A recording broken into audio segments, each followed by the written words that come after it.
Kentaro Miura premiered Berserk in 1988 with a non-canonical story known as the Berserk Prototype. He produced his 48-page story in his college days, and subsequently won a prize at his manga school. Now the story would officially kick off the following year with the Black Swordsman Arc, and so began a 35-year run in which we've been blessed with some of the most astonishing and beautiful manga panels. Now Berserk is an amazing tale that features a former mercenary and branded wanderer who travels from town to town in a constant struggle to take down demons. Now, like my two previous Berserk timelines, this one will be structured in chronological order, meaning that we'll kick things off with the Golden Age arc instead of the Black Swordsman arc. This is a unique take on the tale that gives even the most seasoned readers a new perspective. Now, in terms of new material from my previous timelines, this video is going to include chapters 365 to 378. Now, in case you're not aware, Kentaro Miura, the mangaka for Berserk, passed away in 2021. When I produced my previous timeline, the story was still on hold at the moment. We didn't have any idea what was going to happen. Well, since then, Kentaro Miura's best friend, Kouji Mori, has stepped forward to continue the tale. He's working with Studio Gaga, who helped Kentaro Miura along the way. Now, in case you just want to see the new material, I'll leave a chapter marker in the video itself. But if you want to start from the beginning and relive that story one more time, let's get going with Guts' long and arduous journey. Now, our story begins about 1,000 years ago, with the origin of the kingdom known as Midland. In those days, the continent saw constant warring between small city-states and many different tribes. Apparently, it was an age of rival warlords. Continuous warfare ruined the land, and due to the food shortages, plague and the like, it's said that fully a third of the population died during this time period. But after a while, someone appeared. Someone came along to put an end to the constant strife, and his name, Supreme King Gaiseric. He was an emperor who was able to subjugate dozens of nations and establish an age-old empire, one that encompassed the entire continent for the first time in human history. Now, no one knows what country he came from, or when and how he raised his army. No records whatsoever remain regarding his account prior to his arrival on this stage in history. Now, he was a merciless and ruthless warrior who would use any means necessary to suppress those who opposed him. Because of his cruel nature, he was given such names as Demon King and King of Galloping Death. In addition, when Emperor Gaiseric entered battle, he would don a dreadful helmet shaped after a skull. Now, the Skull King would gather workers from all over the empire and force them into hard labor to build his large capital city. Gaiseric lived in the utmost extravagance while levying heavier and heavier taxes upon the people. And anyone who spoke out against him were subject to the worst kind of torture imaginable. And such was the punishment for one sage, who decided to proclaim the sins of the emperor to God. After experiencing literal hell, the sage's pleas were answered, as an angel descended down upon him. Or, to be more specific, 4 angels. And these weren't any ordinary angels. These angels were, well, a little bit different, possibly devils in some people's interpretations. And in their benevolence, they blessed the sage with power. And with his power, he would exact his vengeance upon Gaiseric and the kingdom. Lightning and great earthquakes would erase the city from the face of the earth in the span of a single night. And with that, we move 1,000 years into the future. So this chapter, titled The Golden Age, Chapter 1, starts off with a very morbid picture. We see a dead tree with many people being hanged from it. Now, from my count, it looks like 12 people hanging from the tree, although maybe there's 13, unlucky 13, you never know. Now, this picture immediately reminds me of something that Jacques Collot made back in 1633. It was part of a series of 18 etchings known as The Great Miseries of War, or The Miseries and Misfortunes of War. The one in particular I want to draw your attention to is the hanging. It's the 11th plate in the series, and it's quite iconic. And it looks exactly like the picture from Berserk here, so it's obvious that Miura was drawing inspiration from Gustave Doré and even Jacques Collot, and you'll see as we get further in the manga, he draws inspiration from many different artists. Now, as the group of mercenaries approaches the tree, they see a fetus underneath one of the women that was hanged. And then in the next image, we got another shot of the tree and Gambino's group, the mercenary group, and there is a colored picture of this as well, so very nice stuff once again. Again, Dark Horse decided not to print these because I'm guessing it probably cost more for the ink, so they were probably just thinking about their profits, but it's really quite a shame because Kentaro Miura colored these himself, so I mean, it kind of does him a disservice, but it's online nonetheless. Now, the man here, whom we find out to be Gambino, is like, whoa, pretty grisly. Now, the lady on the caravan jumps off, and she grabs onto the baby and starts to cradle it. Now, it turns out that this girl, Shisu, had a miscarriage about 3 days ago. And because of that, she's clinging onto this baby. And one of the soldiers is like, hey, that would have been your kid, right, Gambino? And Gambino's like, how the hell am I supposed to know? Of course, it's pretty much implied that Gambino is the father. Now, Gambino is trying to drag Shisu away from the baby, but then the baby starts to make some noise. It starts to cry, and everyone in the mercenary band is wondering how the heck this baby can still be alive. I mean, after all, it did come from the dead body of its mother. Now, one of the soldiers mentions that it's a bad omen to pick up a kid in a place like this, but Gambino kind of just laughs off the whole notion. And Gambino's like, I'll just let it be her toy for a while. I mean, it will probably die on its own in a few short weeks or so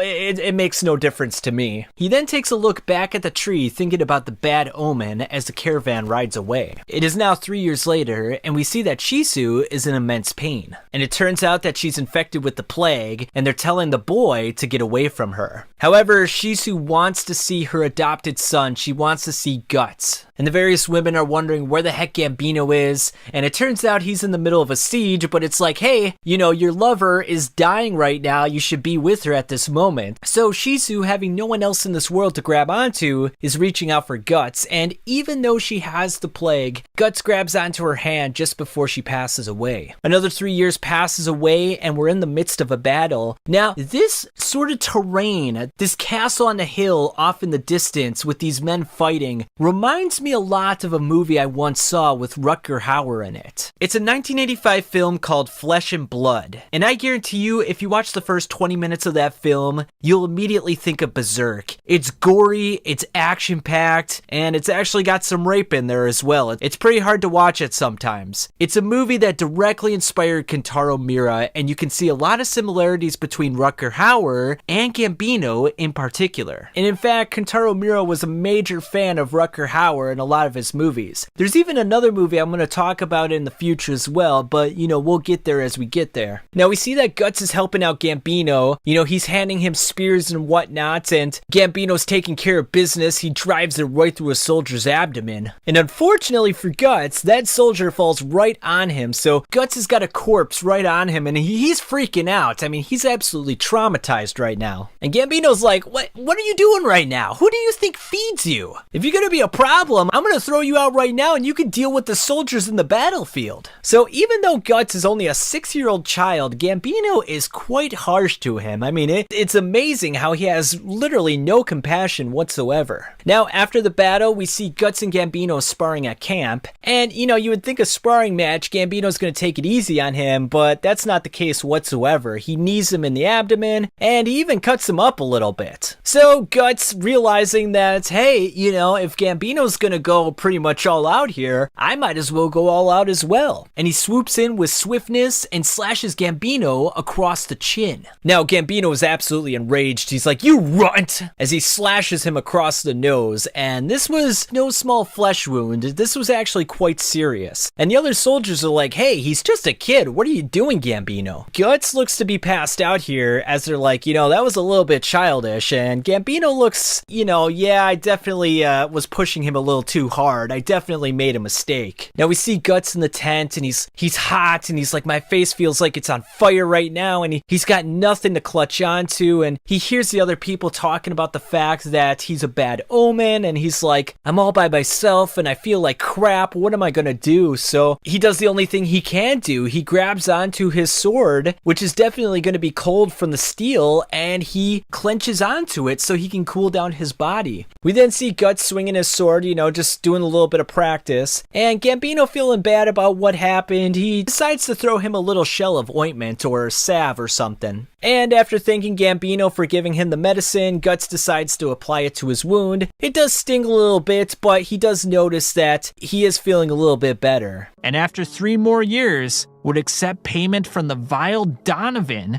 to permit him to rape the 9-year-old Guts. Despite Guts' attempts at resistance, Donovan would eventually have his way with the swordsman. Preceding the loathsome event, Guts ambushed Donovan during a foray in the woods and used a crossbow and sword to bring down the repulsive pedophile. During the same skirmish, Gambino lost his right leg and was henceforth forced into retirement from the battlefield. 2 years later, an 11-year-old Guts was flourishing in his role as a warrior mercenary, and even killed an enemy general. Gambino, however, could not conceal his hauteur toward the young swordsman, and subsequently ambushed him in the middle of the night. It was then revealed that Donovan bought Guts from Gambino, sending Guts into a trembled shock. Guts clenched his sword and pierced it through Gambino's neck. Accused of murder, Guts stole a horse and fled the band of mercenaries he had been with since birth. But while escaping, a crossbow pierced his flesh, throwing him from the horse and leaving him to the wolves. Despite the improbable odds, though, Guts fended off the ravenous wolves and subsequently collapsed onto the ground. A young boy, Serpico, takes care of his emaciated mother while being constantly bullied by other kids. After a severe beating, the youngest daughter of the Vandamayan household, Farnese, tends to him and claims him as her own. Despite her family's wealth, her parents barely acknowledge her. That's where Serpico comes in. Farnese shows Serpico her crematory, where she burns all the quote-unquote bad ones. Serpico then recounts Farnese's penchant for burning people at the stake. One day, the Vandamayan patriarch, Federico III, inspected Serpico's personal locket, and it was there that Serpico discovered that he was the illegitimate son of the wealthy nobleman, meaning that him and Farnese were half-siblings. Roughly 3 years after killing Gambino in self-defense, we find a teenage Guts bounded up in a chain gang after fighting in a losing battle. After stumbling down, Guts is whipped. Martino, one of the older prisoners, helps Guts and claims that it's by God's good grace that they're still alive. Guts stumbles again, but Martino catches him this time. The boy pulls back, making it clear that he doesn't want to be touched. Guts stumbles again and hits the ground this time. Martino covers up Guts when one of the guards attempts to whip him. The older man looks to carry Guts from here on out, to ensure he doesn't die. After finding out that Guts is a wandering mercenary, Martino wishes that one day he can eventually find a mercenary band of friends that he would be willing to sacrifice his life for. Makes you wonder if Martino knew about the Band of the Hawk. Martino notices an unfinished castle off in the distance and determines that they'll be the new laborers. He then picks Guts' locks and urges the boy to escape. Guts promises to pay him back one day as he makes his escape. Martino slips out of his own locks and uses Guts' distraction to escape on a nearby cliff. Guts then remembers when he was on the front lines under Gambino's orders. These soldiers served as the bait for the enemy, so that the more experienced mercenaries could survive and destroy the enemy. When it comes to ambition or survival, many people will do despicable things. Therefore, it is always better to look out for oneself than others. Guts awakes in a prison cell, chained up to a nearby wall. The boy scolds himself for falling for Martino's cliched trick. Guts eats a rat for sustenance and covers himself up with some hay. He then stares at a lone flower inside the cell. A young, magical girl then comes into his field of vision. Guts wonders if this is a hallucination or the real thing. The guards and the nobleman enter his cell. The nobleman inspects Guts' body and asks if his wounds are healed. Guts spits in his face. The guards beat him down, but the nobleman orders them to stop. He then applies medicine to Guts' wounds. The nobleman explains that Guts will fight his son in battle. However, Guts is to die at the nobleman's son's hands. The nobleman then leaves, offering no food to Guts. As the boy falls asleep, the cryptic fairy begins to approach him again. After making him sneeze, she hides behind the flower. She approaches Guts once more, introducing herself as Cheech. She got this name because she heard a rat make a noise like that, and she is the spirit of the spring blossom flower. Guts introduces himself in kind. Since Guts killed the rat, she wants to offer him thanks. Unfortunately, she can't break him out, but she does collect water for him and warms him up with her powers. She then plucks a leaf off of the flower and places it on Guts' wound.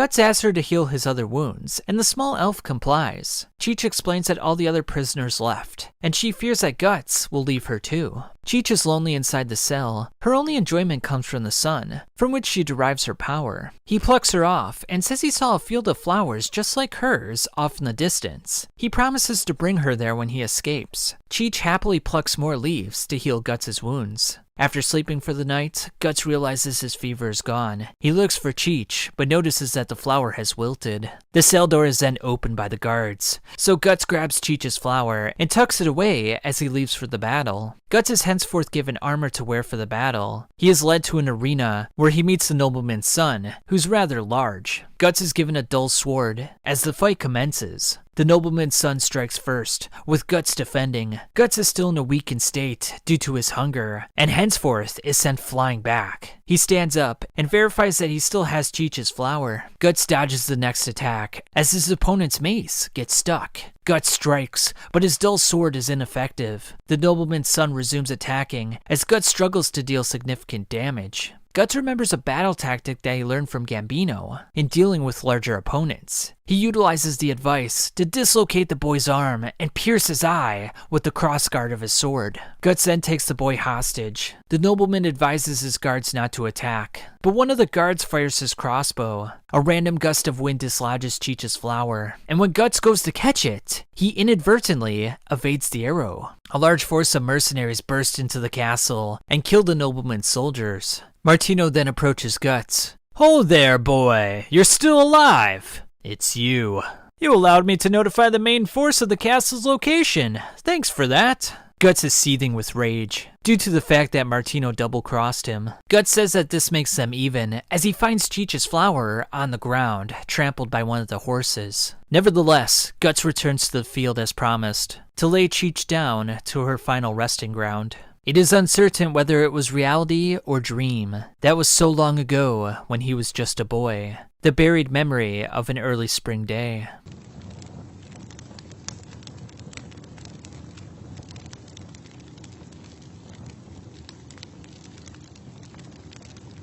Around the same time, give or take a few years, Griffith fosters the Band of the Hawk and saves Casca from being raped by a man of nobility. After killing the vile man, Casca joins the Band of the Hawk and embraces the soldier life. As their notoriety spreads throughout the land, Griffith and the Band of the Hawk accepted work from Lord Genin and the Tudor army. But to acquire money, Griffith was forced to spend a night with the perverted nobleman. The war funds acquired, though, would increase Griffith's chance of acquiring his own kingdom. A great dream, after all, requires great sacrifices. Fast forward 1 year, and the tenacious Guts defeats the menacing Bazuzo, catching the eye of the captivated hawk.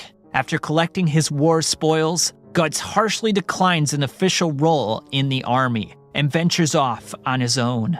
Afterward, the Band of the Hawk notices Guts walking by himself and decides to ambush him on horseback. Guts makes quick work of the men until Casca shoots him with a crossbow and gives Guts a competitive battle with the sword.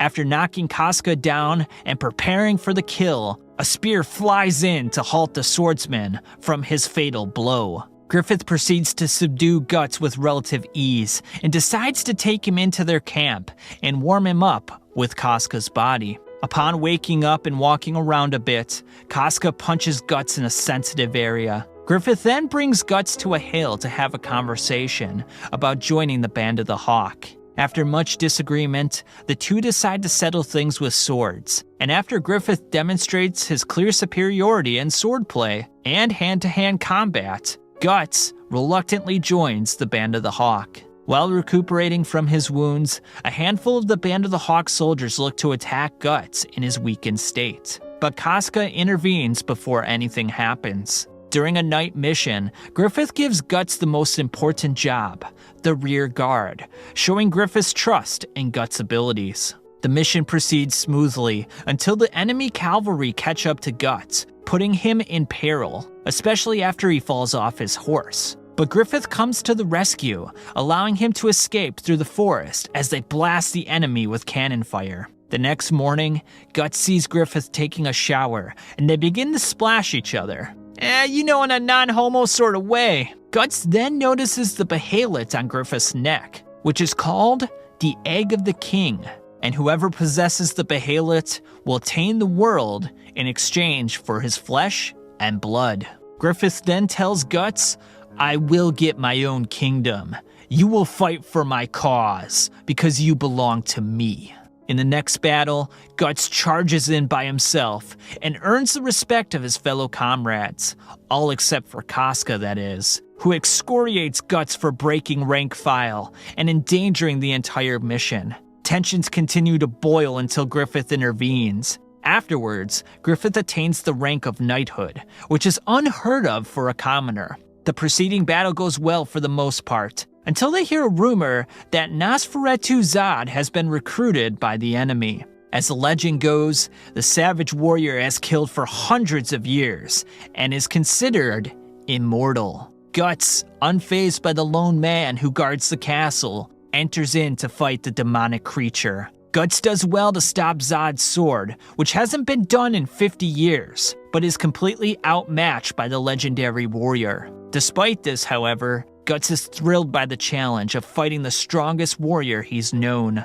Guts does well to drive a sword in Zod's body, but this only causes Zod to transform into a demonic beast. As Guts struggles to stay alive, Griffith and his men intervene, but this only angers Zod further. Griffith and Guts then combine their talents to inflict more pain on the immortal Zod, but it isn't long before Zod takes control once again. After approaching Griffith, Zod notices the behelit on his neck and displays a look of unequivocal dread. Zod then gives Guts a prophecy. "If you can be said to be a true friend of this man, then take heed. When his ambition collapses, death will pay you a visit, a death you can never escape."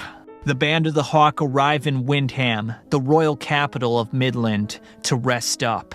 After infuriating Casca to no end, she punches Guts in the face. Before he can respond, he notices tears coming from Casca's face. Guts then leaves and swings his sword for a bit to cool off. Griffith then intrudes, and the two begin to contemplate the idea of gods, devils, and Zod.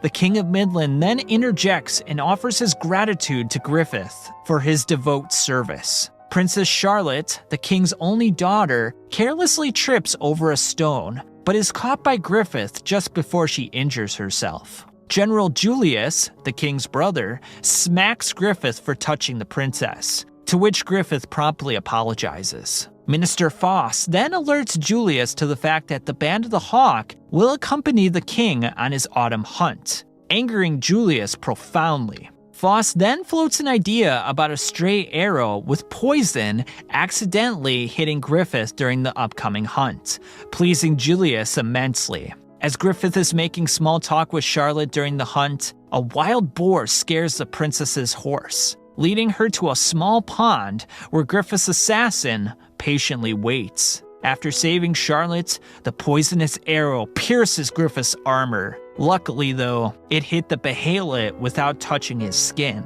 After taking note of the strong poison and meeting Julius's gaze, Griffith begins to formulate his own machinations, one in which Griffith asks Guts to kill Julius, who is second in line to the throne. After secretly watching Julius train his son, Adonis, in the way of the sword, Guts is reminded of his time with Gambino and begins to have reservations about the assassination plot. Guts goes through with it anyway, though, killing Julius rather easily. But when a door creaks open, Guts lunges forward and kills Adonis as well. Guts proceeds to fight his way through the castle, and after reaching a point of pure exhaustion, passes out in an underground channel. After returning to the Hawk, battered and bruised, Guts goes to Griffith, who is having a conversation with Charlotte. Much is said during the conversation, but the most important part comes when Griffith says, "What I think a friend is one who is my equal," sending a shockwave into Guts' soul. With Julius gone, the Band of the Hawk becomes the kingdom's vanguard, and as such, Griffith assumes a prominent position. Foss then contemplates eliminating Griffith in the future, But when he notices that Griffith has been staring him down, he experiences an inescapable dread. Before departing, Charlotte hands Griffith a good luck necklace to take into battle. Charlotte's mother, the Queen, castigates Charlotte for associating with Griffith, a man of humble birth. In the preceding battle, Casca comes face to face with a Don of the Blue Whale Knights, and ends up in some trouble before Guts comes to her aid. Guts takes care of business, but because Casca was experiencing stomach pains, for unknown reasons, she passes out and falls off a ledge as Guts comes to her rescue. After resuscitating Casca, Guts drags her inside of a tree, as a torrential downpour was not letting up. Guts quickly realizes, though, that the female warrior would die of hypothermia if he didn't strip her clothes off and warm her body up with his own heat. Guts then realizes that Casca's stomach pain was coming from her monthly period. Upon waking up, Guts makes crude remarks about Casca being a woman, receiving the female swordsman's scorn. Casca then recounts the past events that were discussed earlier, with her joining the Band of the Hawk. Guts then realizes that the enemy is closing in on their position, and tells Casca that they leave by nightfall. Unfortunately, they don't make it far before being surrounded by the Blue Whale Knights. After denying Adon's deal, Guts and Casca make their final stand. Adon eventually calls upon a towering man named Samson, who initially gives Guts some trouble, before he has his head sliced open. Guts instructs Casca to take this moment to escape, and return to her swordmaster, Griffith. Guts begins to slice and dice the horde of adversaries as Casca gets captured. Luckily, she defends herself long enough before the Band of the Hawk intervenes. But there's no time for leisure, as Casca leads her comrades to Guts, who just finished killing 100 men by himself. Upon returning to camp, Casca receives elf dust from Judo to heal Guts' wounds. While applying the dust, Guts and Casca talk about the light of fire personifying one's dream, and how Griffith has combined those tiny fires into one blazing inferno. Guts also hints at the idea of leaving the Band of the Hawk. Afterwards, Griffith finds himself in a meeting with the Midland generals and the king about seizing the Tudor army's stronghold, Doldry Castle. Griffith volunteers the Band of the Hawk for the mission of taking the stronghold via fighting the Purple Rhino Knights. Meanwhile, at Doldry Castle, Lord Genin requests that Bascan, the leader of the Purple Rhino Knights, to capture Griffith, alive and unharmed. During the climactic battle, it seems the two opposing forces are evenly matched, but Griffith decides to retreat his men. Bascan, though, seems content with yielding to this move. But Lord Genin demands that they capture the White Hawk, so they recklessly send all their men in pursuit of the Band of the Hawk. While the Purple Rhino Knights are distracted, Casca and a fleet of men burst through the Doldry barrier to seize the castle. However, to take the castle, Casca must defeat Adon. Meanwhile, the Band of the Hawk has re-engaged with the Purple Rhino Knights, and Guts finds himself paired up against the formidable Bascan.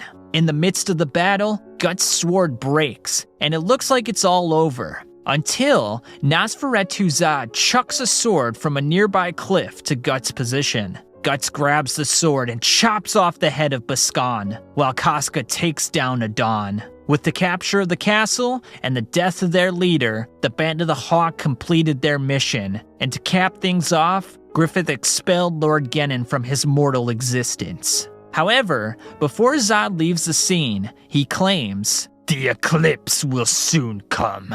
Afterwards, Foss, the Queen, and other cloaked figures plot their revenge on Griffith for killing Julius. Griffith and the Band of the Hawk return to Midland to a celebratory parade, but during the proceedings, Foss reads a distressing note and begins to panic. A celebratory ball is held for the Band of the Hawk's accomplishment, and the king declares that each member of the Hawk will be knighted, and that Griffith would become the White Phoenix General. During the king's toast, Griffith took a sip from his chalice and collapsed onto the floor. While celebrating their accomplishment of killing Griffith, the queen and her accomplices noticed some smoke coming from the creaks of the floor. After finding out the room was locked, an explosive fire engulfed them, leaving them to burn alive in their own grave. Griffith, who faked his own death, watched the affair from a safe distance and claimed, "Those who die on the battlefield are not royalty, nobility, or commoners. They are the defeated who die."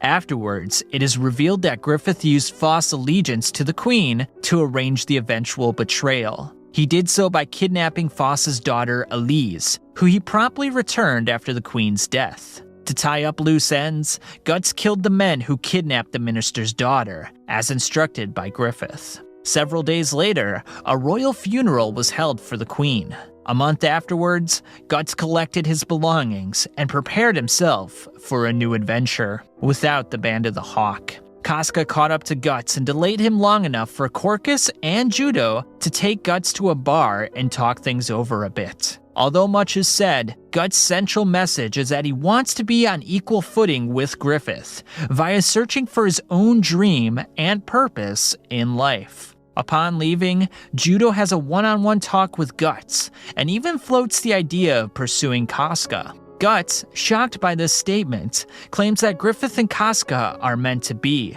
but Judo reveals that Griffith must marry Charlotte if he is ever to attain his own kingdom. As day breaks, Guts runs into Griffith and the other prominent members of the Hawk. After Guts makes his intentions known, Griffith draws his sword and claims, "I thought I told you then, that you belong to me."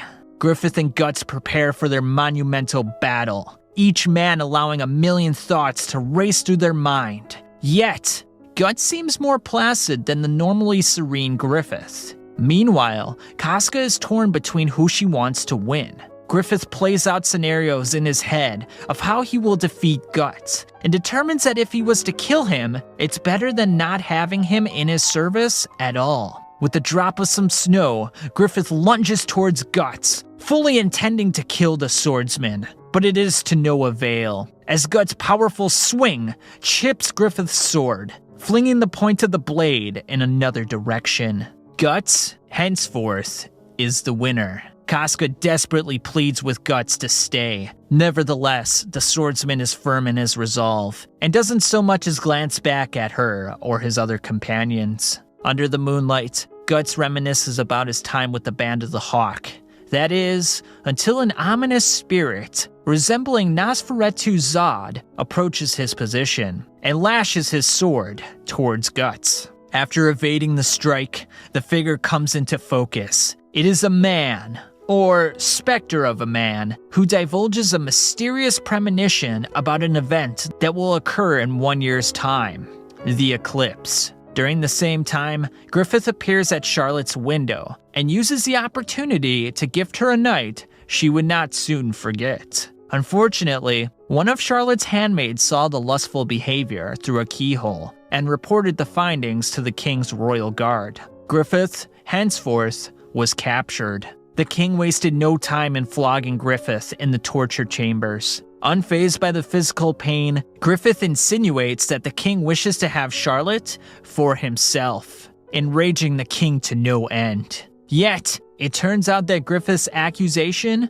was true, revealing the king to be a bona fide pervert. Afterward, the Band of the Hawk is tasked with an erroneous mission to lure them into a compromised position. Meanwhile, Griffith continues being tortured by a deformed man. The man inspects Griffith's behelit, but accidentally drops it into the sewer. Meanwhile, Guts is staying with a blacksmith, Godo, and his daughter. It's a pivotal period in which Guts learns more about himself and his purpose in life. Roughly a year later, an arms tournament is being held, in which we meet Salat, a Kushan warrior. Despite his slender appearance, Salat makes quick work of his hulking opponent. Next up on the docket is Guts, but he is not thrilled by his said opponent, so he proposes that him and Salat duel one another. Salat's quick maneuvers surprise Guts at first, but it's not long before he demonstrates his clear superiority.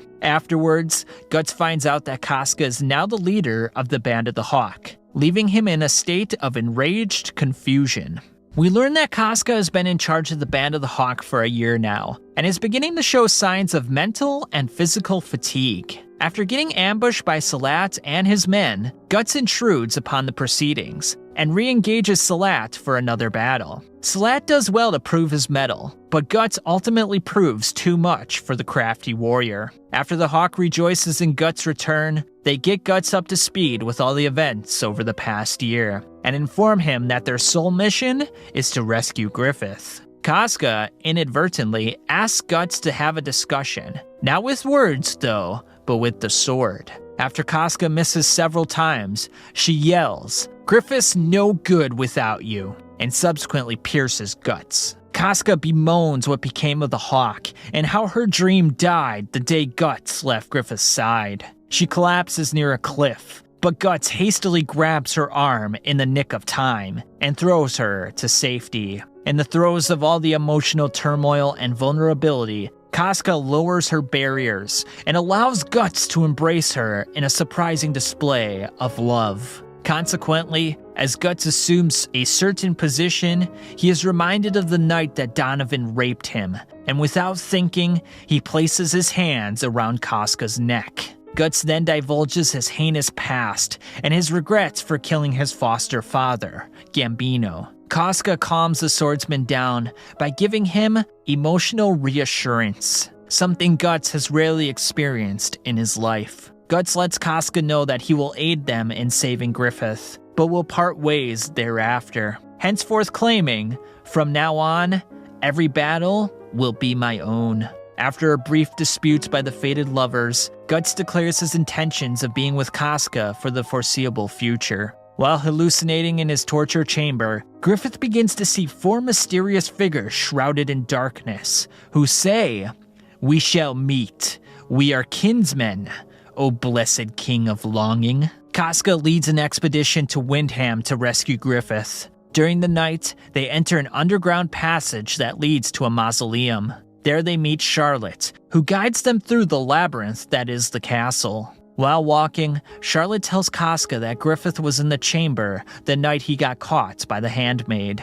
They arrive at the Tower of Rebirth, where Griffith is being kept, and Judo floats the idea of taking Charlotte as a hostage. Charlotte, listening in, volunteers herself as a hostage. Despite reservations, Casca eventually accepts Charlotte as a hostage. After Judo takes out the guards, the Hawk enters the Tower of Rebirth. Meanwhile, back at camp, Rickard notices an elf in the night sky. Hastily, he returns to camp, only to find blazing fires and a horde of monsters. The specter that warned Guts of the eclipse 1 year prior comes to Rickard's aid and wards off the fearsome monsters. While Rickard sobs in fear, the specter leaps into the night as if he never existed at all. While descending down the Tower of Rebirth, Charlotte recounts the story of King Gaiseric that was discussed at the beginning of this video. And Guts remarks, "Sounds kinda like Griffith." At the bottom of the tower, unbeknownst to the members of the Hawk, are the remains of Gaiseric's kingdom, and a slew of skulls with an ominous mark on their foreheads. The Hawk arrives at Griffith's chamber, only to find the former leader in a wretched state. Guts opens Griffith's helmet, only to be horrified by what he sees. Then, as Griffith notices Guts, he puts his hands around the swordsman's neck, as if to choke him. Something Judo picks up on, but no one else really does. But Guts, overcome with emotion, embraces Griffith in a hug. But this reunion takes a turn when the deformed man locks the cell door. Guts asks if the deranged man tortured Griffith, and when the man admits to his misconduct, Guts drives his sword through the door and into the heart of the deformed prison guard. An arrow comes down to warn Guts and his comrades to stand down, but Guts goes berserk and slaughters his way through every last guard, leaving nothing but blood and entrails in his wake. The king witnesses the remains of the battle, bemoans losing his precious Charlotte, and instructs the guards to summon the Bakiraka, a group of 5 highly skilled assassins who barely resemble men at all. While escaping the sewer, the Hawk runs into the Bakiraka, and while one blows a dart toward Griffith, Charlotte shields him with her own body, but passes out in the process. The Bakiraka offer to take Charlotte off their hands and give her the necessary antidote to the poison in the dart. Charlotte denies, and the Band of the Hawk fight the Bakiraka under the instruction of Judo. After they take out some of the members, a blazing fire comes down the sewer, forcing the Hawk to run. After some quick thinking by Pippin, the Hawk escapes the Bakiraka. After the king is disappointed and dispatches the Bakiraka, he decides to send out Wyald and the Black Dog Knights. A glimpse 5 years in the past shows Wyald to be a ruthless, animal-like man that took charge of a criminal warrior group called the Black Dog Knights. Such was their callous nature that they would violate women and butcher children. And now they were after the Band of the Hawk. After raping and mutilating a village of civilians, the dogs were rapidly closing in on the Hawk. Guts and Pippin slashed through the weaker soldiers, but Wyald stepped in and caught Guts' hand in mid-swing. Up ahead, Casca rigs a bridge with explosives, while Guts becomes ominously aware of how strong Wyald truly is, comparing him to Zod and the Skull Knight. After the bridge blows up, Wyald walks through unscathed. As the Hawk continues to run away, Guts contemplates the Skull Knight's words from 1 year ago. Wyald continues to plow through each trap the Hawk sets, until Guts declares one-on-one combat with the animal-like man. Wyald easily blocks each of Guts' swift attacks, even catching his blade in his mouth. While this continues to go on, Casca and the Hawk take control of the battle with the Black Dog Knights. Wyald, unfazed by this loss, punches a tree down on his own men. Wyald then transforms into a demonic beast, much like Zod, and puts Guts down for the count. Wyald proceeds to obliterate every soldier in sight, while Casca attempts to wake Guts up. Wyald seizes the opportunity to grab Casca, strip her down, and slide his tongue dick around her body, until Guts slices that chubby clean off. Guts begins his final assault on Wyald, even though he is trembling in ways he's never trembled. Despite doing well to chop Wyald down and inflict damage, the hulking monster proves too robust for Guts. The injuries begin to take their toll on Guts, and apprehension begins to break his resolve. But a last-ditch tactic is tried, one in which Guts chokes Wyald with a sword and jabs a dagger into his eye. And it works. Casca sews up Guts' wounds and becomes distressed by his disregard for his well-being. Guts then has a one-side conversation with Griffith, and subsequently places Griffith's armor on his body. Wyald, who is supposed to be dead, is still hanging on by a thread. Upon entering the Hawk's camp, he grabs Griffith and urges him to summon them, the Great Ones, our guardian angels. Wyald then strips Griffith's armor down to reveal the appalling state of his physical body. After wondering where Griffith's behelit is, Zod barges in and pitchforks Wyald with his horns and tears his body asunder. Zod tells Griffith that the behelit will return to his hand and promptly leaves. The Band of the Hawk is in a state of turmoil amidst the realization that Griffith's dream is dead. Casca goes to change Griffith's bandages, and while doing so, Griffith falls down on her.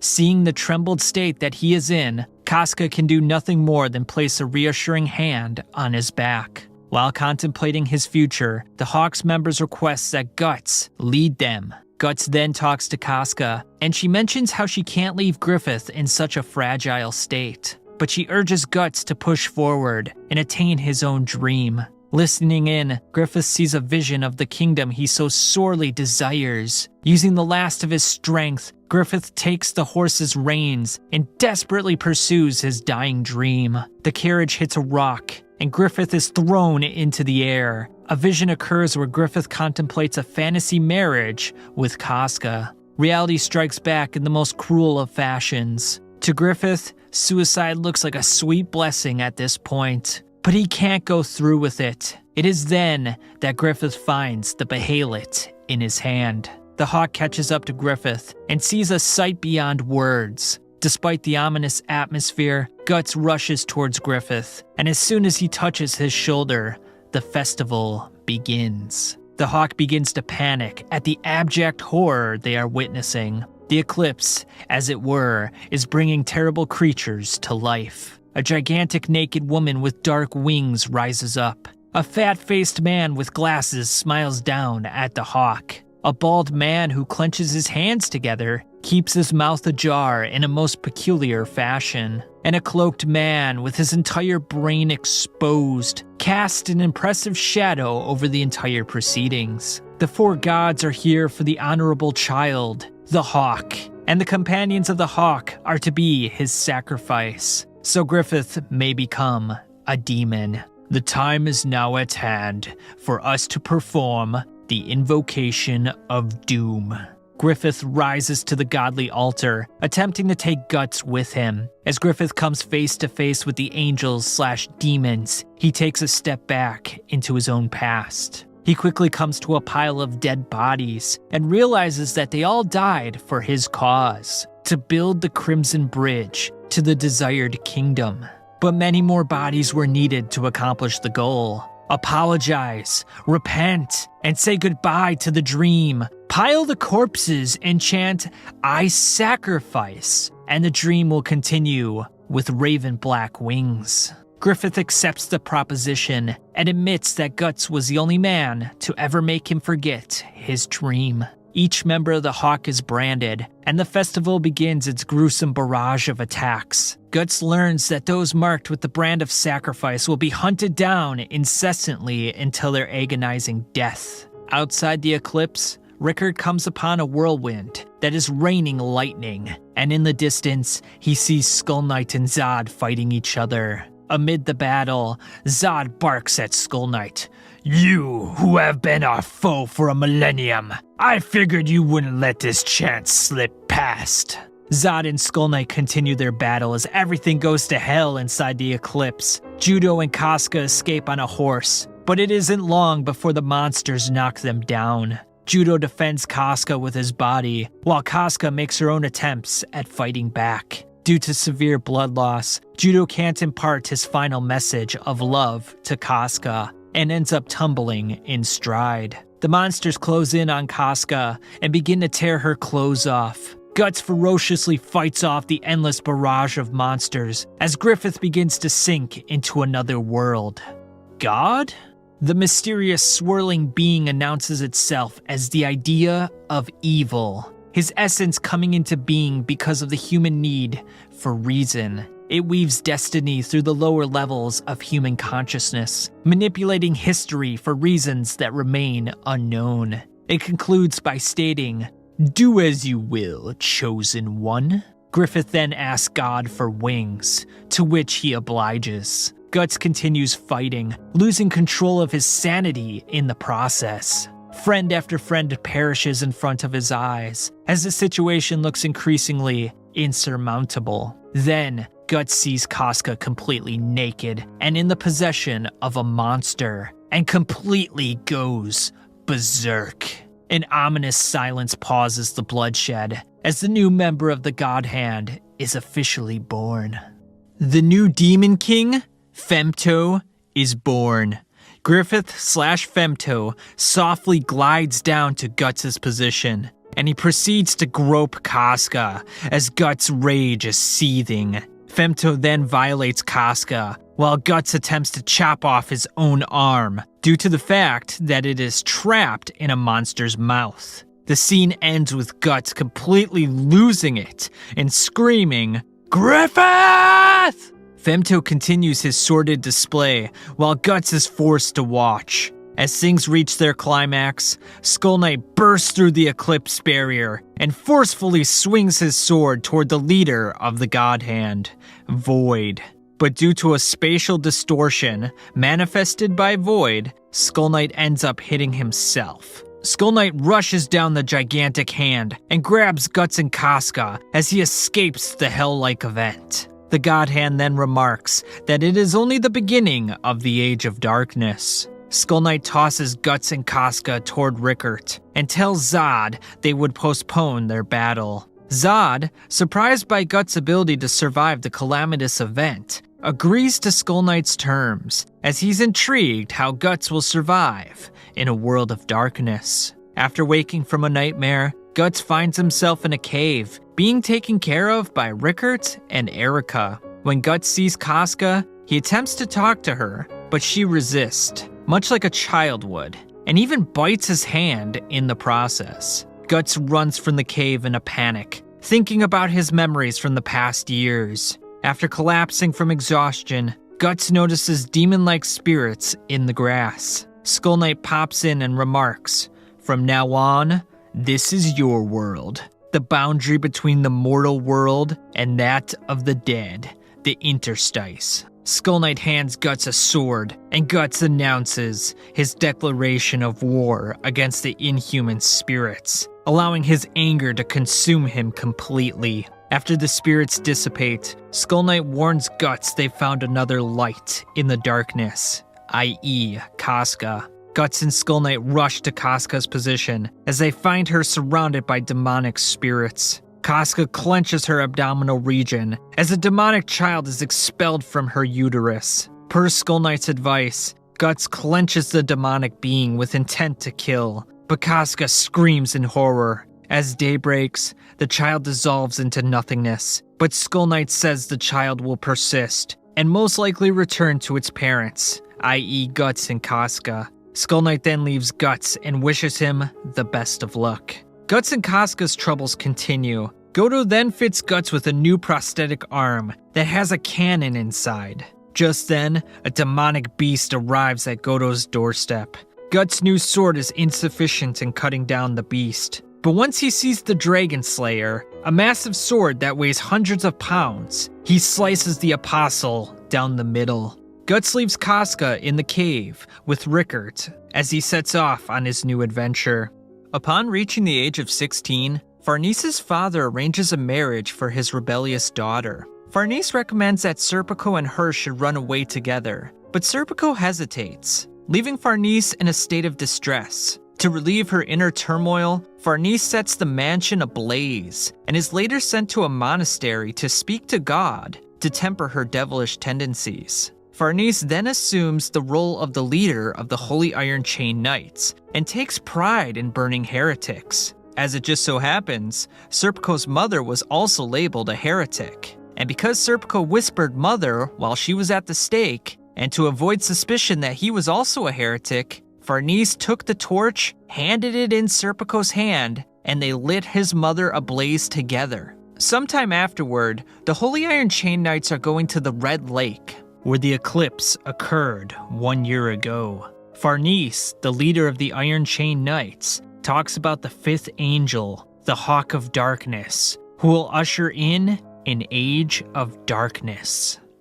Berserk The Prototype is not part of the official canon, yet it does serve as a precursor to the Berserk epic. This standalone story was submitted by Kentaro Miura in college as a student in 1988. Though certain details were omitted for the canonical release, the core concepts are in line with what we see today. Now, this story takes place after the Band of the Hawk story arc, which I would assume is probably the Golden Age arc, but they don't provide clarification. And it would suggest that it would have taken place between chapters 94 and 95, probably somewhere in the Black Swordsman arc prior to the Lost Children's chapters. Now, of course, it's not canon, so it doesn't actually exist, but based on all the evidence, it's kind of in that time range if it were to exist, if you know what I mean. And in a lot of ways, Berserk Prototype was Miura's rough draft for the inaugural arc of the series. And with that, guys, let's just have a small deviation from the story to explore Berserk The Prototype. A road is lined with impaled skeletons as far as the eye can see. That's a little much for scarecrows, says Guts. Puck, terrified of the sight, hides in Guts' satchel. A group of bandits terrorize a young girl down the road. One of them threatens to skewer her, but then an arrow impales his brain.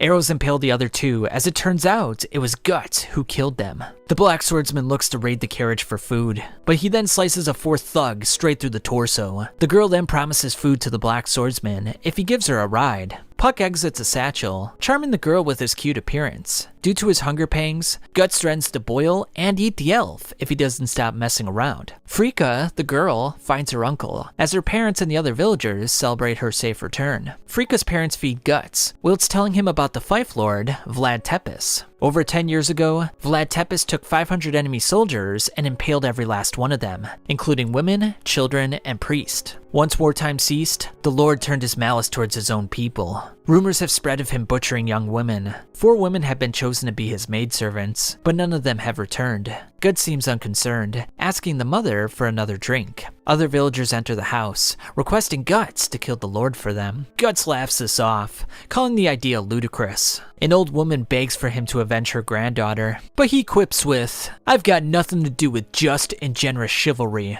I could care less." He calls himself a knight? Wonders Frika. Puck proceeds to berate Guts for his crass behavior. Frika apologizes to Guts, claiming that she told everyone that he was a powerful knight. "I'm sorry, it's my fault." "I don't really care." Knowing she'll be taken next, Frika asks for one of Guts' possessions. He thusly hands over his eye patch. Puck berates Guts for his insensitive behavior. "My mother had her innards ripped out and eaten by them while she was still alive," says Guts. "Killing them is all that keeps me going. I ain't got no life to spare for other people." As Frika is taken away, Guts notices the crest on the carriage. And with this, the Lord has undivided attention. Frika arrives at the Lord's castle. Inside, she is greeted by Vlad. The Lord inspects the girl's face with great intent. Frika notices that his hands are cold and that his flesh is rotting. He's not human. An arrow impales Vlad's right eye. "Wouldn't it be a good idea to skewer yourself now and then? I'd be happy to put an eye patch on ya." "Black Knight," says Frika. Vlad pulls out the arrow, along with his eyeball. Guts fires an arrow in his mouth, but the Lord chomps it down.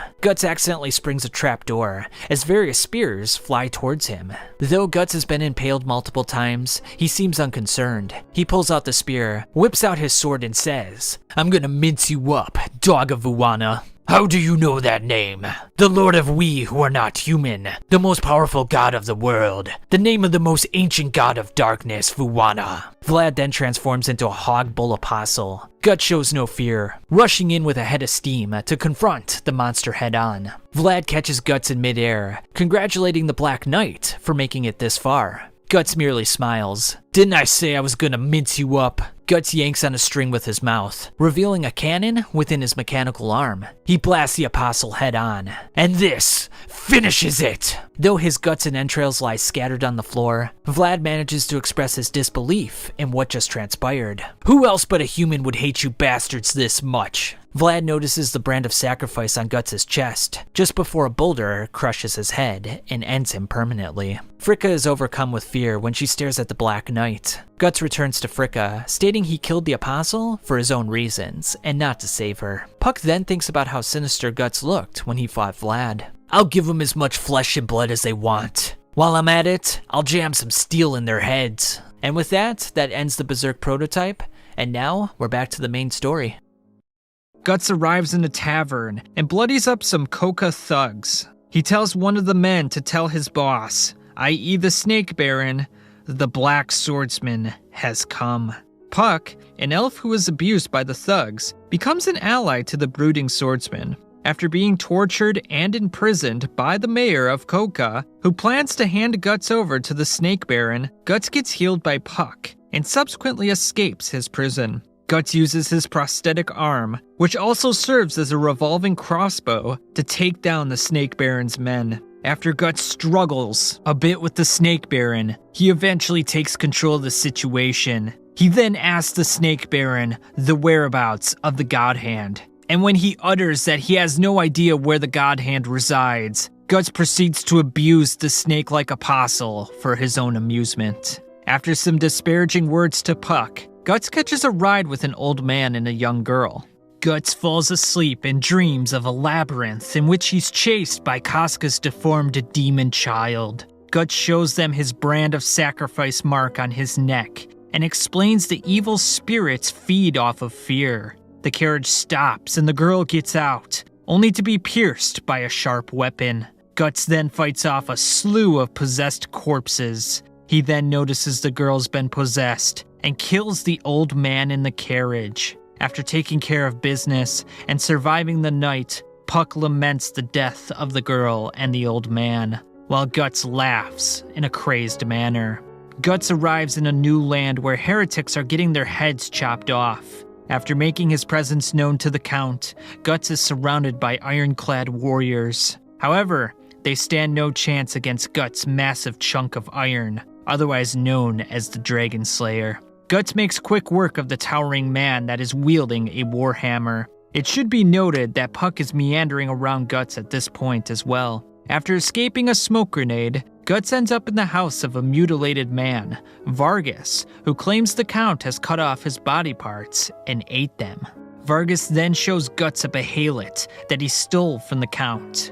Apparently, the Count attained the behelit 7 years ago, resulting in a fascination with torture and eating people alive. Vargas, unfortunately, was forced to watch the Count eat his wife and sons. Guts explains that the behelit is a key that summons demons from another dimension, the 5 members of the God Hand. In the meantime, the Count places a demon inside Zondark, the man with the warhammer, and he thus uses his increased strength to smash through Vargas's house. Although putting up a better fight than last time, Guts easily dispatches Zondark. That is, until the parasitic Count reveals himself. As the house begins to collapse, Guts, Puck, and Vargas escape through a secret passage. Guts claims the behelit from Vargas before parting ways with the deformed man. Immediately afterward, Vargas is caught by the parasitic Count and is set to be beheaded. Puck urges Guts to save Vargas, but Guts displays no empathy. After the beheading, Guts sees the demoned baby child once more, but this time with Vargas's face. Guts then vows he'll kill the Count for Vargas. The Count gives Puck as a gift to his daughter, Teresa, but bemoans the fact that she won't let him touch her. Guts enters the Count's castle and runs into Zondark once again. After regenerating several times, Guts cuts off the head of the parasitic creature and smashes it against a wall. Teresa tells Puck that pagans sacrificed her mother to their god, and ever since then, the Count has relentlessly punished heretics. Guts slices through more guards before confronting the Count, who has some surprises up his sleeve. The Count transforms into his final form, and Guts learns the seriousness of his situation. The Count bruises and batters Guts to the point that the Black Swordsman displays a look of unparalleled dread. The blows take their toll on Guts, leaving him unable to defend himself. Puck notices the behelit and attempts to keep it from the Count. The Count chases him down until he is seen by Teresa, who instinctively screams in horror. Guts enters the fray again and eventually uses Teresa as a shield. After blasting the Count and chopping off his head, Guts begins to torture the demonic beast in front of Puck and Teresa. The Count screams, "I don't want to die!" And the behelit activates, causing a spatial distortion that is oddly reminiscent of an M.C. Escher piece of work. It is then that Guts notices the presence of the God Hand.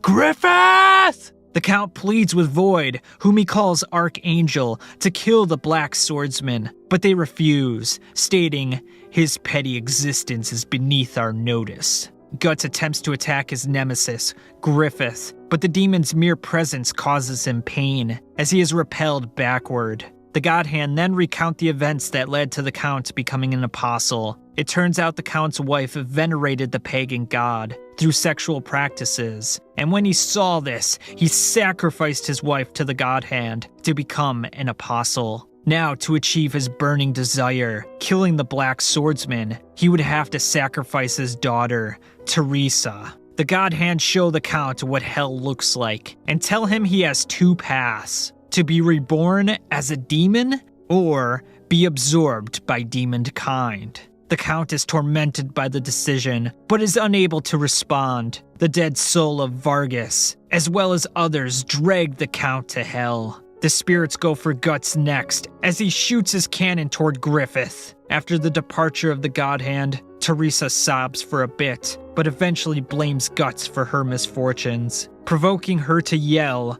"I'll kill you!" Thus provoking Guts to have a look of absolute sorrow on his face, something that surprises Puck immensely, and also creates one of the greatest memes of all time.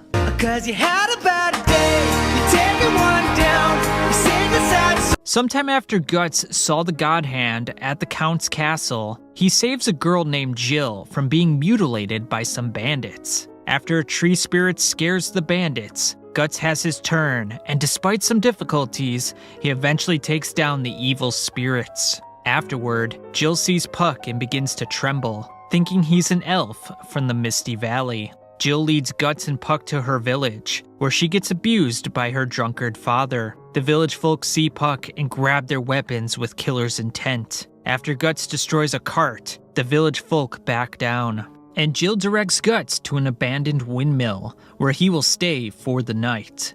The next morning, Jill tells a cryptic story about elves killing livestock and carrying away children. Just then, the elves enter Jill's village, obliterating everything in sight. Upon seeing the pesky creatures, Guts uses his sword as a fly swatter. Guts then uses a small child as bait to lure the elves to a small barn, where he blasts them to smithereens with his cannon. Guts encounters the Queen Elf, who appears to be an apostle due to his bleeding brand mark. After missing her with his sword, Puck notices that these are not elves at all, but children. The Queen Elf mysteriously calls Puck Peacalf, the outcast, and begins her assault. Until Jill calls her Rosine, and she mysteriously runs off. The burning elves turn back to children, and the townsfolk are enraged with Guts. Guts uses Jill as a hostage to escape the situation, and makes his way to the Misty Valley. He must rest up for the night though, and when the sun goes down, he sees the demon child in the fire, and numerous blazing children walking toward him.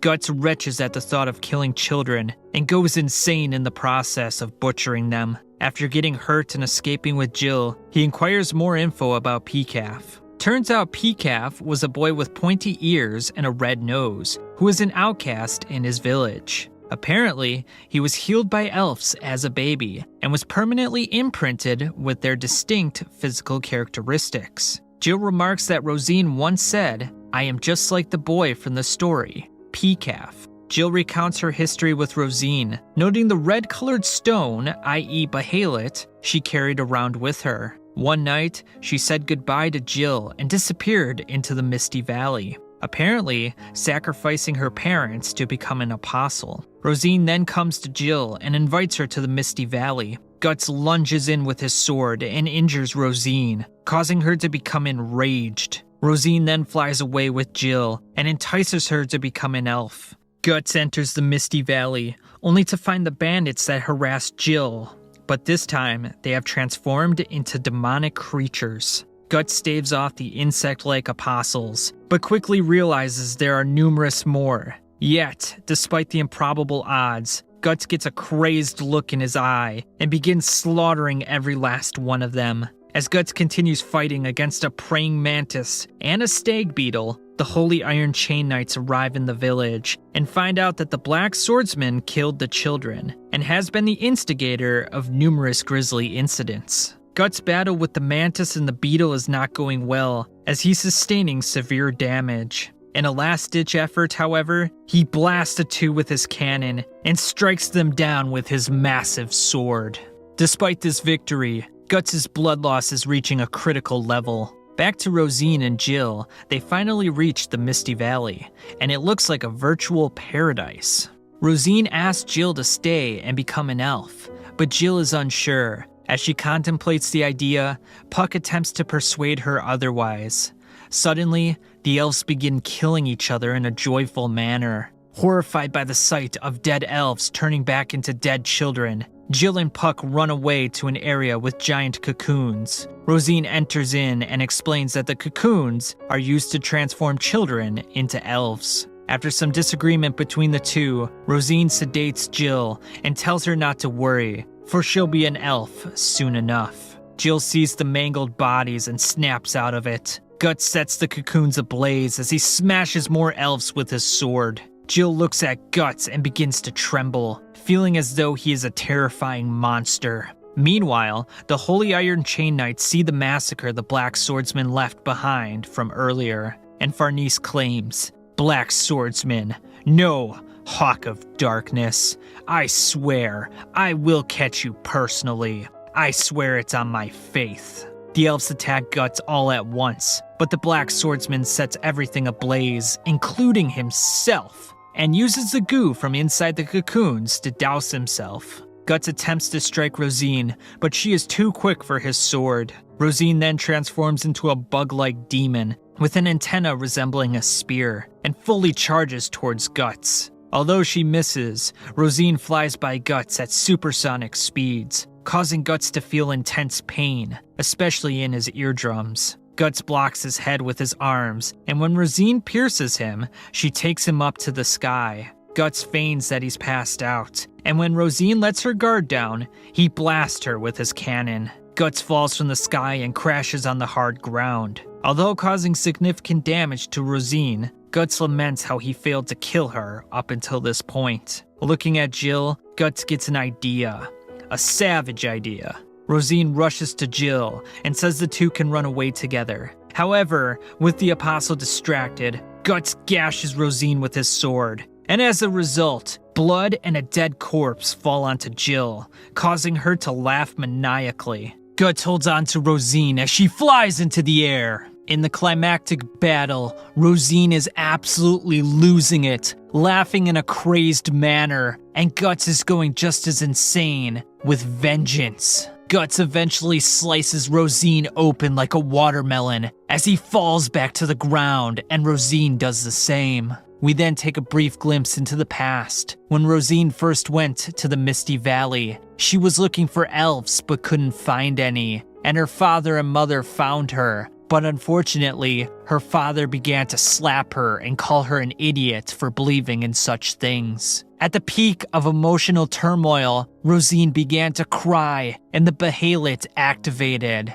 And we can thusly conclude that Rosine did in fact sacrifice her parents to become an apostle. As Rosine is in her final moments, she begins to talk to Jill on how there were no elves. But Puck reassures her that at one point, there were elves in the Misty Valley. Despite this bittersweet ending, Guts begins to absolutely lose himself in rage. Guts, apoplectic with rage, brings his sword to its apex, readying it to strike Rosine. Jill, with tears in her eyes, pleads with Guts to stop. Guts, with his rage at its peak, is hit with an arrow from Jill's father, and is chased away by the Holy Iron Chain Knights. Rosine wakes up and says she has to fly home for dinner. After some touching moments, Rosine fades away into the night. The Holy Iron Chain Knights continue looking for Guts, as Jill asks to travel with the Black Swordsman. Guts shows her the world she'd be entering if she did so. Guts slices some demon spirits, covers Jill with his cloak, and says, "There's no paradise for you to escape to." Guts leaves into the night, and Jill says goodbye to Puck as day breaks. Skull Knight sees the remnants of Guts' mess in the Misty Valley. Skull Knight finds Rosine's Behelit and mysteriously eats it. Guts is haunted by evil spirits that tell him he'll become a beast of darkness if he continues on his current path. As Guts wonders how many more apostles he has to kill to reach Griffith, Puck rejoins Guts' journey,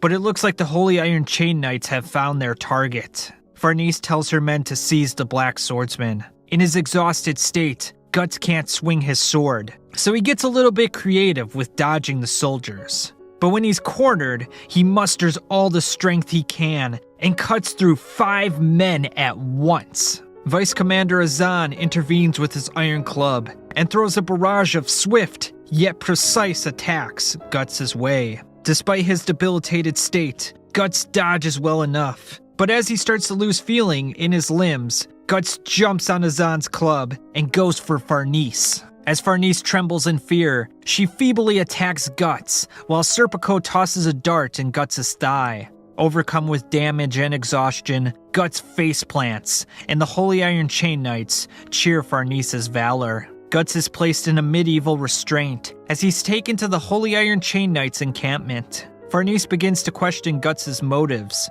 but when Guts mocks her conception of God, Farnese whips him with fury. Guts is placed in a small cage in the frigid night, just as the demons are drawn to his blood. Luckily, Puck stole the keys to the cage, and when Guts goes to retrieve his gear, he sees Farnese, shirtless, and participating in self-flagellation. With a small chop, Guts incapacitates Farnese, and uses her as a hostage to escape the Holy Iron Chain Knights. Serpico makes chase though, but as he draws his crossbow, he notices a cavalcade of demonic spirits. The spirits attack Guts, and Farnese begins to panic. After being thrown from the horse, Farnese sees the spirits enter wild dogs and can't believe her eyes. Guts responds, "That is why it's called a miracle." Guts slashes the demonic dogs as Farnese goes to the horse to mount it and escape. But this is no ordinary horse. No, it is the infamous rape horse of Berserk. After seeing Farnese in distress and being reminded of Casca, Guts slashes the horse and the other demons until daybreak. Farnese bemoans her uselessness while an evil spirit enters her body. The spirit insinuates that she whips herself for sexual pleasure. Farnese then strips and climbs on top of Guts' sword. With her vag on the blade, she asks Guts to split her open, slowly. Puck wards off the spirit, and Farnese tells Serpico to kill Guts. Serpico sidesteps this request, but proves his mettle with a quick draw of the sword. Plagues and calamitous events are ravishing the land, but the people believe a desired hawk will bring peace. Laban, a Midland general, sees the devastation and dreadful state of affairs. As Laban reflects on the downfall of the kingdom, the second-in-command reports that the king has succumbed to illness. The rats then configure themselves to resemble Conrad of the God Hand. Charlotte is summoned to the king in his dying state. Foss then says, "The hawk will come again." The king is in a state of delirium, seeing the Griffith-like hawk come down and prevent Charlotte from touching him. Thunder cracks in the sky, and the king passes away. In a battlefield, Zod kills 300 armed soldiers. Afterwards, he wonders if anyone besides Skull Knight can challenge him. The White Hawk descends upon him. Zod roars with all his strength, but the hawk slices off one of his horns with a gust of wind. An ominous quote is read: "When the sky falls at the holy ground where blind sheep gather and erect a pillar of fire, it will come. The desired will come."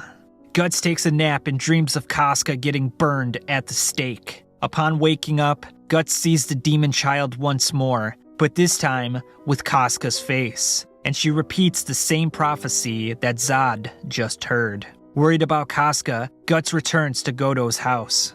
Erica took Casca to pick fruit, and Casca escaped. Erica sobs and berates Guts for leaving for 2 years. Guts then finds out that Godo is in poor health. Godo proceeds to lecture Guts on how he should abandon his current path, as he's become a metaphorical sword with a large crack. Rickert and Erica take Guts to the Hill of Swords, a resting ground for the fallen members of the Band of the Hawk. Guts rest up for the night, but Godo's words about abandoning Casca ring in his head. As Guts relives the eclipse, the Beast of Darkness returns and tells Guts, "The blood must flow, so keep killing. It will still thirst, forever, all alone, always." Guts wonders if he's made the same mistake in leaving the hawk that he made with Casca, but he stands and proclaims, "I'll never lose her again." Although he's ill, Godo refashioned Guts' sword to its former glory, and Rickert repairs Guts' prosthetic arm. Guts makes his way to St. Albion Temple, otherwise known as the Tower of Conviction. The Holy Iron Chain Knights talk about the Kushan invasion that happened recently, and we see a glimpse of Farnese being relieved of her assignment of capturing the Black Swordsman. Their new assignment is to guard the most feared and reviled inquisitor in the land, Mosgus. A group of people are after Mosgus's head, but his disciples, or torturers, take care of business. Mosgus then proclaims that all the accused of murder will be condemned to death by the wheel. A sobbing man falls into Casca's arms, pleading for help. Luca, a new character, takes Casca away from the abhorrent event, but Casca, in her childlike state, simply smiles in joy. A teenage kid, Isidro, poisons some men who try to steal his food. Just then, Kushan soldiers kill the men, leaving Isidro in a distressed state. Guts enters the scene, does some Guts things, and leaves Isidro flabbergasted. Salat and the Bakiraka see the affair, but choose to restrain themselves for now and focus on finding the Land of Oracle. At a refugee camp, the skin of a flayed priest hangs from a branch. The refugees beg the Holy Iron Chain Knights for rations and firewood, but Mosgus intervenes and claims, God shall show his mercy. After tending to a woman's dying child, Mosgus takes the mother to a torture chamber, where she is burned with hot coals, leaving Farnese in a state of shock. While having sex with a soldier, Luca finds out that none of the Holy Iron Chain Knights respect Farnese. With the pull of a curtain, Casca, or should I say Elaine, pokes her head into the tent. The man hands Luca her payment and an expensive necklace that she splits with the other prostitutes. Luca hands Nina some medicine, and Nina takes Casca to the river. Nina lifts her dress, where she bleeds profusely. She also notes the inside of her mouth is swollen. As the sun sets, evil spirits are drawn to Casca's brand of sacrifice. The demon child sees Casca, and Casca cries out to it, but Nina pulls her away. Farnese and Serpico talk to the Crowman and find out that all of Mosgus's disciples were saved by him to carry out God's will. When they encounter Mosgus, he is kneeling before the White Hawk statue, i.e. the Holy Sea, and he proceeds to smash his face and entire body into the stone ground. After performing this prostration 1,000 times, Mosgus tells Farnese the story of the sage and King Gaiseric.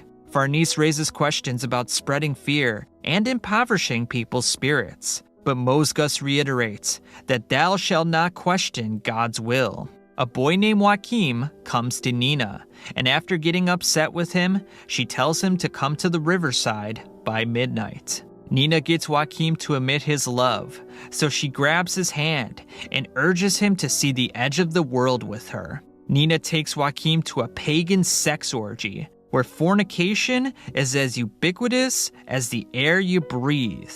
To become initiated, Joachim must kiss the leader's heart and penis, which looks like a snake, and drink from a bowl. The bowl, unfortunately, has a human finger and subsequently runs away. Luca walks in and physically punishes Nina for her abhorrent behavior. While walking Nina back home, Casca walks in on the orgy, and when she's stripped by one of the members, she screams, and evil spirits begin to infiltrate people's bodies. Before anything happens though, the demon child protects Casca and disappears into nothingness. Isidro, who's been tailing Guts, attempts to pilfer his sword, but it's simply too massive. Guts tells Isidro to scram, but then the dead bodies on the wagon wheels come along, and it's time for some more slashing and gashing. After Isidro breaks his sword, Guts tosses him down a hill. Guts then runs away for an entire day, attempting to reach the Tower of Conviction, before running into an old friend. Skull Knight and Guts seem to be converging on the same location, and it's possible the leader of the God Hand will be there as well. Skull Knight also reveals that every 1,000 years, someone in the divine realm is incarnated in the human world, and the revelation foretells a hawk of light. Essentially, the event imitates the eclipse. Skull Knight mentions that all events fall within the flow of causality. However, minute details cannot be predicted by the God Hand, and Skull Knight will attempt to exploit this to his advantage. Skull Knight leaves by saying, "Your lover will be left alone. It won't be as simple as catching two birds." Farnese gives the orders to burn 3 heretics at the stake. Serpico excuses himself and tells Jerome that his mother was burned at the stake before his eyes. Farnese recalls the first time she watched someone burn at the stake and how she enjoyed throwing the torches into the fire. To assuage her guilt, Farnese proceeds to masturbate, but the feelings of guilt are too strong. Pepe, a prostitute under Luca, is bound up by Knights of the Holy See. Luca backtalks the soldier, and the soldier readies his whip, but Guts catches it and crushes his face with his hand, asking where the woman is with the brand on her chest. Guts obliterates the guards, shocking everyone in sight. The soldiers eventually flee in fear, and Luca takes Guts to Casca. But when they arrive at the tent, Nina and Casca are gone. A group of heretics, who think Casca's a sorcerer, abduct the two girls. Joachim elucidates the location of the heretic hideout to the Holy Iron Chain Knights. Meanwhile, Isidro, who is at the entrance of the hideout, hears the heretics say they will cut out Nina's heart as an offering to the witch. Isidro distracts the cultist, while Puck goes to Guts. Casca's brand bleeds, and the evil spirits possess the cultist, while the Holy Iron Chain Knights enter the cave. Isidro saves Casca and Nina, while the goat-headed leader is possessed. The leader looks to mate with Casca, but Guts lunges in and creates a whirlwind of death. After 2 years, Guts and Casca look at each other, and damn if it's not epic. Farnese is alarmed at the presence of the Black Swordsman, but urges her soldiers to fight. While escaping, Guts clashes with the cultist leader, and even gets knocked to the ground. But Guts is unwavering in his mission, and thusly claims, "I'm taking her with me, this time for sure." After some nifty moves, Guts catches the leader and slices his head off. A pair of mysterious eyes watches Guts. Serpico corners Guts on a narrow ledge, and the two begin to fight each other. The advantage of this approach for Serpico is that because of Guts' right arm being pinned up against the wall, he isn't able to draw his massive sword. Furthermore, the sun is in Guts' eyes, and his heavy equipment is more of a hindrance than a help. Despite this, Guts catches Serpico's sword with his hand, crushes it, and points his bow at him. But Serpico's evasive moves allow him to escape the Black Swordsman, for now.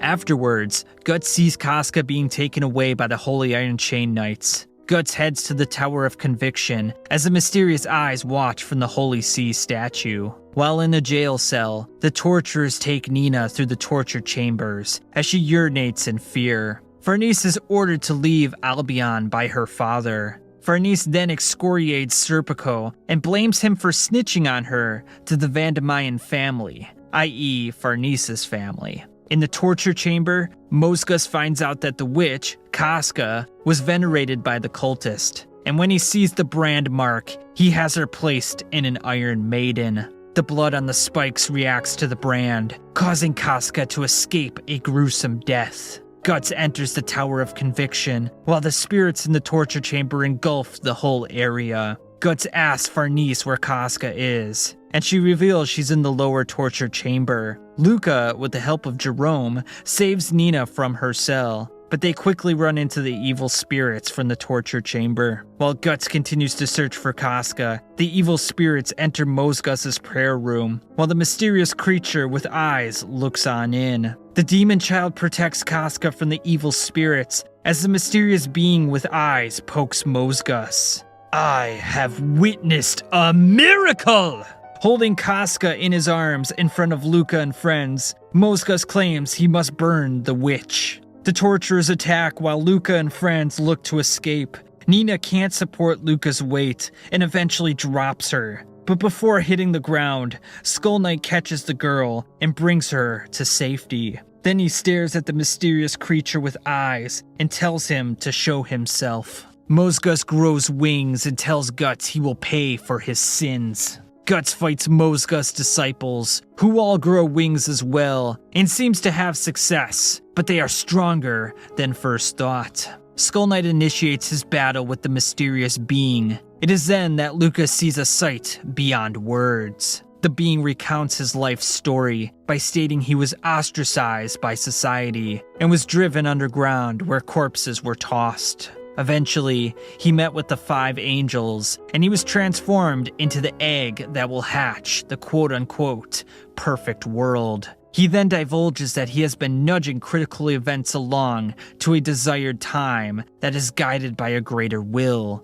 possibly the gears of fate. Skull Knight chases away the egg, but when he escapes with Luca, they see a giant egg.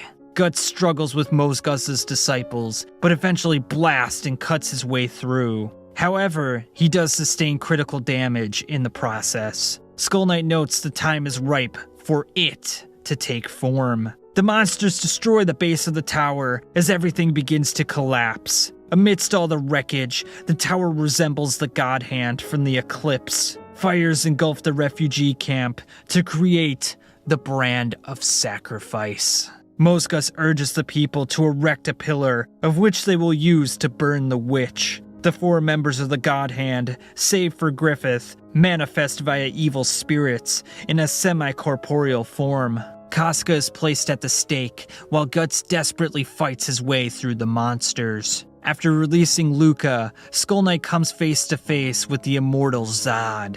While slowly dying, the egg consumes the demon child and says, "Let us die together."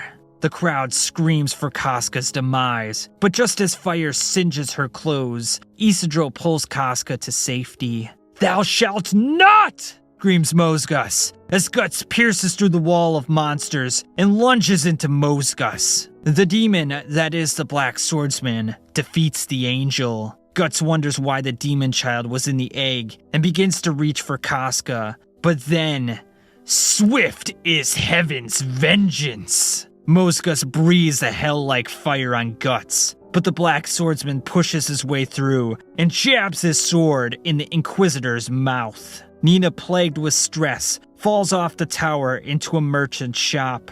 Guts and Mosgus continue their battle, but Guts is troubled with finding a weak spot on Mosgus's armored body. Mosgus batters Guts with God's pressure, but the Black Swordsman rams his sword through the Inquisitor's body, lifts him up into the air, and tosses his candied ass off the Tower of Conviction. The Holy See followers are consumed in darkness as Guts embraces Casca. As the people stampede away from the monsters, Luca saves Nina from being trampled. Guts and the gang make a fire to ward off the oncoming monsters. The situation looks insurmountable as the living dead form the semi-corporeal God Hand, and everyone is crying out for the desired to come.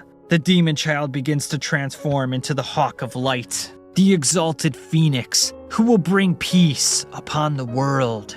Day breaks, and Guts and the crew are all safe. Salat and the Bakiraka arrive to witness the Oracle, but attack Guts' crew instead. After fending them off, Zod bursts through the remnants of the tower and begins running in a mysterious fashion. Guts looks over his shoulder and notices the Skull Knight as he is pointing in the direction of the newly reincarnated Griffith.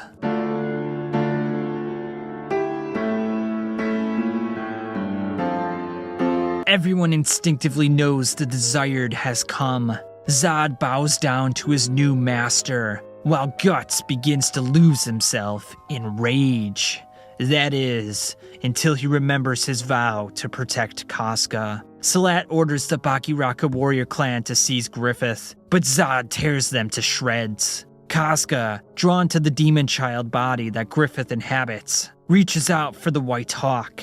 The Kushan army head toward Albion, while Zod flies Griffith away from the wreckage. Guts and Casca slice through the Kushan soldiers as they chase Griffith and the demonic creature. Farnese begins to question her own faith as she resigns from the Holy Iron Chain Knights and endeavors to follow Guts in his journey against the darkness. Nina leaves Luca and starts a life with Joaquim, and Skull Knight notes that with the fissure, the shape of the world began to crumble. Zod flies over a dreamlike forest, while Guts and Casca return to Erica after she just said good morning to her father. Godo passed away shortly after Guts left last time, and Erica suggests that they should all live together from now on. Erica then mentions that Rickard has been talking to a silver-haired man on the Hill of Swords. Guts' rage unleashes at the sight of Griffith, but Rickard, unknowing to what Griffith did during the eclipse, stops Guts. Griffith notes his new body of flesh makes him free. Guts yells at Griffith for his lack of remorse, but Griffith says, "I'll not betray my dream." Guts swings his sword in rage, but Zod intervenes. The two go back and forth for a while, but it's clear Guts is on the defensive. However, Guts eventually lands a blow on the immortal creature, while Griffith contemplates his inner feelings that seem to originate within the demon child, which fused with his vessel. Zod transforms, giving Guts everything he can handle, and then some. Casca, sensing the presence of the demon child, approaches the hill. As Zod shatters a nearby rock, Griffith shields the former unit commander of the Hawk. Casca cries out as she senses the child within Griffith, but Griffith and Zod retreat, as Griffith reminds Guts what he truly desires. Griffith extends an invitation to Rickert to join his cause if he so desires. Meanwhile, Guts readies his bow, but again, Rickert stops him. After Griffith leaves, Guts tells Rickert everything about the eclipse, and Rickert insists on joining Guts on his vengeance trail, but Guts refuses. With the destruction of the Fairy Cove that Guts lived in briefly, Puck recommends that they go to his home, Elfhelm. For now, Guts and Casca leave Rickert and Erica. The Kushan army invade a midland town, while a young girl, Sonia, says, "The Hawk of Light is coming." Kushan General excoriates Salat and the Bakiraka for not catching the Hawk. An arrow aimed at the general is caught by Salat, as his 2 Tapasa guards eliminate the instigators. Salat returns to his mission of finding the Hawk, while Griffith casually rides into the village. Griffith swiftly kills the general, while Zod plows through a crowd of soldiers. The Moonlight Knight, Locus, offers his sword to Griffith and helps Zod in demolishing the Kushans. Sonia approaches Griffith as the Tapasa lunge in, but they are pushed back by a cryptic being cloaked in black, wearing a 3-eyed mask. The man is Roxas, a Kushan exile, who vows to lop off Griffith's head. However, for the time being, he'll protect him until that day comes. A man in a dragon armor, Grunbeld, smashes his way through and eventually pledges his allegiance to the ever-growing Hawk.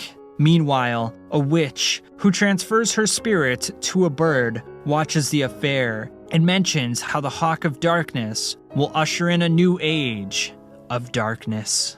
Farnese and Serpico follow the Black Swordsman, while Guts fends off some snow demons. Guts is having difficulties watching after Casca and not being reminded of her past self. The Beast of Darkness returns to Guts at the nighttime, goading him into killing Casca and pursuing Griffith instead. Guts wakes up and stabs the incubus on his shoulder. While fighting monsters, Guts is possessed and begins to strangle Casca. Afterwards, Casca grows wary of the Black Swordsman, forcing Guts to restrain her mobility with a leash. The emotional distance grows ever wider between the former lovers. As Guts naps, Casca escapes her bondage, but falls in the hands of 3 lustful soldiers, who strip her clothes off. Casca's muscle memory from her days with the Hawk kicks in, as she dispatches the 3 hastily. Upon seeing Casca's naked body, Guts' libido kicks in, and after dodging Casca's sword strike, he pins her down and forces his lips upon her. Casca resists, but the Beast of Darkness eggs him on to tear her to shreds. Guts pulls back before losing all control. Afterwards, Guts is visited by some familiar faces. Farnese then kneels in the presence of the Black Swordsman, requesting to accompany him on his travels. Isidro excoriates Farnese for nearly having Casca burned and demands she grovel to prove her loyalty. Farnese cuts her hair, shocking Isidro. Guts then permits the unification, but warns there will be no more restful nights from here on. Lord Mule, a Midland nobleman, looks to enact vengeance on the Kushans who displaced the Midland royal families. One of the soldiers says the White Hawk is liberating Midland territories from the Kushan army. Lord Mule sees the Kushans rounding up Midland civilians and charges in with his regiment. Mule quickly discovers the Kushans are using Midland prisoners and not their own forces. The odds are not in Mule's favor, but reinforcements come in via Griffith's horde of demon soldiers, led by Zod. Sonia, who is a mind reader, communicates instructions to Griffith as he flies in through the enemy front and lops off the head of the Kushan leader. Following the battle, Sonia welcomes Mule to the Band of the Hawk. Mule is shocked to see Kushan warriors in the Hawk's camp, but Locus explains that the enemy warriors that survive 3 battles are given the choice of conciliation or death. Sonia and Mule make their way through Griffith's various war demons. Mule recognizes the towering Grunbeld, otherwise known as the Great Flame Dragon. The Despite this, Mule thinks that Groombell died long ago in battle. Zod is the last demon they encounter before seeing Griffith, surrounded by dead souls. Griffith allows family members to say goodbye to their deceased loved ones before they go to a place where they all become one. Humbled by Griffith's mere presence, Mule offers his sword to Griffith and feels that his involvement with the Hawk will be the stuff of legends. Meanwhile, Farnese is beginning to feel useless, as she is more of a hindrance than anything else. One day, she loses sight of Casca and ends up hiding in a tree all night. A shepherd gives Guts and the gang directions to Virtanis, a port by the sea that will allow them to reach Puck's homeland, Elfhelm. But with all the military activity, it's going to be dangerous, and they also need to avoid trolls on the way there. Guts continues training Isidro, and it looks like the young lad is making some progress. But Guts urges the lad to utilize his wits to think through battles, rather than coming in with a preset plan. Serpico tells Guts that if Farnese wishes to continue her adventure with the Black Swordsman, then he'll do his best to get along. However, if things go awry, Serpico will hash things out with his sword. A troll snatches Farnese and Casca, but Isidro stops it by chucking a rock at its head. The troll clenches its axe with fury as Isidro draws his sword, readying himself for a legitimate battle. The troll pushes Isidro around and eventually looks poised for the final blow. But a witch throws berries at its face and tells Isidro to take a look around. Surrounded by beastly trolls, the witch uses various magical spells to drive them away. Guts wonders if there could be an apostle in the area before they run into a man that was attacked by trolls. The man identifies as Morgan and is looking for a witch to save his village from the trolls. After crossing the witch's magical barrier, they arrive at a cryptic house with trees growing out of it. Just then, hordes of golems begin to converge on Guts and the gang, and the Black Swordsman does what he does best, slicing and dicing.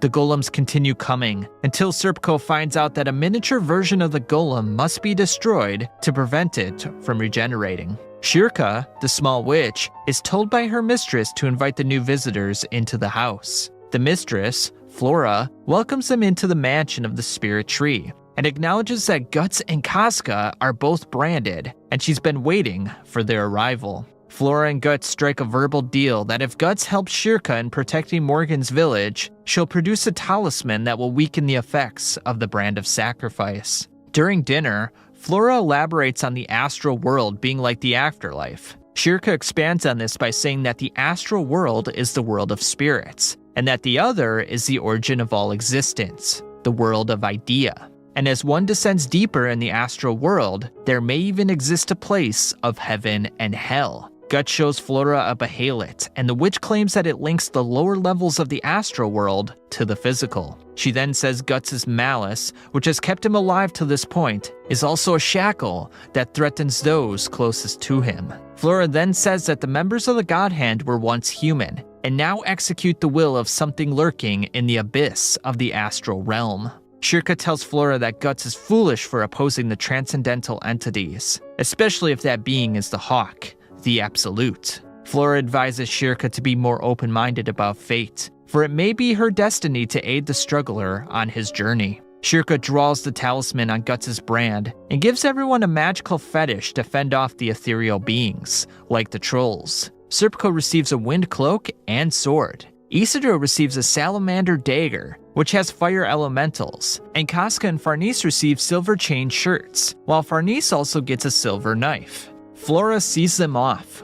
Shortly after, she has a cryptic conversation with the Skull Knight, who seems to know her quite well. Trolls attack the village of Enoch as Morgan returns during a funeral. Morgan shows Shirka to the villagers, but they are skeptical that a mere child can help them. The village priest reinforces their doubts and even claims that witches are symbols of wickedness. Despite this, Guts secures lodging for his companions. Shirka offers everyone a piece of her hair to tie around their finger, so that they can communicate with one another through thought transference. Shirka assumes the leadership position in the future battle, but it angers Isidro. Fuming, Isidro goes to the river to swing his sword. He then encounters Morgan, and the old man tells the boy how witches saved his mother from the brink of death. Guts saves Shirka from some boys throwing rocks at her. Shirka then tells Guts that the Holy See built this church in Enoch on Holy Land, and have thus tarnished the area for political power. In addition, because of the Holy See's influence, the villagers of Enoch drove Flora away from this area long ago. Hence, Shirka despises them. Just then, a small army of trolls rushes into the village, as the villagers seek safety in the church. Serpico uses his magical fetish to slice the heads off 2 trolls. The sheer number of repulsive creatures forces them to run, until Casca trips, and Farnese shields her with her body. Serpico defends the 2, and is shocked to see Farnese put someone else's life before her own. Guts walks in and slices multiple trolls at once. The townsfolk are impressed with Guts' performance, as Shirka remarks, "He is superhuman." Shirka announces that she will use magic to extend the bulwark, i.e. the defensive barrier around the church, and uses thought transference to ask the 3 guys to buy some time. The priest, outraged with Shirka's wicked behavior, commands her to cease her activity. It is then that Farnese draws a parallel between the priest's behavior and her own as the leader of the Holy Iron Chain Knights. Farnese stops the priest as Shirka performs her incantation. The villagers enter the church, only to see the trolls already inside. Guts continues fending off the trolls as Serpico and Isidro go in the church. Trolls surround Casca in the church as Farnese does her best to ward them off. Isidro ends up in a compromised position, but is saved by Morgan. Shirka summons the lords of the east, west, south, and north to protect the church. The magic that pervades the land incinerates the trolls, heals up Morgan's wounds, and repels all spiritual beings that would bring harm. Shirka enlightens the priest by stating that she has built a shrine in her heart to communicate with the spiritual beings. A large ogre makes its presence known, and although it cannot cross Shirka's barrier, it can throw physical objects in and cause severe damage. Shirka asks for more time to use her magic, so Guts takes on the responsibility of fighting off the ogre by himself. Water begins to descend on the town as a Kelpie walks in on the affair. Given their current predicament, Serpico decides to help Guts with the Kelpie to buy Shirka more time. Guts and Serpico fight their respective monsters as Shirka enters deeper in the astral realm and eventually sees a magical sanctuary that existed before the church. Serpico has trouble with the Kelpie as it begins to drown him. After escaping, Serpico gains the upper hand and cuts the Kelpie's left eye out. Shirka becomes one with the water spirit in Enoch and summons a deluge to wash away the spirits. Despite her success, Shirka's alignment with the water spirit becomes too strong, and if she does not return to her physical body, the floods will continue. Furthermore, if someone attempts to jar her awake, her spiritual body may never return, leaving her a vegetable. Farnese attempts to bring her back, nonetheless, but bumps Casca off the roof of the church. Isidro snaps Shirka out of her trance, but the crew can't seem to find Casca or Farnese. Shirka uses her ability to determine the location of the 2 missing girls. The townsfolk, along with the priest, offer their thanks for Shirka's services. Morgan, who can see that Isidro is down on himself, offers him a sword that will be easy for him to handle in battle. Serpico, who is injured in battle, tells Guts that he is leaving Lady Farnese in his hands. Guts, Shirka, and Isidro enter the troll cave to find the girls, but see a weird creature lingering about. Shirka says this is a sign that they are in Quithoth, the dark domain of the spirit realm. Shirka notes the irregularity of the spiritual and physical worlds overlapping like this, and says, "The world will undergo a transfiguration. No, perhaps that has already begun, along with the appearance of a certain man." Shirka wakes up Farnese and Casca through thought transference, and the 2 girls soon realize the gravity of their situation. Farnese keeps Casca close as they notice a group of trolls raping and mutilating human women. The trolls surround the 2 girls as Farnese ineffectively attempts to scare them off. Guts shoots his revolving bow and kills the group of trolls. Shirka announces they've come to save the girls. Guts tells Isidro to protect the women as he prepares for another battle with the hairy monsters. Guts easily dispatches the droves of trolls as Shirka and the gang get cornered. In an instant, the trolls are slaughtered and a gust of wind streams past them. In the wreckage, a weird feeling consumes Guts. Casca and Guts' brands bleed profusely as the troll's intestines begin to manifest in the form of slan from the God Hand. Guts attacks, but the female God Hand member pulls him in.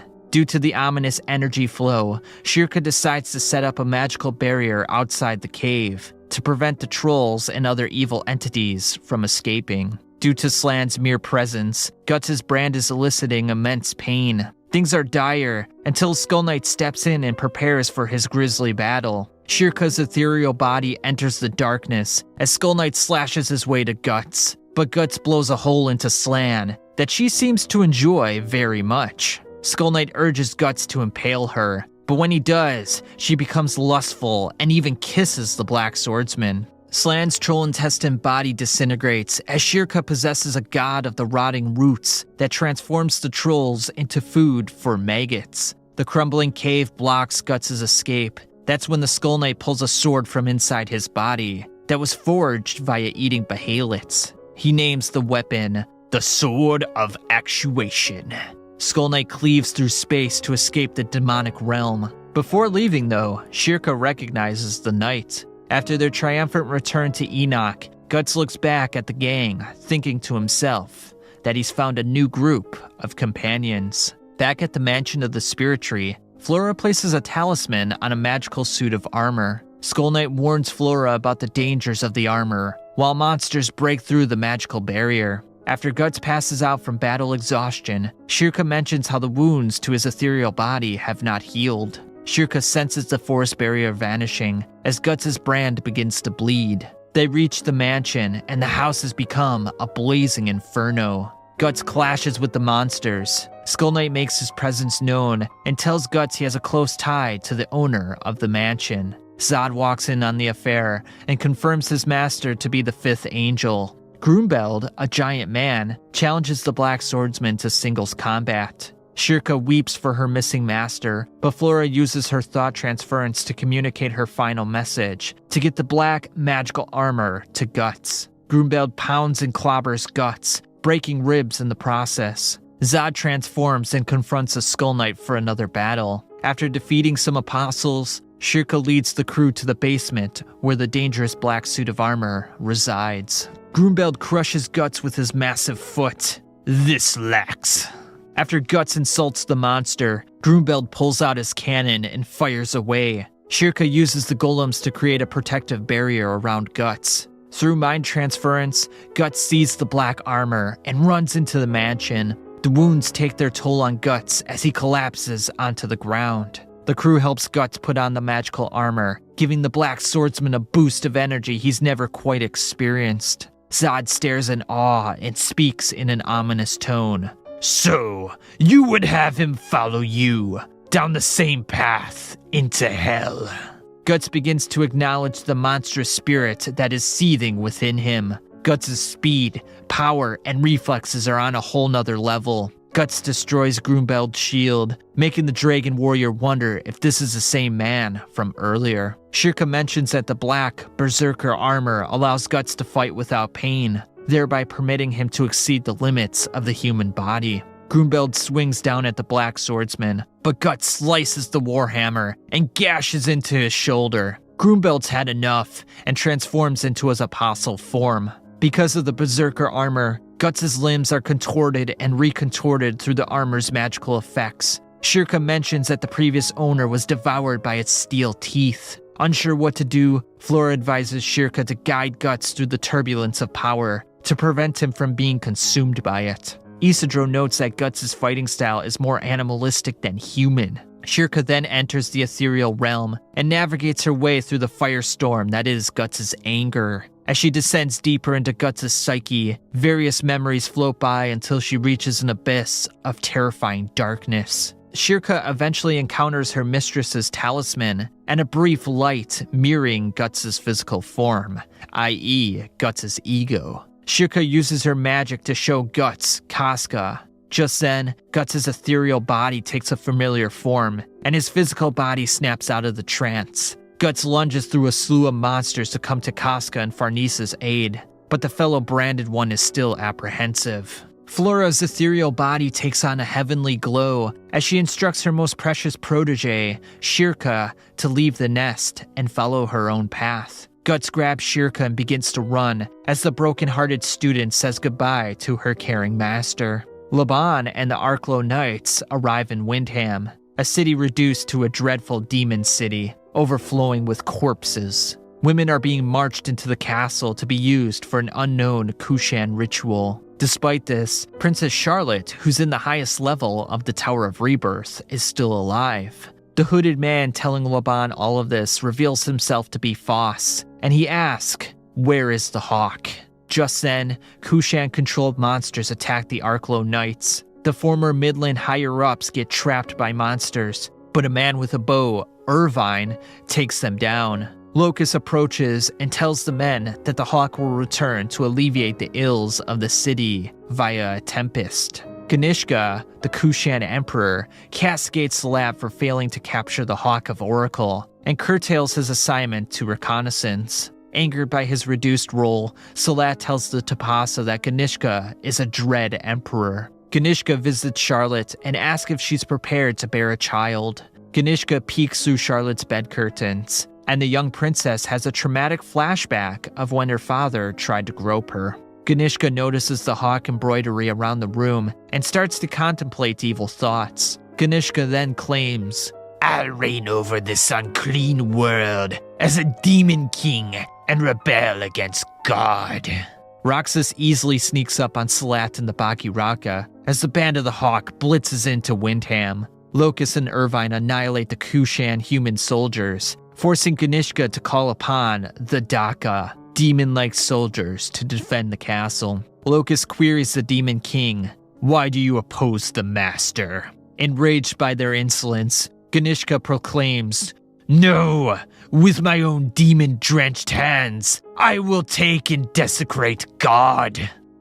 Locus decapitates numerous Daka with one swift move, impressing Ganishka. Irvine aims his bow toward the Emperor, but the arrow goes straight through his body.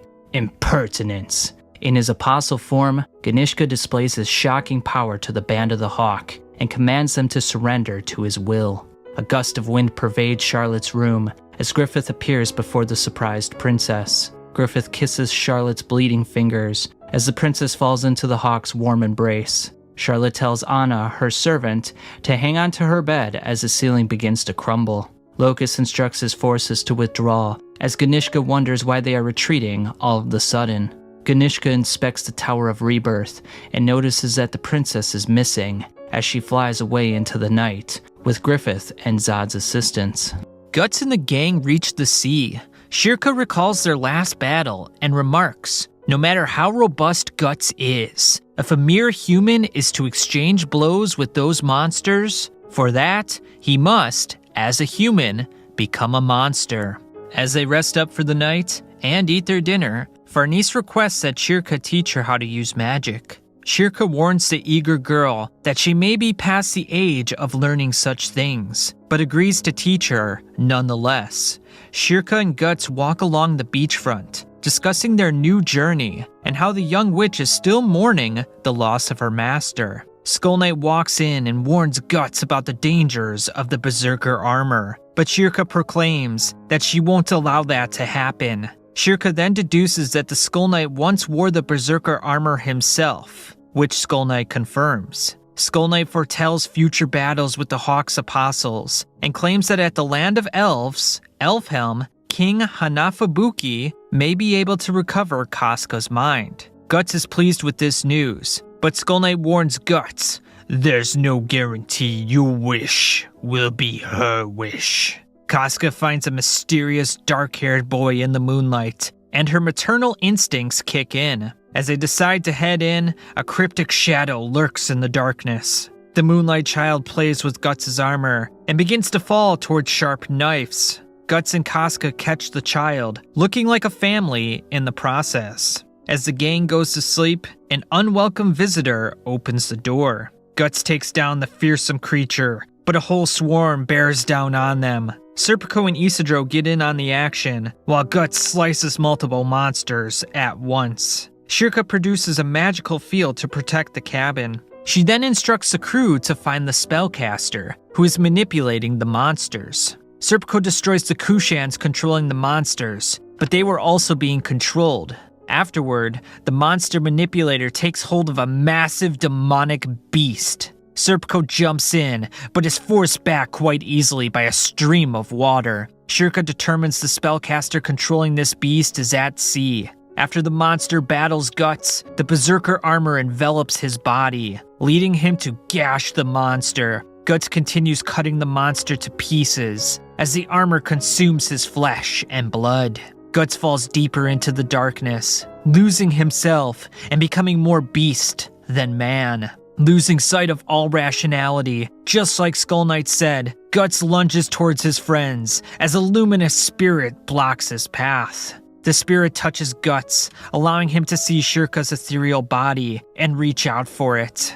After narrowly being consumed by the darkness, Guts and the gang notice the Moonlight Boy is missing. On a Kushan ship, Master Daiba's army of Pashaka succeeded in their mission of subjugation. But the mysterious man wonders how one group of individuals survived the attack. Guts and the gang arrive in Vritannis, a garrison fortress of the Holy See. After Isidro knocks Shirka's hat down, resulting in it being crushed by a cart, the witch ventures off on her own, until she sees a dark, cryptic being floating in the air. Shirka walks in on an area with numerous hanged individuals. After finding out they were Kushan slaves, she orders the men to cremate the bodies. While looking for Shirka, Mule inquires Isidro about the whereabouts of the witch. While moping on a shipping dock, Shirka is approached by Sonia, who recognizes her immediately as a witch. Sonia uses an analogy about birds to describe her situation with the Band of the Hawk. As the two get up to leave, they notice some pirates chasing Kushan children, who they plan to use as slaves. Shirka uses her magic to freeze the men, but Isidro, not wanting the men to figure out that she's a witch, distracts them with his usual tactics. Mule eventually enters the arena and cuts the pirates down. Enraged by this, the pirate boss descends upon them and defeats Mule in singles combat. Isidro lunges in to save Mule, but he doesn't last long. Fortunately though, a knight was woken up and ferociously attacks the pirates while Mule saves the slave children. Sonia invites Shirka to join her on her travels, but with one look at Guts, the witch declines the offer. Before leaving, Sonia warns Shirka to flee the city. Just then, Shirka sees a vision of events that will befall Vritannis. Shirka then changes her normal attire to avoid suspicion that she's a witch. Back at the Hawks encampment, Princess Charlotte bakes Griffith some sweets, but Sonia, who has a crush on Griffith, intervenes. Mule pulls Sonia away to allow Griffith and Charlotte some private time. Unhappy with the situation, however, Sonia walks away and has a brief conversation with Irvine before falling asleep. Farnese begins her magic training by tangibly visualizing an apple in her mind, which is the first step in attaining her luminous body. Unable to secure a ship for traveling to Elfhelm, Farnese suggests an idea. She later arrives at the Vandemayan household, only to be castigated by her father for dereliction in her duty as the leader of the Holy Iron Chain Knights. He asserts that her actions will be judged by the Holy City's Court Supreme, and that she is to abide quietly in the mansion. Farnese feebly attempts to ask for a ship for her friends, but can't get the words out. After a bath, Farnese is approached by Magnifico, her older brother, who empathizes with her, as he was also slighted by the Vandemayan head. Farnese tells Magnifico her plan of asking father for a ship, but her older brother reassures her that he could procure one for her. That is, given a request. Serpico returns and gives the good news that a ship has been arranged, but Farnese will not be rejoining them. Serpico returns all the magical fetishes and abruptly leaves with no further explanation. Puck and Ivalera sneak into the Vandemayan mansion, under the instruction of Guts, to spy on Farnese. Magnifico introduces Farnese to Roderick, an officer of the Navy, who is to be her fiancé. The two elves report the news to Guts, and after Casca drops the deed to the ship in the fire, Guts decides it's time to retrieve Farnese. Farnese continues her visualization training on her own. She then tells Serpico how she's a fool and a coward for running back home. Lady Vandemayan, Farnese's mother, tells her daughter that the head of the Vandemayan fears her rambunctious hellstorm of a daughter, chiefly because he cannot control her. Guts and the crew approach the Vandemayan estate, as an aristocratic carriage goes by, with Lady Farnese inside. A ball is held shortly after, with many foreign dignitaries there, attempting to curry favor with the Vandamayan Bank, who is the main financial backer of numerous nations. Magnifico and Roderick both bemoan their respective fathers' close-mindedness and lack of forethought in thinking beyond their limited domains. Roderick then takes Farnese to dance, as Magnifico is shocked to see his own mother at the party. Lady Vandamayan warns Magnifico about his sister and moves her way to Serpico. She recognizes him from 10 years ago and remarks that he must be warped to have stayed with her daughter for so long. Guts and the gang slip past the guards to enter the ball, but fog and monsters begin to pervade the area. Shirka talks to Serpico through mind transference, and when they meet up with him, Serpico tells the gang that they cannot see Lady Farnese, and he thusly challenges Guts to a duel. The layout of the room has numerous pillars, which slows down Guts' sword enough to allow Serpico to dodge. Serpico continues to narrowly dodge Guts' strikes as he reminisces about his time with the Black Swordsman and how it changed him.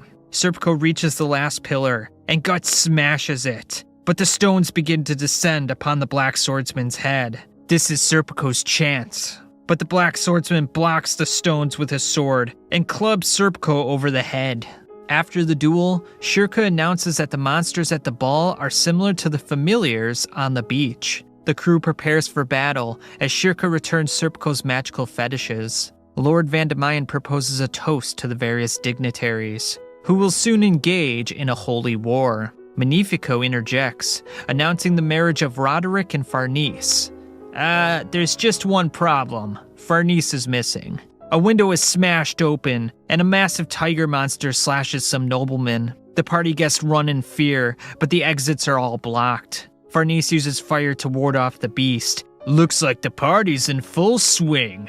Guts wastes no time in slicing the tiger down the middle, shocking everyone. Serpico brings Farnese to her old companions, pleasing Casca immensely. Guts says they should leave, but Farnese begs for him to protect her family, to which Guts grudgingly obliges. Shirka unleashes some thorn snakes and gives Farnese a ring in which she can control them to her will. Roderick attempts to help, but is ineffective. Farnese urges him to use a silver weapon against the monsters. Serpico dispatches the spellcasters controlling the tigers, and Shirka bounds the monsters with her magic. Guts then queries Farnese if this is her last stop on her journey, but it looks like her journey is just beginning. Lord Vandamayan displays his gratitude to his saviors, but just then, the apostle form of Ganishka rears its ugly head and gives a fierce warning. The illusions that you saw, know this, that they are the start of a nightmare without end this evening. Monsters begin burning and destroying the city from every direction. Roderick offers his boat and services to Guts for the journey to Elfhelm, in an attempt to prove himself worthy of Farnese's hand. Farnese tacitly says goodbye to her parents as they leave the party. Guts runs into Owen, the former leader of the Midland Tomel Knights, who immediately recognizes the Raiders captain of the Band of the Hawk.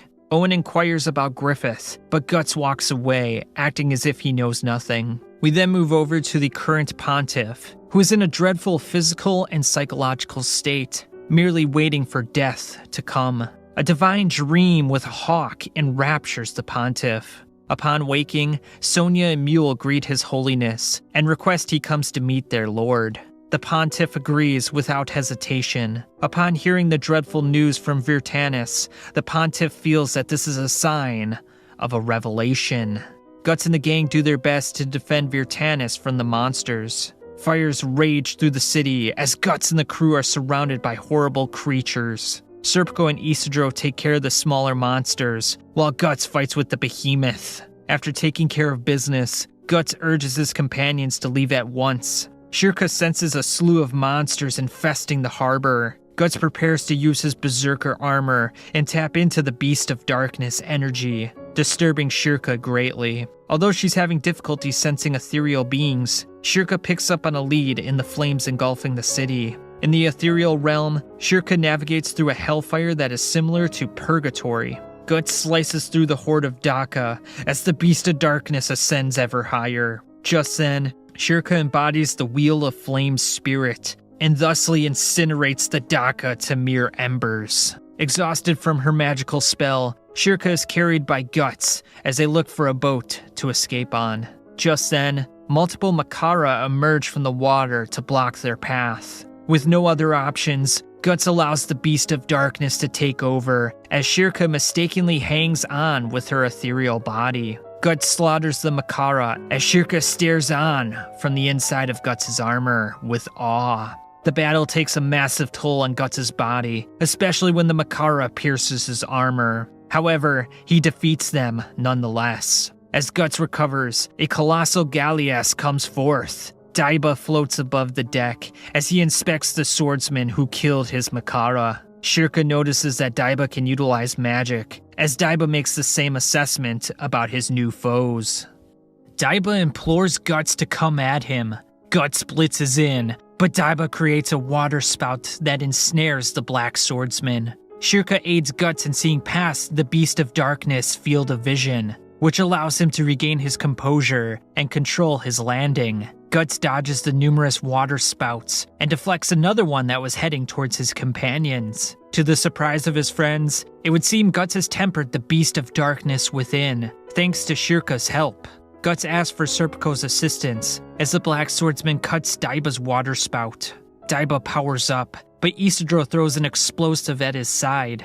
Daiba then summons the Kundalini Water Serpent, his most powerful creature. Shirka warns Guts that the Kundalini may be on the level of a polytheistic god. Shirka identifies the true body of the Kundalini, and Guts makes it his mission to cut it. But to do so, he'll need Shirka to call upon the Wheel of Flame spirit for assistance. Guts lunges into the Kundalini's head and utilizes the burst of flame to blow the serpent apart. Daiba looks to escape on his Garuda, but then the Emperor interjects. "You've blundered, Daiba! Not only did you lose most of the Makara, but the Kundalini was slaughtered!" Ganishka shocks Daiba and tells him to fall back. Ganishka then says, "Are you the follower of my arch-enemy, the Hawk?" Ganishka eventually shocks Guts with lightning as Shirka is displaced from the armor. Despite the intense damage, Guts presses on, surprising Ganishka. Ganishka finds out Guts is branded and queries, "Wilt thou become a follower of mine?" Guts respects Ganishka's disobedience to the God Hand, yet he turns down the Emperor nonetheless. Ganishka plans to smite Guts, but then notices Zod in the distance, making his grand entrance. "The insects that have swarmed to the Hawk of Light have come." Ganishka scorches numerous flying monsters. Zod captures Ganishka's attention by roaring. He then attacks with all his might, but can't get close due to the lightning. The damage takes its toll on Zod as he crashes into Guts. Guts clenches onto Zod's back as the Apostle emerges from the water. Zod and Guts come to an understanding, a temporary alliance if you will, even though Zod is skeptical that one can take down the Emperor. Zod and Guts harness their collective strength to pierce through the brow of Ganishka, leaving his physical body scarred and scalding. Zod and Guts' bodies are steaming from the electrical currents they flew through. Zod demands Guts to stand up afterwards so they can settle their score. Nevertheless, Zod decides to wait for a better moment, and even crushes the neck of one of his allies who wishes to dispatch the Black Swordsman here and now. Guts presses on about Griffith's location, but Serpico dissuades the idea. Guts eventually passes out, but as he and his friends escape on a rowboat, he sees Griffith in the distance. The Kushan send an overwhelming military force to Virtanis, with the Emperor ordering a purge of the Holy See Alliance armies. Things look dismal until Irvine begins taking the heads off of multiple soldiers with his bow. Ganishka begins to worry about the presence of the Hawk. In the distance, Griffith looks poised to ingratiate himself into the battle. Griffith's lancers pierce through the enemy barrier as Zod gashes his way in. The Hawk easily cuts through 200,000 Kushan soldiers, with Griffith leading the charge. The Hawk swiftly surrounds the Emperor's mobile palace, with Griffith gracefully entering and confronting the tyrant. "This is the Hawk. I'm trembling. I The ruler of the greatest empire of this world! Ganishka gets mad at the Hawk's mere presence. Griffith attempts to touch the Emperor, but Ganishka reverts to his apostle form. I am the Kushan Emperor, supreme ruler and devastator of the world. Griffith's men topple the palace as a gust of wind pierces Ganishka's face. Under the immense force of the wind, Ganishka deteriorates to his human form. An inescapable dread consumes the Emperor. Griffith proposes that the two meet in the royal capital for their showdown. Ganishka, henceforth, retreats his forces as the Hawk claims a moral victory. Griffith, the savior, enters Virtanis, tells Lord Vandemayan, "We are the Band of the Hawk, the Midland Liberation Army, under direct control of the royal house. As the sole army of Midland, everyone who sets foot in their kingdom shall obey Griffith's orders." The aristocrats take umbrage with Griffith's words until Princess Charlotte reveals herself, claiming, Sir Griffith, my betrothed and leader of the Band of the Hawk, has been designated Supreme Commander of the Midland Regular Army. Lord Vandemayan recognizes Griffith as a hero and thus has the right to command other forces in his kingdom. However, the battle with the Kushans is steeped in religious values, making it a war with the Holy See itself, and not just Midland. The pontiff's luxurious carriage breaks the conversation as the frail old man surprises everyone via prostrating in front of Griffith, similar to how Mosgus prostrated in reverence of the Holy See statue. The pontiff then announces, "The Hawk of Light you see here is our savior!" The crowd of men then exalt their new leader, Griffith. Roderick's ship, the Seahorse, has long set sail with Guts and the crew all aboard. In the lower decks, Farnese's luminous body enters the astral world for the first time. Shirka grabs Farnese's hand and shows her a sight beyond words above the ship. Guts placidly stares at Casca until his vision begins to fade to black, just as Skull Knight foretold. Roderick steps in and inquires about Casca's significance to the Black Swordsman. Just as he's answering, Farnese returns to her physical body, not wanting to know Guts' response. Casca climbs onto the boat's bowsprit, and although Guts attempts to grab her, she falls into the water. Guts lunges in to save Casca, but his prosthetic arm weighs him down into the depths of the water. As he begins to sink, he reminisces about Casca's bad happenings near water. Roderick saves the Black Swordsman as Shirka redraws Guts' talisman. Guts then subtly analogizes replacing his arm with a prosthetic and reviving Casca's mind, in the sense that you can replace what was lost, but you can't get back what you once had. After drawing the talisman, Shirka runs through Guts' words to Roderick about Casca. But even if he loves her and not Shirka, Shirka already has a special bond that no one else shares. Armed merchants head towards Roderick's ship as he instructs everyone to their battle stations. The pirates that harassed Isidro and Virtanis raise their skull and bones flag, but Roderick blows them to shreds with his many cannons. Roderick continues to outmaneuver the foolhardy pirate captain, Bonebeard, and it forces him to eventually withdraw. Guts then struggles with a fever as the Beast of Darkness resists the chains that Shirka placed on him through the talisman. Don't think you can bind me with your yoke. May we run rampant with hatred and wild joy, just to crush with these fangs the true light that burns us. Guts awakens and the crew heads upstairs to celebrate their victory over the pirates. Magnifico tells Roderick that Skellig Island, i.e. the legendary island of elves, will be conquered for financial gain. Roderick tacitly declines this offer and makes his way to Farnese on the Crow's Nest. Although Farnese still feels useless, Roderick reassures her that she is valuable for watching over Casca, Guts' most prized possession. Faust is pleased to hear that Griffith has come back to his former glory. Laban tells everyone that Princess Charlotte is alive and with the Band of the Hawk. Children tell Laban that they've all had the same dream about the shining bird and must all leave the city at once, for the true dawn is coming. Despite his poor health, the pontiff claims his destiny is to place the king's crown on Griffith's head. The gap between Griffith and Ganishka's powers is insurmountable for the emperor, I have no choice but to transcend apostlehood. Ganishka is lowered into a mass of sewn-together apostles to surpass his limitations. Daiba states he made this vessel himself, a man-made behelit, if you will, with the Emperor submerging his reincarnated body inside the vessel. From the bowels of the astral world will something unbelievably sinister come about. With the fog gone, Laban urges the inhabitants to head toward the cathedral. Laban and his men enter the Windham Castle and encounter women prisoners, whom they intend to rescue. Upon reaching Foss and the others, Laban instructs everyone to dress up as Kushan soldiers to escape Windham. Upon escaping, the Kushan guards question Laban's name and affiliation. Though he's in trouble for the moment, a Kushan horseman by the name of Jarif covers for him and reveals he's part of the Band of the Hawk espionage division. Salat and the Bakiraka stymie Laban's advance, calling Jarif a traitor.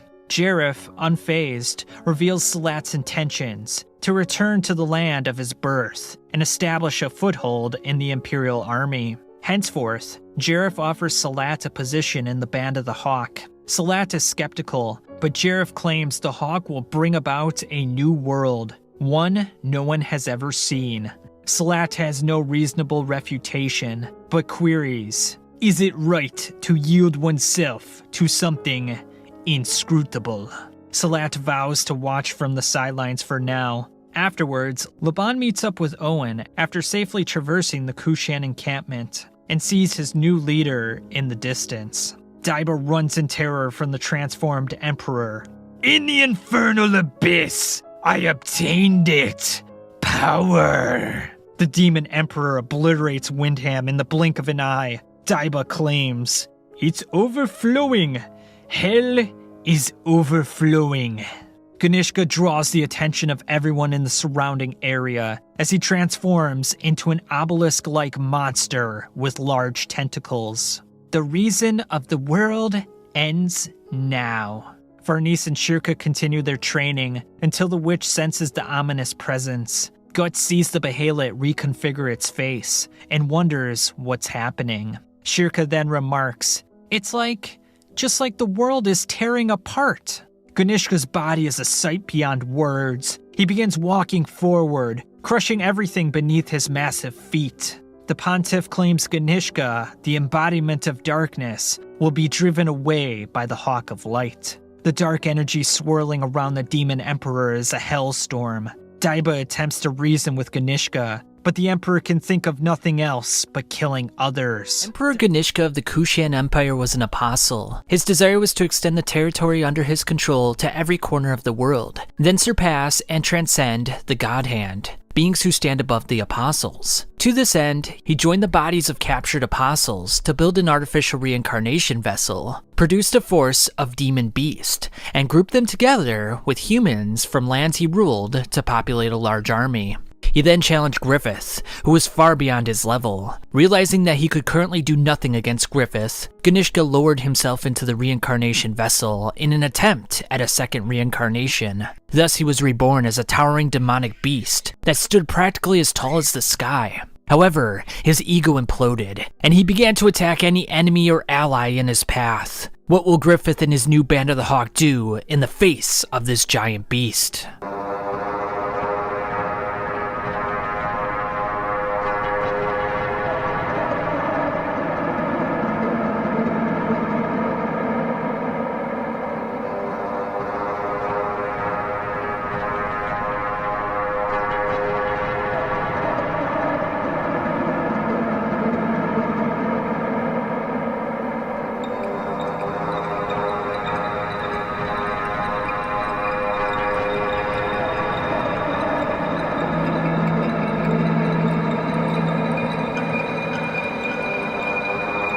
Ganishka is in a delusional state of mind. He even thinks that the soldiers he's crushing are insects, and that they are blooming into red flowers. Daiba attempts to reason with the deranged Emperor, but Ganishka thinks he's just another noisy bug. The devastation caused by the Emperor is beyond words. Due to his imploded ego, Daiba analogizes Ganishka's rampage with the deity who destroys the world with fire, Shiva himself. In a confused state, Ganishka then wonders where his soldiers are. Who am I?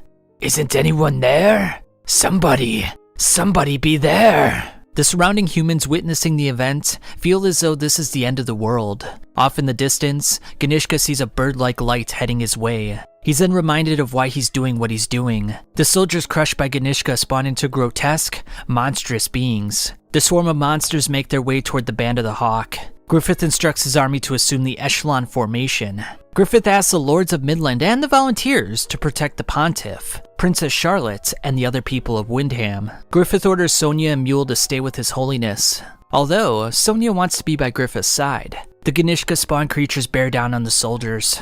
Demonic release.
What is this? The war demons! The surrounding people are petrified by what they are seeing. It's clear that ordinary men stand no chance against the demon-like creatures. They then wonder why Griffith is leading such demons into battle. You idiots! Yells Sonia.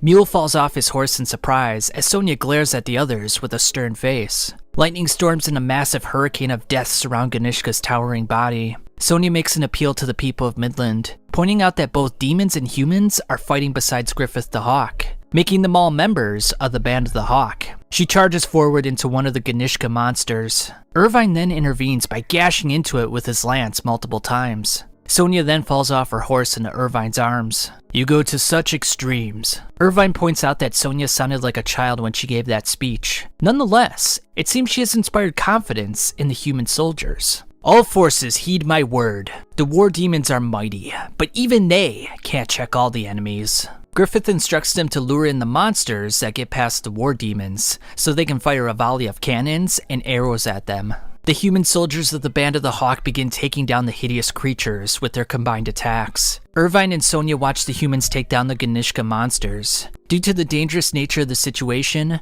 Irvine instructs Sonia to get off, yet she outright refuses. In that case, keep your head down and hold on tight. Sonia grabs on tightly as she and Irvine leap over the human soldiers. After landing, a string appears between the antlers of Irvine's apostle form. He yanks several hairs from his tail, intertwines them, and then loads up the arrow in a makeshift bow. After destroying one of the creatures, he readies 3 more arrows at the same time and fires away with extreme precision. The Band of the Hawk cheers Irvine on, with Sonia leading the charge forward. Harpy-like beings begin attacking the Ganishka monsters. The human forces then use their numbers advantage to surround the monsters on all sides. They gash into them with their spears and shoot them with their crossbows. Beast and men, wolves and sheep, holy and wicked, dream and reality, life and death. They were now hand in hand. Daiba flies over the battlefield in his Garuda, shocked by the revelation that humans and apostles are fighting side by side. Daiba notes that apostles are infernal reincarnations of those with extreme ego and desire. They are, in fact, twisted, resurrected monstrosities who met death at the brink of karma. Yet, they now fight with men, not because they are forced to, but because they want to. Laban in the Arklow Knights stand ready to defend His Holiness, the Pontiff, at all cost. The Pontiff says that people fear the unknown. People must cope with the world because of the unknown. Paganism, foreign languages, different races, and so is that which proves that all this is mere child's play. Because of fear, they label outsiders, all manner of social classes. Everything that separates people is here at this place. The ultimate unknown, yet, why is everyone here filled with exaltation? What a radiant chaos this is.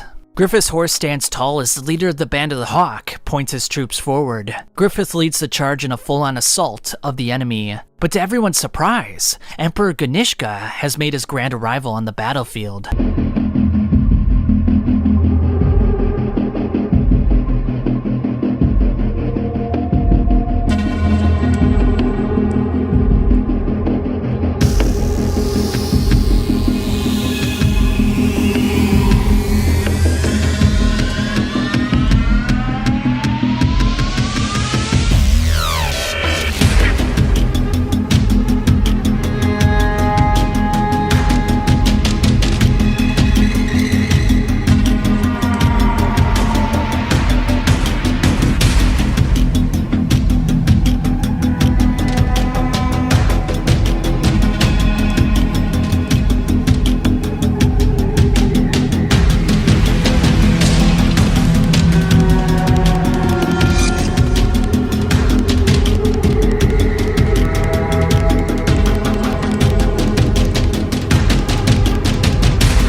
We then have a flashback to an undetermined time, when Ganishka was a mere 6-year-old child. The boy narrowly survived after his mother poisoned his drink. This was all a means to clear the way for the younger brother to assume the throne. In the dead of night, Ganishka exacts his revenge by stabbing his little brother to death. After seeing the horrid sight, the mother commits suicide by leaping out of the balcony. Despite eliminating the threat of his mother, the royalty and aristocracy were keen on eliminating him.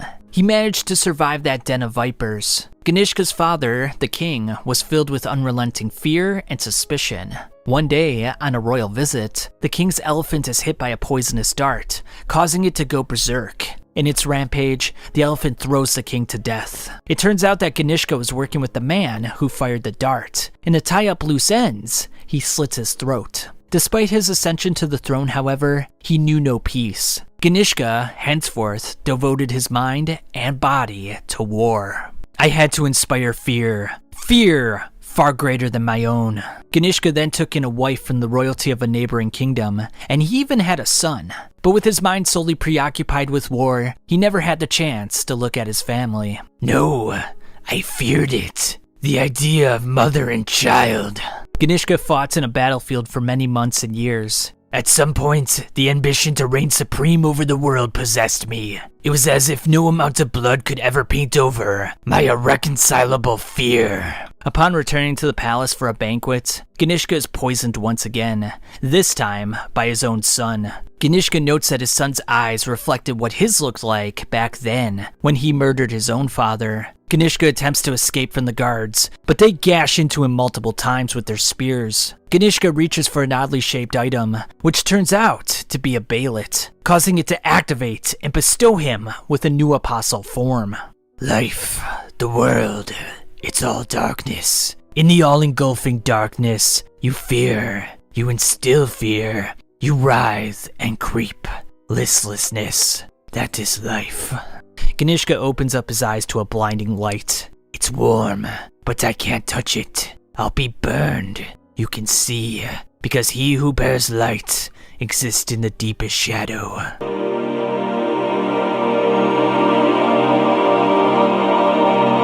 And it's within darkness that true light is discovered. Just then, the Sword of Actuation cuts into the proceedings, opening up a portal for the Knight of Skeleton to enter in, just behind Griffith, aka Femto. Skull Knight raises the Sword of Baelitz upwards and slashes down at Femto's body. Upon seeing this, Zod goes berserk, attacking the Skull Knight with intense fury. Skull Knight dodges the attack. I was waiting for you.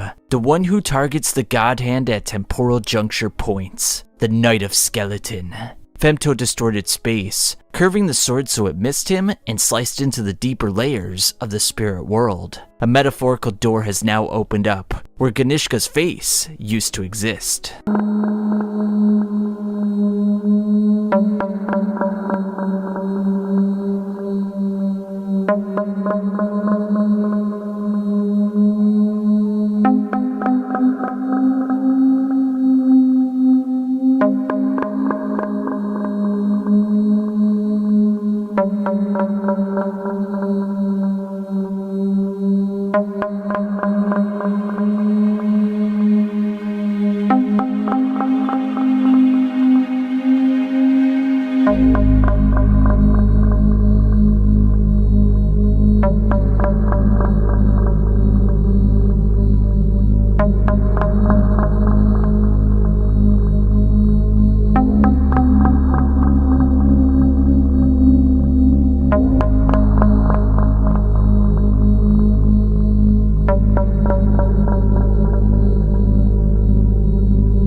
Amongst villages, cities, nations, and peoples, for centuries, for millennia, stories have been told about them as if they really exist. People fear them, yearn for them, yet cannot catch or escape them. Thus have they gone of imagining this other half of the world, and it now lies before their eyes. Mankind's desire, Fantasia.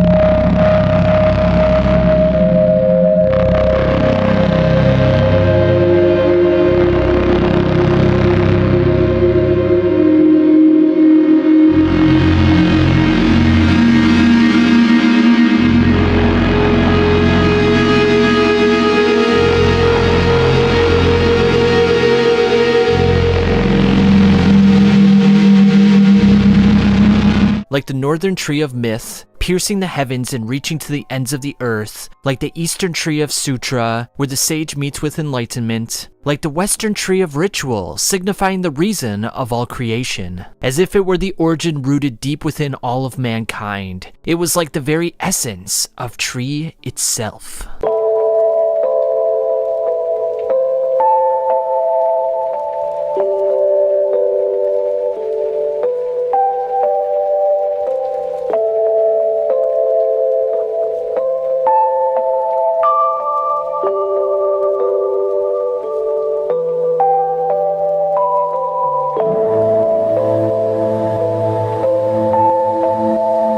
The surrounding people wonder if this is the legendary city that sank beneath Windham long ago. It truly is Falconia, capital of the Hawk.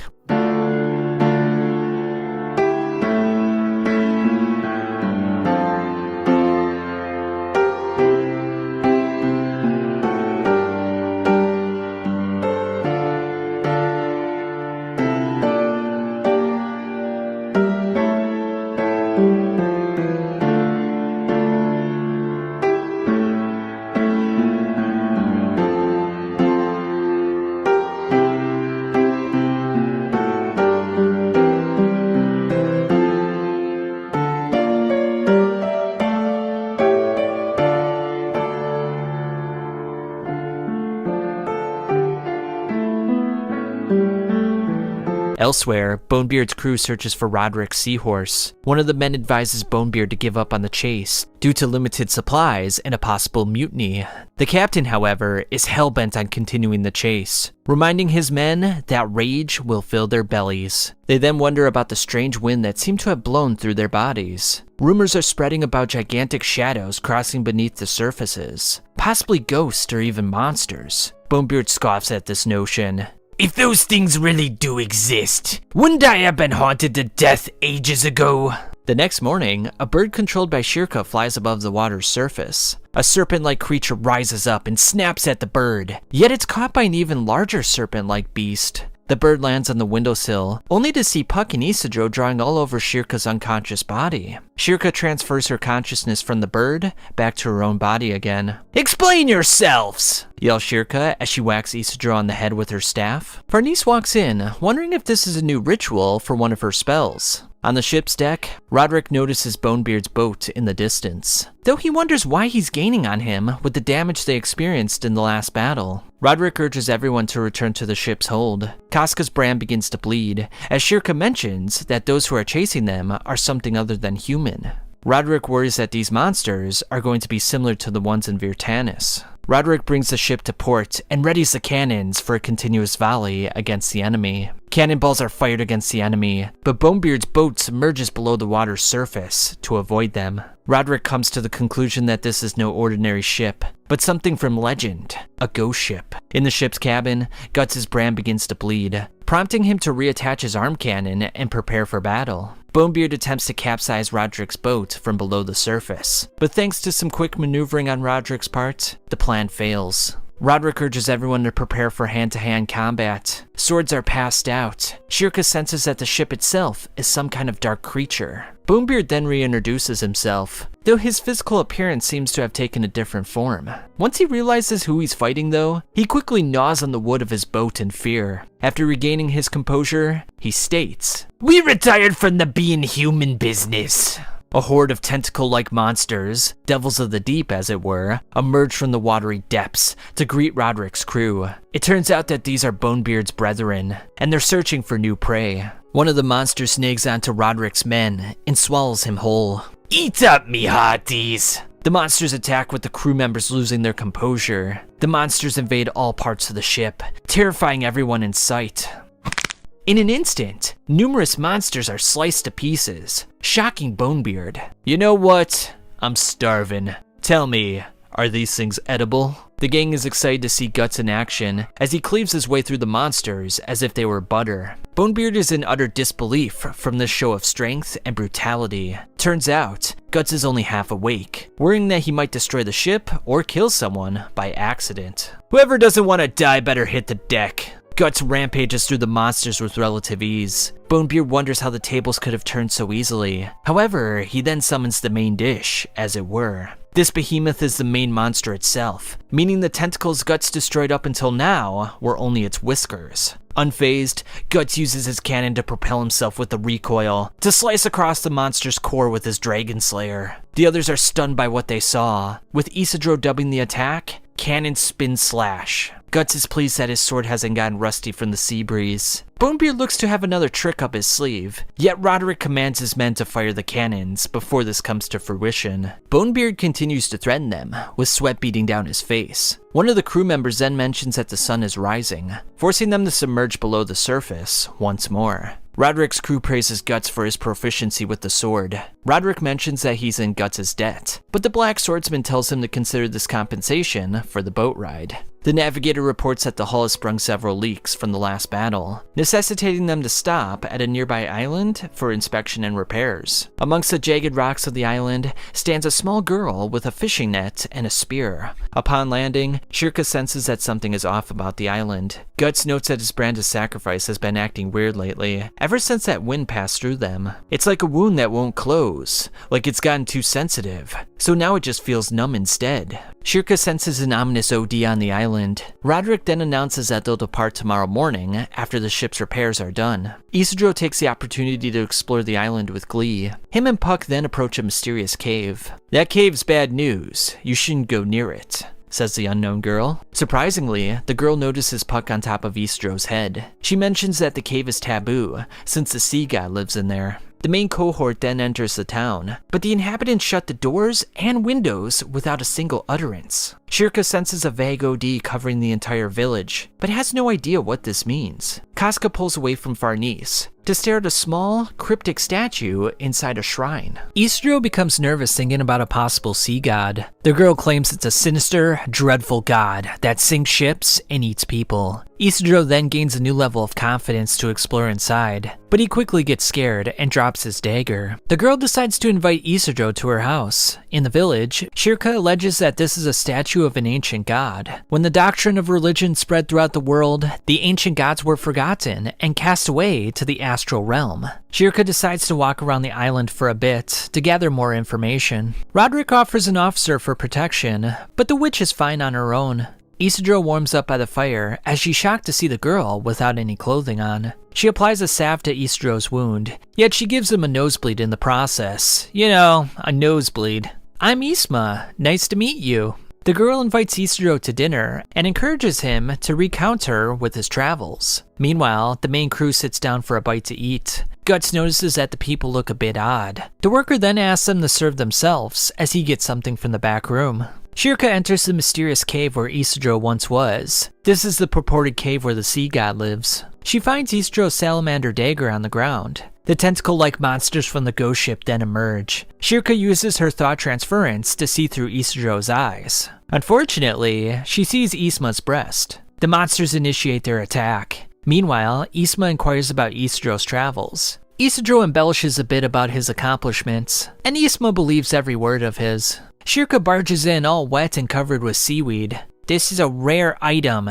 You really need to be more responsible with it." Shirka had a horrible time with the tentacle monsters. Isma invites Shirka to warm up by the fire as her boobs smush into Isidro's face. Shirka then stares at the girl, coming to the realization that this girl has something to do with the ocean.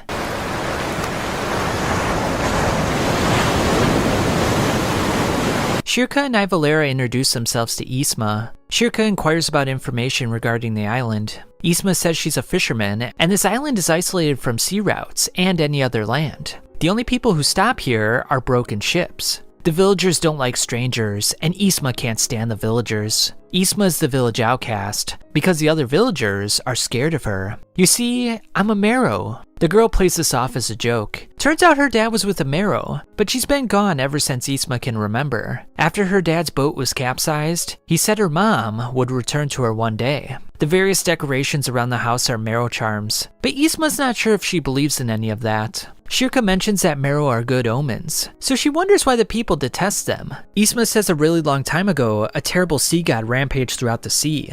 The Meros challenge the sea god to a war. Despite losing many comrades, they confine the sea god to this island. As full moons approach, the sea god stretches its tentacles and attacks nearby ships and people. Afraid of rousing its anger, the islanders despise the Mero. "So, is that a sea god?" says Isidro, referring to the tentacles. "Yes," replies Shirka. Isma notes that the villagers don't look like humans lately, and some strange sounds have been coming from the sea god's cave. It's like the world's all gone bizarre ever since that strange wind blew through. After dinner, Roderick decides to check in on the ship. He opens the front door, only to find the strange village people standing outside. "We warmly welcome you as our guest. Tonight is a full moon, and it's a special one. It's the Easter of the Sea God, the Lord of this island."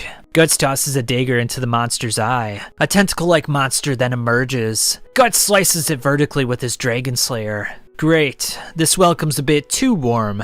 The Black Swordsman walks outside, only to be greeted by a horde of tentacle monsters. Shirka senses something involving the tentacle monsters. Instead, she needs to get going. Isma offers to accompany them since she knows a shortcut to the village. Guts starts slicing through the barrage of tentacle-like monsters with his Dragon Slayer. Serpico helps slice them up with his sylphs. This is indeed a full moon. The sylph sword seems more powerful than usual. Farnese utilizes her thorn snakes, with Roderick impaling one with his sword. "I'm surprised to learn octopi can change into humans," says Serpico. "Can't say it makes me want to eat any more of them," replies Guts. It appears the entire village has been turned into monsters. Guts continues gashing into the monsters. Serpico can't get through their thick tentacles with his sylphs. Guts presses forward nonetheless, by slicing a huge one in half. The Black Swordsman takes a moment to recover, but is quickly surrounded by a horde of sea slugs. "Can you kill them all without using that power?" says the Beast of Darkness. Shirka receives a mental image of the monsters, instructing Isidro that they need to move quickly. Isma abruptly stops, pointing down at the sea god cave. "Something's climbing up the cliff!" Guts continues slicing up the monsters to pieces. He shoots his arm cannon to blast one of the larger monsters to smithereens. "How many times am I gonna fire this thing today?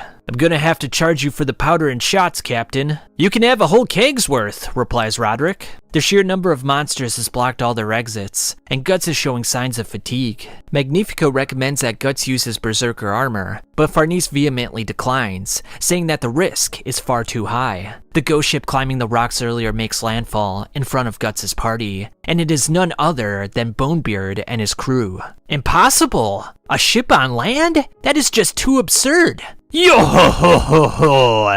Absurd is what we do!"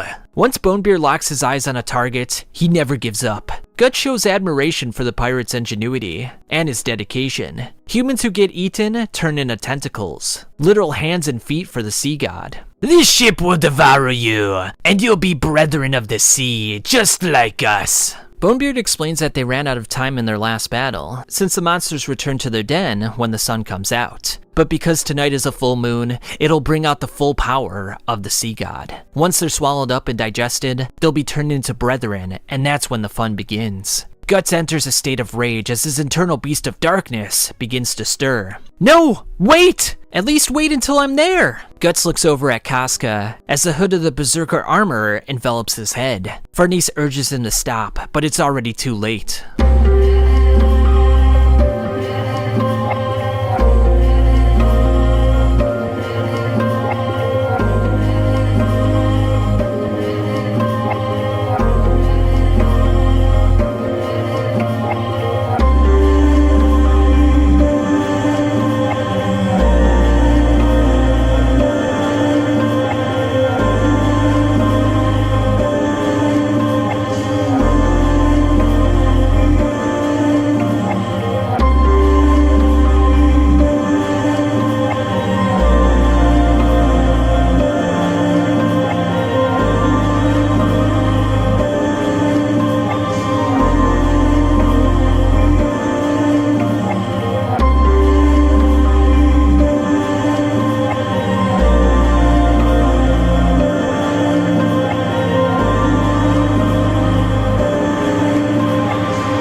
Isma, Isidro, and Chirka walking on the proceedings as the young witch looks nervous to see Guts in his berserker armor. Guts and the crew are forced to dock at the island, where legends of a sea god and marrows persist. But it was a monstrous place, where the inhabitants had been transformed into tentacles for the sea god. The god was overwhelmingly powerful, having even turned a pirate ship into a tentacle, and Guts had no choice but to once again don the berserker armor. Isma is shocked to see that monsters like this really exist. The girl worries about the safety of the villagers. She then approaches two of the village brats. "Join us! We'll make you one of us!" Isidro leaps into action with his salamander dagger. Shirka uses her fiery hairs to finish off the monsters. Isidro is surprised by the strength of the magic, but Puck explains that it's due to the fact that it's a full moon. Besides their companions, Shirka senses no human presence in the village. Because of the amulet surrounding Isma's house, she was spared from the evil presence. Though Isma hated the other villagers, she now realizes that she's all alone.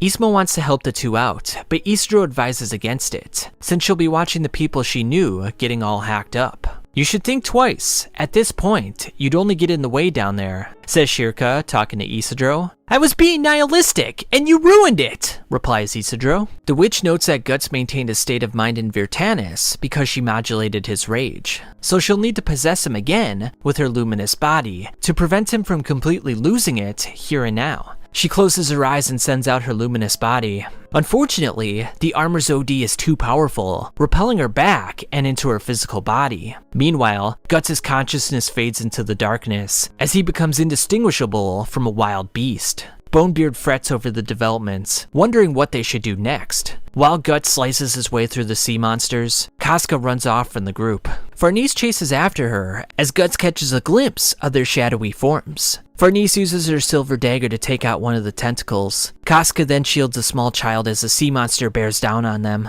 Guts swoops in at the last moment to slice up the creature. He then stares down at Casca and the child. Isma, Isidro, and Chirko enter the area as Serpko understands that Guts still hasn't returned to his proper state of mind. "Now what? What do we do?" The Beast of Darkness urges him to give in to violence as his consciousness fights back. "Yield yourself." "Look," says a mysterious voice. "Focus your gaze here. Look." Casca's face becomes visible as a human engulfed in light touches his chest. "That's right. You know this. You mustn't lose it. You mustn't destroy it." Guts resists the dark influence of the armor's OD and his internal Beast of Darkness. Shirka, not wanting to miss her opportunity, leaps onto his back and utters a spell that brings him back to reality. Shirka is then thrown back as the Black Swordsman urges her to never do anything like that again. "You saved me though. I owe you one." Shirka blushes from the compliment as Isma marvels in the witch's bravery. The crew looks over at Casca to see her embracing the Moonlight Boy. "You,"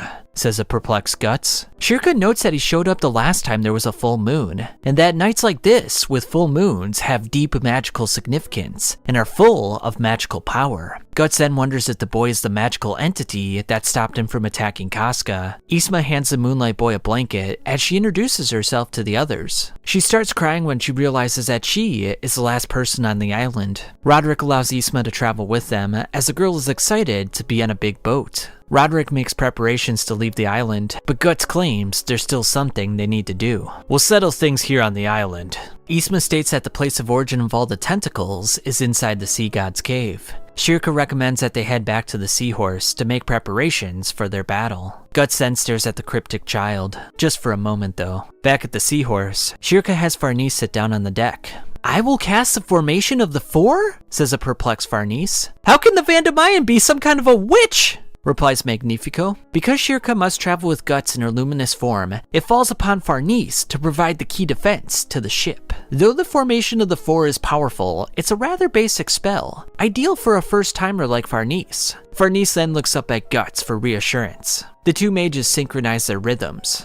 "I am a mage. I am the key defense. O blessed King of the East, whose spirit rises over the mountains as a zephyr, and whose golden raiment gleams like the sun. O blessed King from the West, whose mane rambles even the water spirits, who caper beneath the waves. O blessed King of the South, brilliance greater than everlasting flame in thy majesty. O blessed King of the North, it is for thy rule that all living beings of earth rejoice. I feel how enormous the thing is of which I'm a part." The others stare on in awe at what Farnese was able to accomplish. Well done, says Shirka. I did this? Says Farnese. Serpico congratulates Farnese as the Black Swordsman walks up.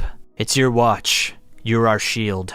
A tear streams down her face, saying she won't let them down. It's now time for Guts and Shirka to get a move on. Shirka wishes to oppose the sea god with magic alone, but the OD blowing out of the cave is far too powerful, necessitating Guts' involvement. Despite this, she won't allow the Berserker armor to possess him. Guts squats down as Shirka climbs on his back. Even if Guts maintains his consciousness, the toll on his body will be severe. Damn, it's such a pain to restrain this thing, but you can summon it at the drop of a frickin' hat. It's like a starving beast, snapping at bait. Shirka enters her luminous form as Serpico catches her body. The witch notes that the beast of darkness has grown in power, but I will restrain it. Despite the hood enveloping his head, Guts is thinking straight. Well, at least straight enough not to know who to bite. Guts leaps across some rocks as the Moonlight Boy hears some voices. Isma hears the same voices as Isidro wonders what she's talking about. Guts' brand begins to bleed as Shirka notes that whatever's inside the cave is awake now. The sea god.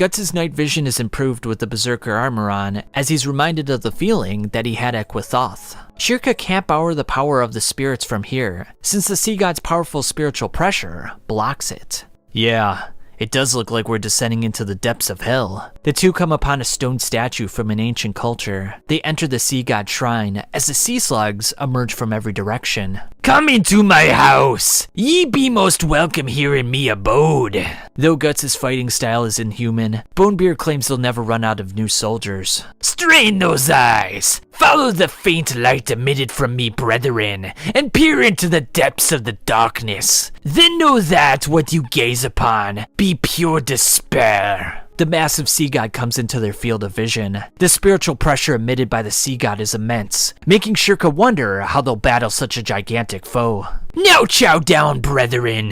Shirka urges Guts to fall back to a narrower part of the cave. That way they can fight the monsters one-on-one. But Guts refuses, saying they're going one way and one way only. Straight into the sea god itself. Guts uses Bonebeard's face as a launching pad as he flies over the barrage of monsters. Guts slices through the monsters, telling Shirka to hold on. Out of the way, I'm trying to jump into that freakishly huge maw. Guts sprints his way up the tentacle towards the wide gaping mouth. The Black Swordsman jumps in as Bonebeard laughs at him. It's the climax of the festival. Let's be on our way. Inside the sea god, Guts finds a collection of broken down ships. Shirka notes that the tentacles pull in its victims and makes them a part of itself. The two notice the sound of the sea god's heart. That's a pulse? Well, actually I suppose it is. With the sound echoing all over the place, Guts is having trouble locating the heart. Shirka follows the OD and points Guts in the right direction. Stomach acid fills the room as a horde of parasites rush towards them. One of Roderick's crew spots Bonebeard's boat. While Farnese protects Shirka's body, Roderick fires the cannons at the enemy's ship.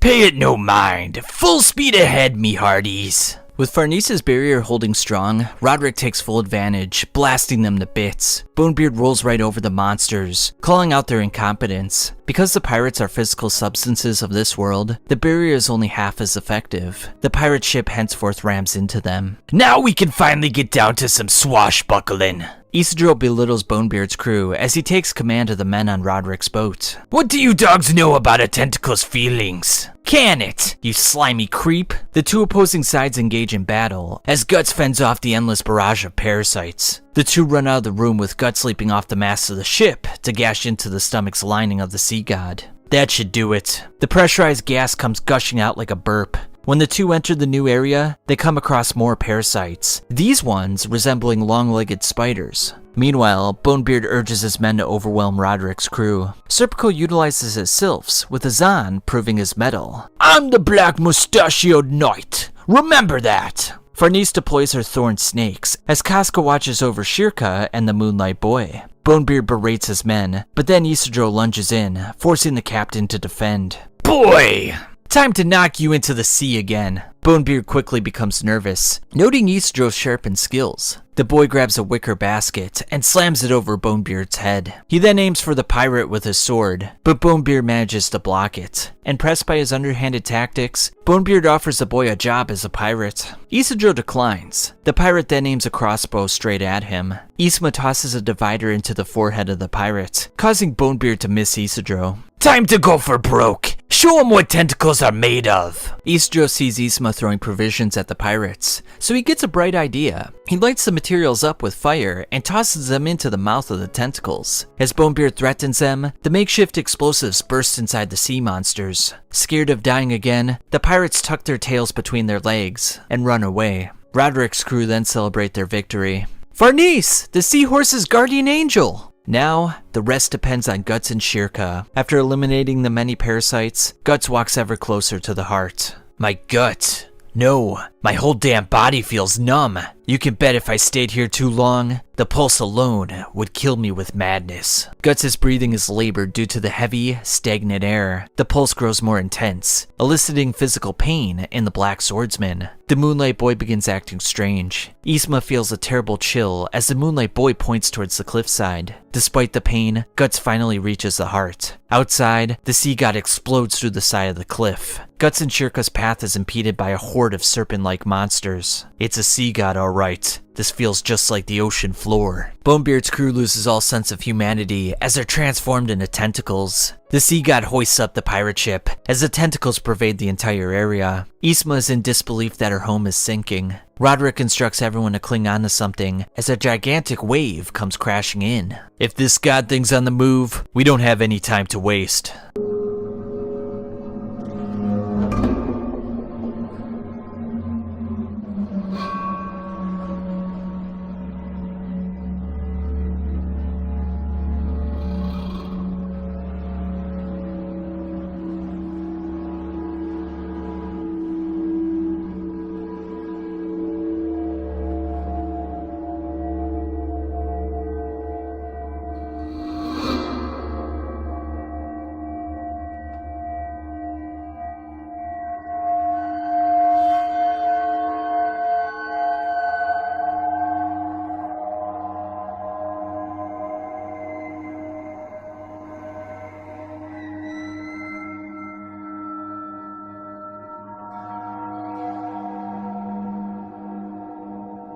Isidro is tossed off the boat, forcing Isma to jump in after him. She grabs the boy, but has to move fast, since the tentacles are quickly approaching. Isma then hears a strange voice. Speak, chant, say it. Say the name given to you, that you know not. Your one and only true name.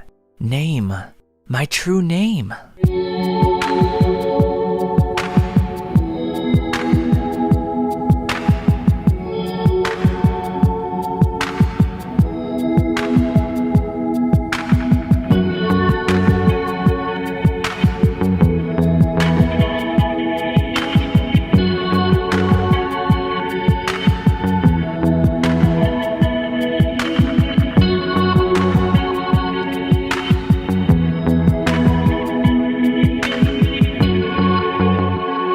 Isma, along with two other Mero, leap onto the seahorse. Did you just...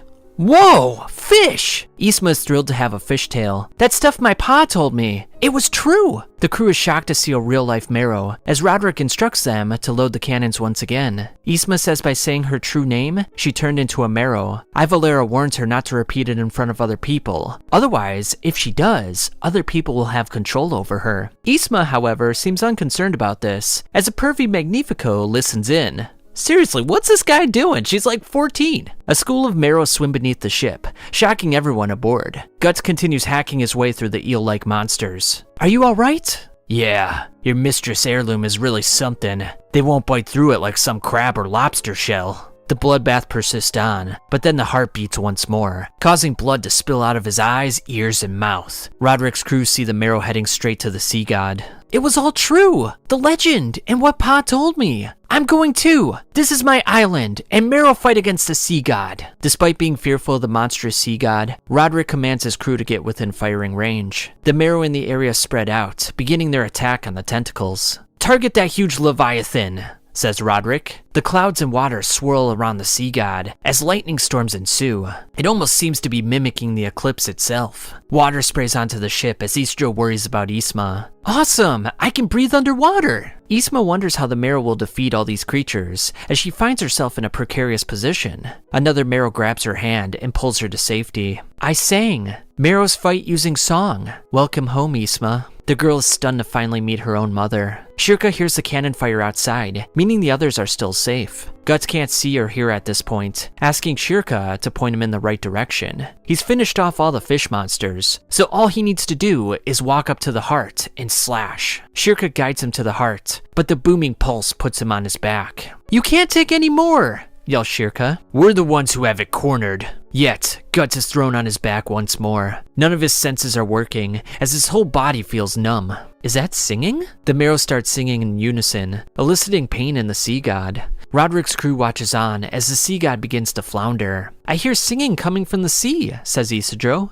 As the Marrow sing, the sea god itself looks like a dark abyss with a brilliant light inside. Definitely looks like some symbolism, perhaps alluding to the idea of evil itself. Shirka notes that the Marrow's singing is making the sea god tremble. In fact, it's negating the pulse. Come on! You need to stand up, Guts! Hey, says the Beast of Darkness. I know, you haven't had your fill yet. This is pretty lazy, seeing as you always talk such a big game. Quit laying down on the job. Get up and pierce some flesh and bone. Let me feel the pain.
After Guts slashes through the heart, the sea god deflates into the sea, with the crew members cheering on their victory. Shirka returns to her physical body. However, she's worried about Guts' safety, since he's still trapped within the sea god. Shirka urges Roderick to bring the seahorse close to the sea god. The others wonder why she's recommending this. She tells them that Guts is hurt badly and cannot move at the moment. The impact of the blood knocks Shirka out of his body, leaving Guts all by himself. Isma approaches the seahorse, introducing the crew to her mom. The Marrow states that the sea god is sinking, and soon enough, sea dragons will be here to feed on its carcass. The Marrows offer to help in finding Guts. Shirka cannot enter her luminous body at the moment due to physical exhaustion. Meanwhile, Guts is trapped in the darkness. I can't see anything. Is it because it's dark, or is it my eyes? Guts realizes that Shirka is no longer with him. He struggles to breathe, so he slices upwards to escape. Unfortunately, blood fills the area. Is this it? Here? In this muck? Is this how it ends? The luminous body of the Moonlight Boy descends upon him and points the way towards salvation. Roderick, Isidro, and Serpco enter the sea god's mouth. Shirka's thought transference is not working at the moment, as the Marrows attempt to use sonar to find Guts. With the sea god sinking ever deeper, Roderick's crew is forced to abandon their rescue mission. Just what are you? You show up when things get rough. Why are you frolicking around? You're like some playful kid. As Guts cuts, seawater pours in. Several hands grab his arm as he's pulled out of the sea god.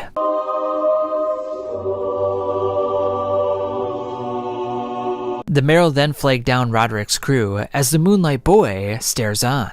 The Marrow swim alongside the seahorse, guiding it to Skellig Island. Isma explains they're doing this out of gratitude for their assistance in fighting the sea god. Meanwhile, Casca and the Moonlight Boy go to bed as Shirka and Farnese tend to Guts' wounds. The young witch suspects that Guts is deaf, but he verifies that his senses are still working. Farnese manipulates Guts' OD to accelerate the healing process. The process makes Guts feel warm as Farnese feels a sense of belonging. Serpka watches the proceedings through the door as he sees Casca wandering about. Farnese approaches Casca, who is moaning loudly. Puck announces that the Moonlight Boy is missing. Everyone on the boat helps out in finding the boy, but it's to no avail. Shirka notes that the boy always shows up during full moons, when magical powers are at their strongest. The witch postulates that the boy is either an emissary for Skellig Island or the Flowerstorm Monarch. While Guts lies in bed, his hand shakes as he notices a deterioration in his vision, all of which foretold by the Skull Knight. Guts dismisses this and begins to fall asleep. Guts then remembers Skull Knight's warning that his wish may not coincide with Casca's. After being reminded of the eclipse, he thinks of Griffith. The Black Swordsman stares up at the moon. Off in the distance, the Moonlight Boy stands on one of the branches for the World Spiral Tree. He then flies off into the distance like a shooting star.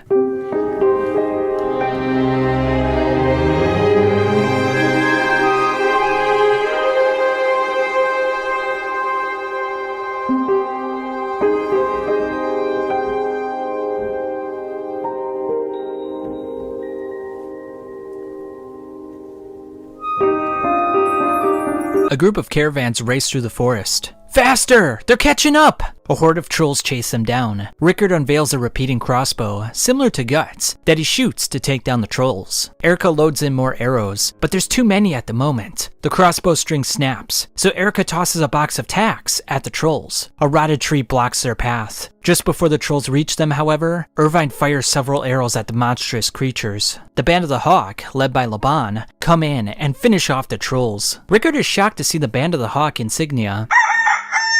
A cockatrice bellows loudly, scaring everyone in sight. The bird-like monster grabs a soldier with its beak, but then an arrow pierces its eye and he lets him go. Irvine leaps down and fires another arrow, yet this one is blown off course by the cockatrice's breath. Irvine, henceforth, transforms into his apostle form. You are my prey. You won't escape. Irvine fires the arrow straight at the cockatrice's mouth, killing the creature on the spot. Though Rickard acknowledges that Irvine saved his life, he's still apprehensive towards the apostle. He then hears that Griffith employs the apostles in the new Band of the Hawk. Laban's soldiers move the rotted tree blocking the caravan. The convoy gets a move on as Rickard repairs his crossbow. The boy then recalls the day when Griffith appeared on the Hill of Swords alongside Zod. During that time, Griffith exuded a familiar yet new presence. Numerous harpies approach the caravan, but Rickard fends them off with his crossbow. Laban exalts the boy, as Rickard remembers him from the night that Griffith faked his own death. The two reminisce about the 100-Year War, and how it seems mild compared to what's happening now. They eventually reach some oddly shaped crystal formations. They are called wingstones, and they serve to ward off evil. Rickard, Erica, and the others stare on in awe at the World Spiral Tree.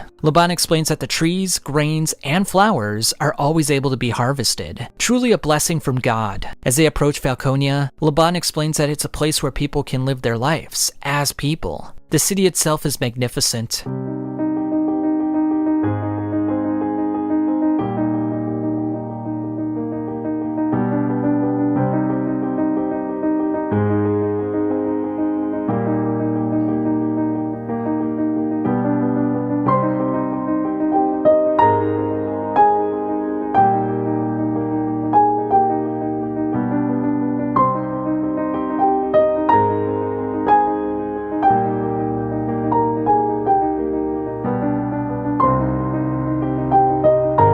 Rickard notes that Windham did not have as many people as Falconia. A group of Kushans are informed by Sonia to save a group of refugees that are on their way to Falconia. This surprises Rickard and the others, since the Kushans are supposed to be their enemies. Rickard and Erica are then brought to a refugee processing station. Before they get through the paperwork, Laban brings Rickard to his office and presents him with a letter of recommendation for several local guilds. He tells Rickard to also visit Griffith, presenting him with a writ to do so. Afterwards, they go to an inn and meet Luca, Pepe, Fouquet, and Lucy. They are taken to the inn stable, where they meet an old, hooded man. Luca states that a monster lives in the stable, so the old man tends to the matter. Erica then goes to a bathhouse with the other girls. Erica states that her and Rickert used to live in the mountains, but due to the constant troll attacks, they were forced to move away to the city. The girls all state they had prophetic visions about the Falcon of Light. At nighttime, Rickert stares up at the citadel where Griffith lives.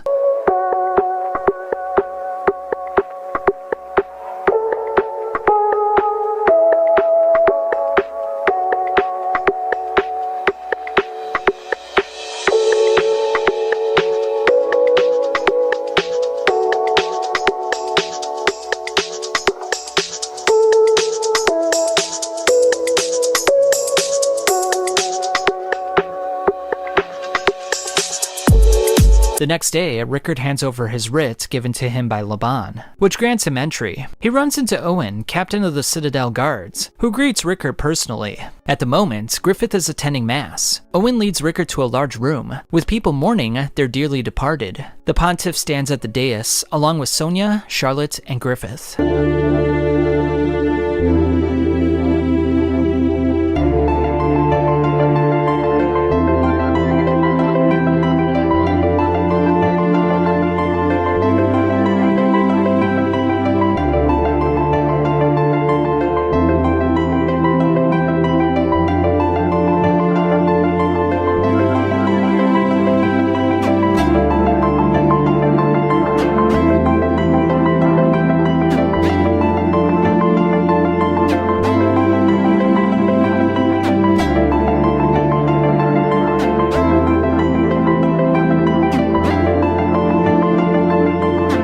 Locus appears, telling Rickert that humans in this room are seeing what lies beyond death. Locus deduces that there must be an afterlife if the dead can come back to life like this. Sonia serves as the medium, permitting the living and the dead to communicate with one another. Locus states that the true king is given his rule by a higher power. While this exists in stories and fairy tales, their divine right is dwarfed by Griffith. Two guards inform Owen that two invaders invaded Falconia. As he departs, Locus takes Rickert with him. The apostle takes the boy on a long bridge that leads to a huge black dome. Locus dubs the place Pandemonium. Locus claims that Pandemonium is the domain of war demons. Locus then wonders why Rickert wants to meet Griffith. He eventually determines that the boy is here to question him about the eclipse. Rickert already knows about the eclipse, however. He just wants verification from Griffith himself. The two arrive at the gates of Pandemonium as the door slowly swings open. Daiba frightens Erica and some of the other children, but knee pain prevents him from chasing them down. He then hypnotizes Erica into helping him out with chores, and to never enter the barn again. After finishing the chores, Erica presents Daiba with a leg brace, saying it was her father's before he died. Luca asks if the girl made the leg brace, but Erica says it was Rickert's work.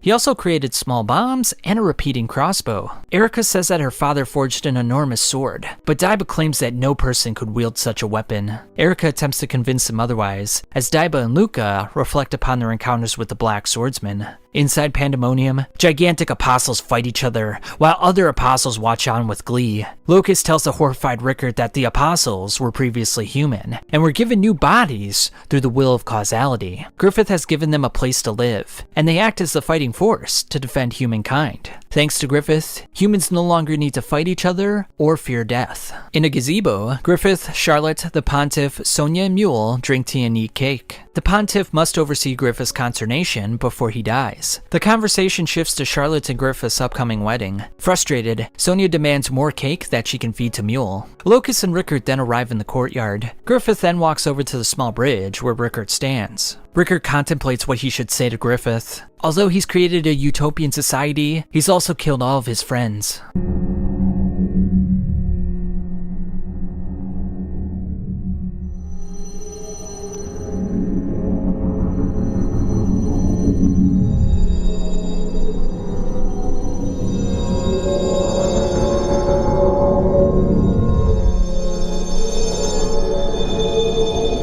Will you still dream the same dream? Have you found an answer to the question on the Hill of Swords, Rickert?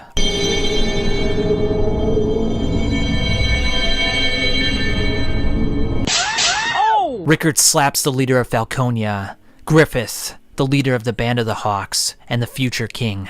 Everyone is in absolute shock as Locust is seething in rage. Griffith puts his hand up, indicating that he doesn't want anyone to take Rickard away. I was ashamed of myself, that I couldn't go with everyone to Windham to rescue you that day. I felt like I owed a debt for not getting to share in the fate of others, for being unable to get mad like Guts or take responsibility like him, for only being able to stand there and watch him go. But then, that Hill of Swords, the one who made all their grave markers, was me. Have you noticed? The new Band of the Hawk crest, the shape of the wings. It's a little different from the old crest. That it is. I'm Rickert, member of the Band of the Hawk, led by Griffith, the White Hawk. My leader isn't the Hawk of Light. Goodbye. Rickert stares up at the Citadel one last time before he leaves, as Griffith stares down at him.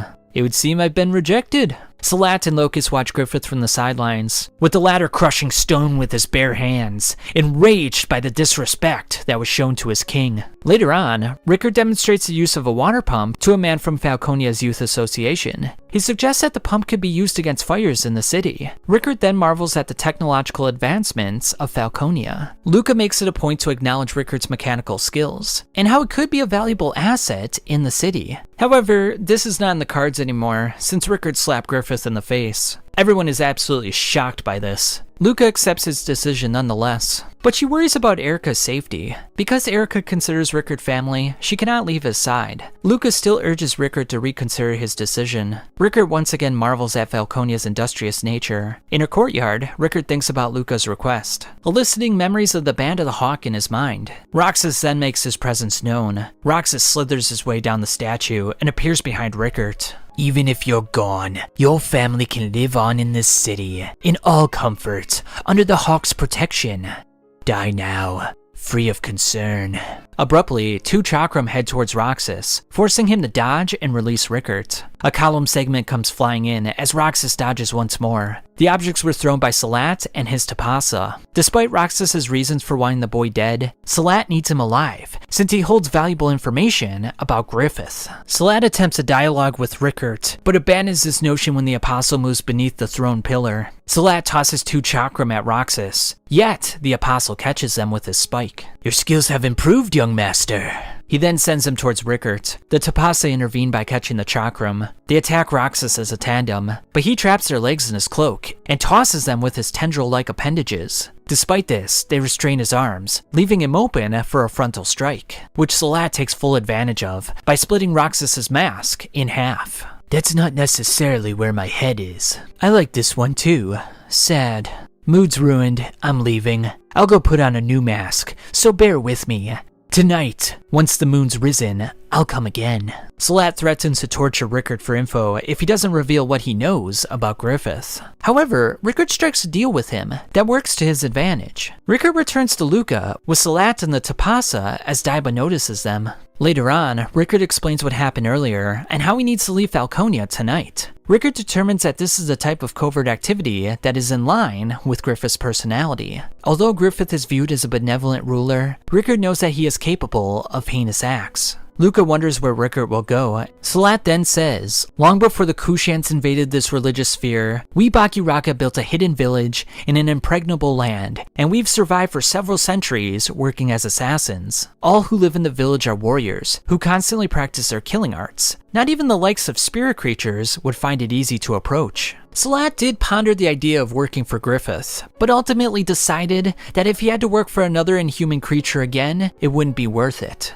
Despite the dangers, Rickard wants to bring Erica with him. Rickard then says, long ago, a friend left on a journey for the same reason I am now. A dangerous journey, with someone dear to him. Though unlike me, he was an extremely able swordsman who was nearly unkillable. Knowing him, he's still out there somewhere. I'm sure of it. Elsewhere, Roxas, under the full moon, stares down at Falconia from a falcon-shaped statue. Roxas travels across the rooftops, eventually spotting his target. He sneaks up on Rickard, but accidentally trips on a wire and starts a mini fireworks show. Exposed by the light, Rickard shoots the Apostle with his crossbow.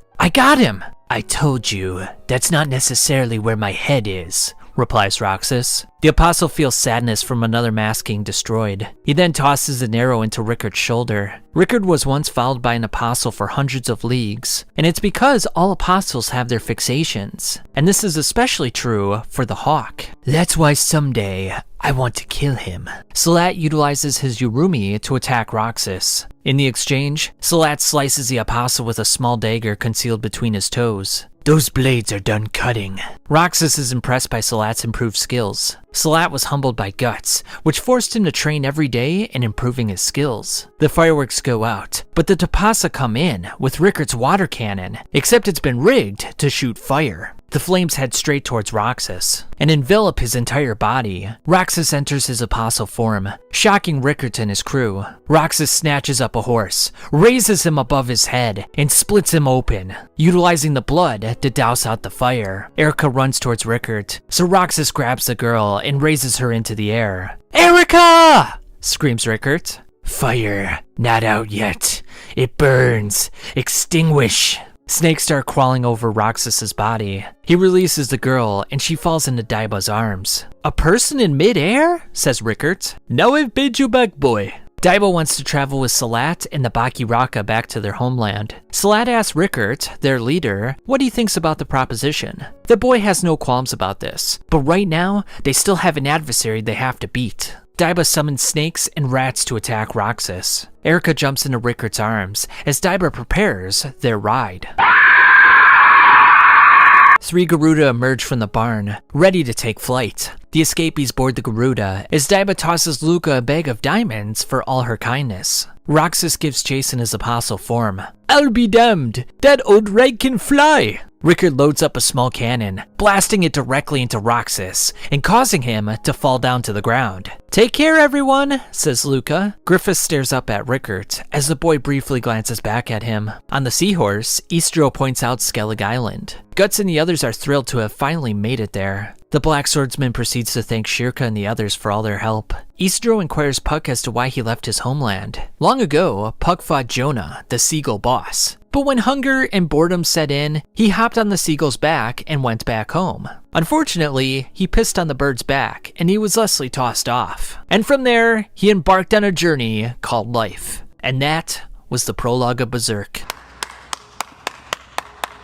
Isma's mother hands the girl a shell in which she can communicate with her. The mother tells everyone that the flow of time is different on the island compared to the outside world. Shirka has heard of this phenomena before, stating that several decades can go by in the real world if one spends too much time on the island. Therefore, they can't spend too much time here. Magnifico reminds Puck about their deal, but the elf has already forgotten about it. The crew enters a field that appears to be filled with gravestones. Shirka explains that this is, in fact, a barrier to keep trespassers away. The island originally existed within the astral world, but ever since the wind blew through, it is now overlapping with the physical realm. Shirka ties a string around Puck to have him navigate the maze as the others follow along. In the trees, a group of mages watches on, saying that the scarecrows should scare them off. As Istro inspects a pumpkin, a scarecrow comes alive and startles him. The boy runs away as Guts hacks into the scarecrow. A horde of scarecrows bear down on the group. Istro dodges an attack. He then turns the tables with his salamander dagger. Azan and Guts enter the fray as Roderick's men protect the women. The concealed mages use a spell to bring the pumpkins alive. It's a little early for a harvest festival, says Guts. The Black Swordsman hacks through the monsters as the others help in their own ways. Shirka manipulates the spell cast on the field, enhancing the ripening workings of the earth spirits. You're too easy on them, says a fourth mage to the other 3. A flaming wicker man then blocks their path. Shirka explains that this fetish utilizes the life force of sacrifices with ancient magic. The other mages tell Morta that the wicker man is a taboo magic. So what if it's taboo? It exists for times like this. Its potential is wasted as a mere decoration. What good is a puppet if you don't play with it? Guts dodges the Wicker Man's attacks. He then fires the cannon into the magical being, causing it to fall down. Guts then slices through its head with his sword, subsequently releasing the souls trapped within. The crew plans to run away with the fire spreading, but Morta won't allow them to escape. She then wonders why a magic user and elves are in their party. The other mages intervene as an old mage, Gedfring, alters the weather to make it rain and put out the fires. The other mages refer to Gedfring as Guru, and he governs the mages of this island. He then says, "An old friend came to see me in a dream and said to look after my dearest little student when she visits." Shirka realizes that this must have been her mistress, Flora. Gedfring then guides them back to the village to meet with the elfin ruler. Shirka informs the other mages that they're here to restore Casca's memories. Kuka states that the Flower Storm Monarch can possibly repair the mind via the Corridor of Dreams. This news makes Guts very happy. Gedfring states that the disturbance that changed everything was the great roar of the astral world, which was precipitated by the Hawk of Light. But he'll discuss this in further detail in the village. There lies Flower Storm Monarch's elf helm.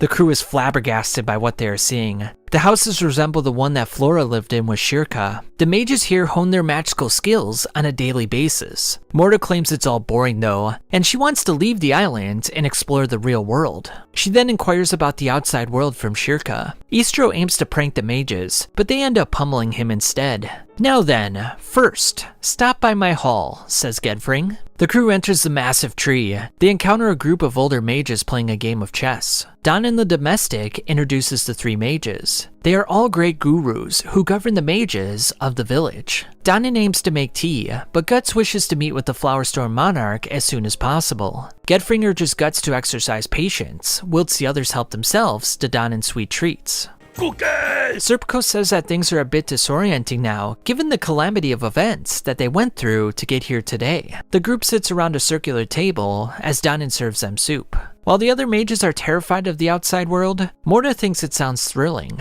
Gedfring asks the gang if they've seen the branches that stretch through the sky. Those branches connect to the world tree, and legend says it connects to the heavens, the earth, and the underworld. It's literally a massive fissure that penetrates the world, piercing deep into the layers of the physical and astral worlds. On rare occasions, like a full moon, paths connect the physical and astral realms. Small ones are called the Elfin Path, and occasionally children will get lost on them. Large ones are called the Dragon Path, and they reach into the astral world. That egg at your side is a fetish for opening the Dragon Path deep into the abyss. Gedfring wonders if the egg belongs to Guts, or if he's merely carrying it. Puck then takes the Bailet, claiming it's his. The gurus state that the large trees connected to the world tree are parasitic, and by absorbing power from the world tree, they hinder the expansion of its branches into the physical realm. Mages, on the other hand, maintain the balance between the physical and astral realms. The forest of the world tree is almost entirely ashes, so the world tree has grown rampant. Gedfring inquires about the Hawk of Light. He'll have his own kingdom, says Guts. Gedfring states that the Hawk of Light has restored an ancient metropolis. It's ironic though that at the foot of the tree is the Eye of the Storm. In fact, it's the only place where people can live in peace and prosperity. I've had more than my fair share of surprises thus far, but to think your nemesis is capable of changing the world? That defies all imagination. Fornice is surprised to hear this, as Magnifico wants to check further into the situation. Istro is shocked to find out that Guts and the Hawk previously knew each other. The mages are taken aback at how far Griffith will go to attain his own kingdom. Getting his kingdom, that's just one step along his way. He'll continue soaring higher and higher. That's Griffith, the Hawk. The group enters the forest, with Istro noting that his body feels lighter. This is due to the lack of weight elementals, weight bariots as they're called. Though they can't be seen, if gathered together, they make objects heavy, darken the sky, and produce depression and obsession of the mind. Isma notices that her body feels lighter too. As the group walks through the forest, various magical creatures come out and watch on. The magical creatures quickly surround the group, growing rather fond of them. Isma and Istro land on a pair of unicorns. "This is chaos," says Shirka. "That's the way it is with elves," replies Kuka. Danin proceeds to blow a horn and instructs the magical creatures to go home. The group then reaches an enormous tree that houses the Corridor of Dreams.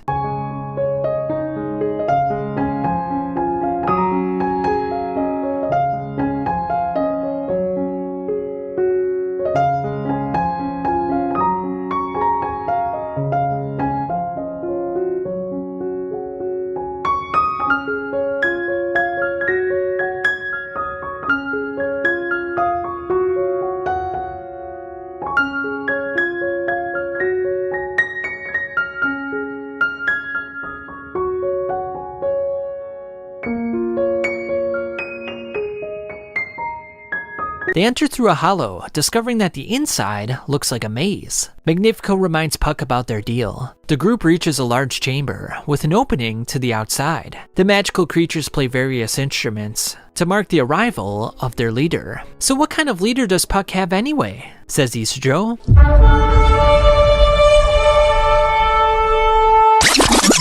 The Elf King hath arrived. Lower your heads. Magnifico's plan of developing a market for elves is blowing up in his face. You sold the kingdoms to humans? Says the creature. Yes, replies Puck. That's treason! Manihiko, my loyal retainer, your plan to overthrow the kingdom was crushed! See you in Valhalla! Damn, it feels good to be a gangster. Perhaps contact with the outside world has corrupted you, says Danin. She then goes through a magical transformation, one that surprises everyone in the room. Welcome to Elfhelm, travelers. The group is stunned to see Danin as the Flowerstorm Monarch. Shirka feels an extraordinary spiritual pressure that is warm and comforting. Guts is eager to make his request, but first, Danin wants to punish the troublemakers. Puck wants to be the king of idle living, but that's what he already does. And Danin, as king, works diligently to maintain a state of order. Puck pledges allegiance to Danin, but it's to no avail, as Danin sentences Magnifico and Puck to assist the brownies for the rest of the day. With this out of the way, Danin states that she's aware of Guts' tale, and how he wants to restore Casca's memories.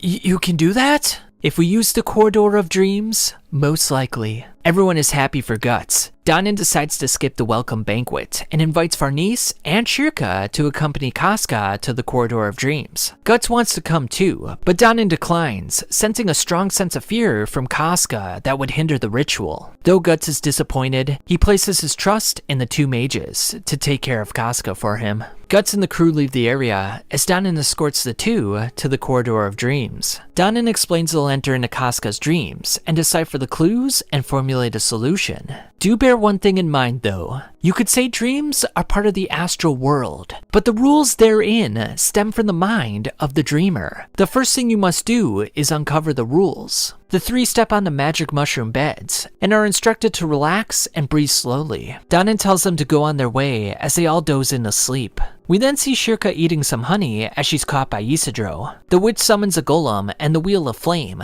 but the Isidro monkey stomps it down.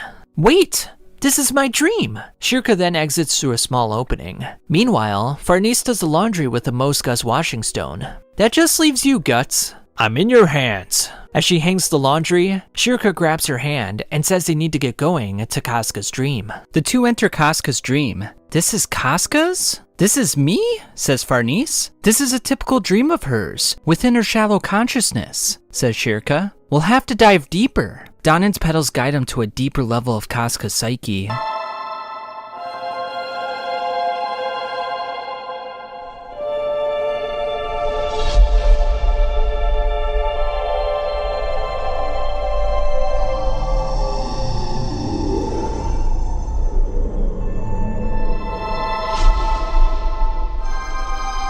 The two mages enter a vast wasteland with a black sun. Shirka wonders what could have happened for her psyche to resemble such a horrific landscape. The two search for Casca, but spot a dog dragging a casket by a chain. The dog has been impaled multiple times and is missing its left front leg. Shirka notices that the band of the Hawk Crest is on the casket as flying creatures start attacking the dog.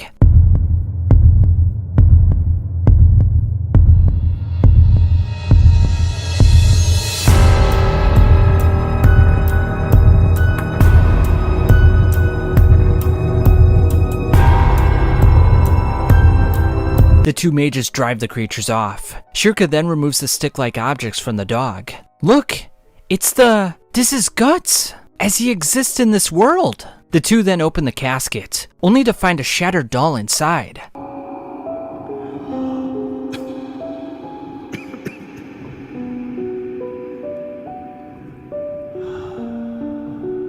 I'm sure of it. This is Casca. Inside the doll's chest is a fragment of Casca's self. The small version of Casca leaps into Farnese's hand and plays around a bit. Farnese places a small Casca back inside the doll for the time being. From this point forward, they'll follow the guidance and attempt to unravel the mystery.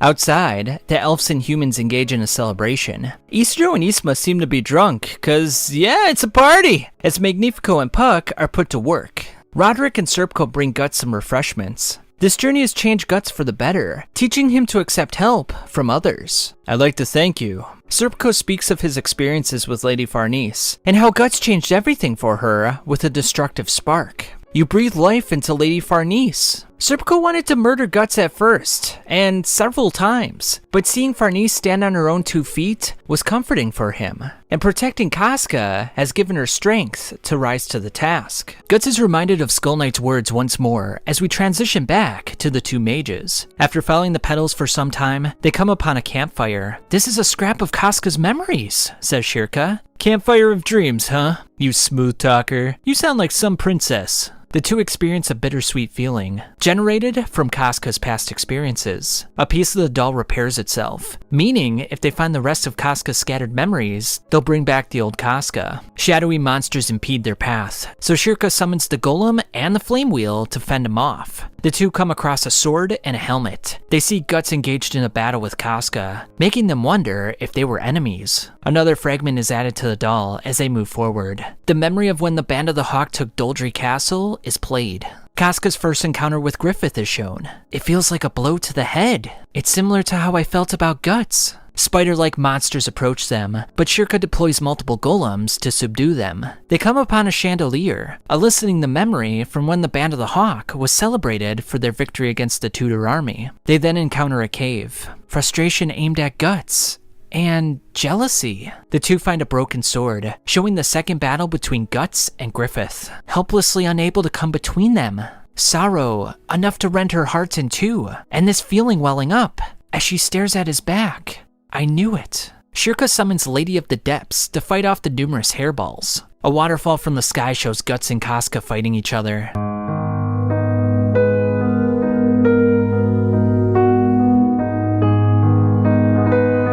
Mistress, you mustn't look! Huh? But, for scholarly reference! Sure enough, this is how it is. No, I've known this from the start. The 2 continue collecting Casca's fragmented memories. The 2 wonder how much time has passed inside Casca's dream as they draw near to the pincushion in the distance. The area is covered in a dense miasma, symbolizing the event that shattered her mind. Farnese checks in on Casca's self. Mistress, she's saying something. There's someone I want to see, says Casca. I'm sure we'll make it happen, because it's what he wished for.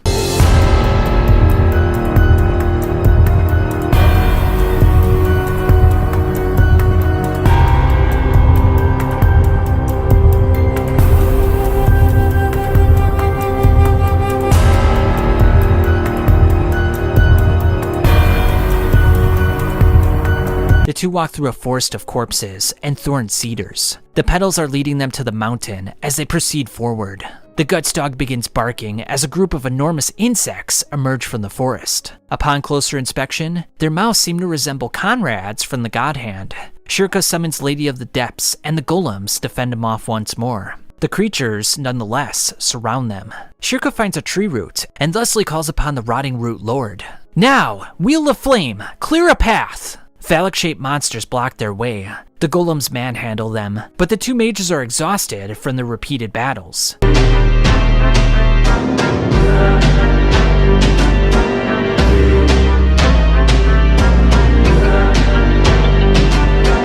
Two more phallic monsters chase them down, but Shirka's out of magical fetishes. Farnese then summons the stone head of Mosgus. Swift is heaven's vengeance! God press! The golems push the casket as the sharp branches obstruct their path. It's as if the dream is trying to obstruct us, to keep from waking up. Upon exiting the forest, the 2 stare up at the black sun, as well as a field of thorns and a cryptic egg that is glowing from the inside. That's the final fragment.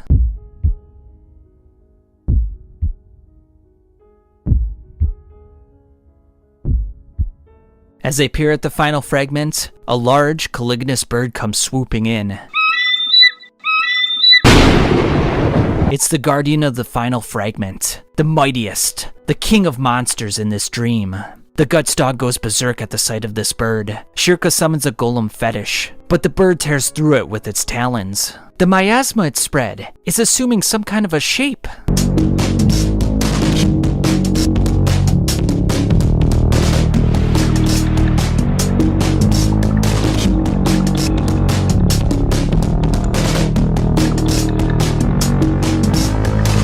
The monsters resemble the ones seen at the eclipse, causing Casca to tremble in fear. I saw this before, in Guts' memories. Shirka henceforth summons all her fetishes at once. We must break through here and reach the fragment. The two mages push their way through the thorn-covered vines, but the caligulous bird comes swooping in again. The bird grabs Guts and the casket. It then releases both in midair. This could work! Get going, Serpico! Serpico's cloak breaks their fall. My, you are a slave driver, Lady Farnese. The bird sweeps in and gashes the Guts dog. The miasma spreads around the casket, but then the berserker armor flies from Farnese's bag to the Guts dog.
Two mages head towards the casket, as the bird challenges Guts once more. The mages utilize Serpico and the golems to carry the casket to its final destination. We're out of protective measures! Suddenly, cherry blossoms rain on their heads as Donan's voice comes through. One yet remains, within the memories you've cherished all along.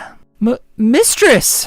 Now I must bestow a blessing upon my dearest student. Flora's body is enveloped by a great flame, and she uses it to incinerate the monsters. They finally reach their destination. Farnese places the Mosgus fetish underneath the casket to raise it up to the egg-like structure. Inside rests the glowing demon child. The two are shocked that the last fragment is a child. Shirka caught a glimpse of what they are about to see when she was within Guts, so she warns Farnese to keep her mind well guarded.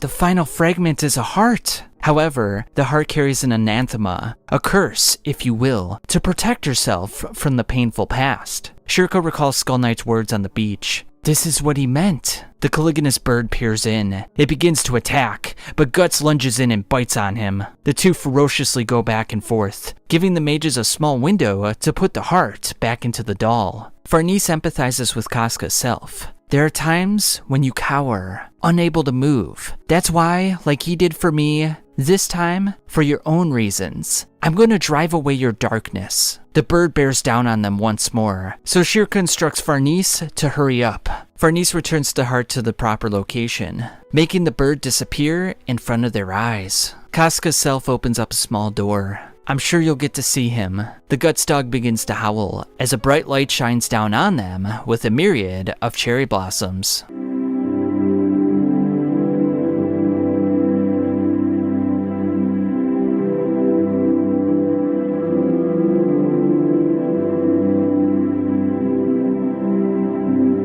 Welcome back, everyone. You did well on your long journey. Though it felt like months and possibly years, only one day passed while the mages were inside Casca. I remember each of you. That girl, Elaine. Everything she saw and felt now rests within me. It's good to meet you, Farnese, Shirka, Ivalera. Thank you for taking care of me as Elaine for so long. Shirka notices that the strength and color of Casca's OD is completely different. It's like they're two different people. Up until now, Casca was dreaming through Elaine. She had no thoughts or feelings. She just merely observed from a distant darkness. To Casca, it's like a dream has appeared in reality. But Shirka assures her that this is real. Though Casca remembers setting out to save Griffith, everything else after that is muddled. Do you remember Guts?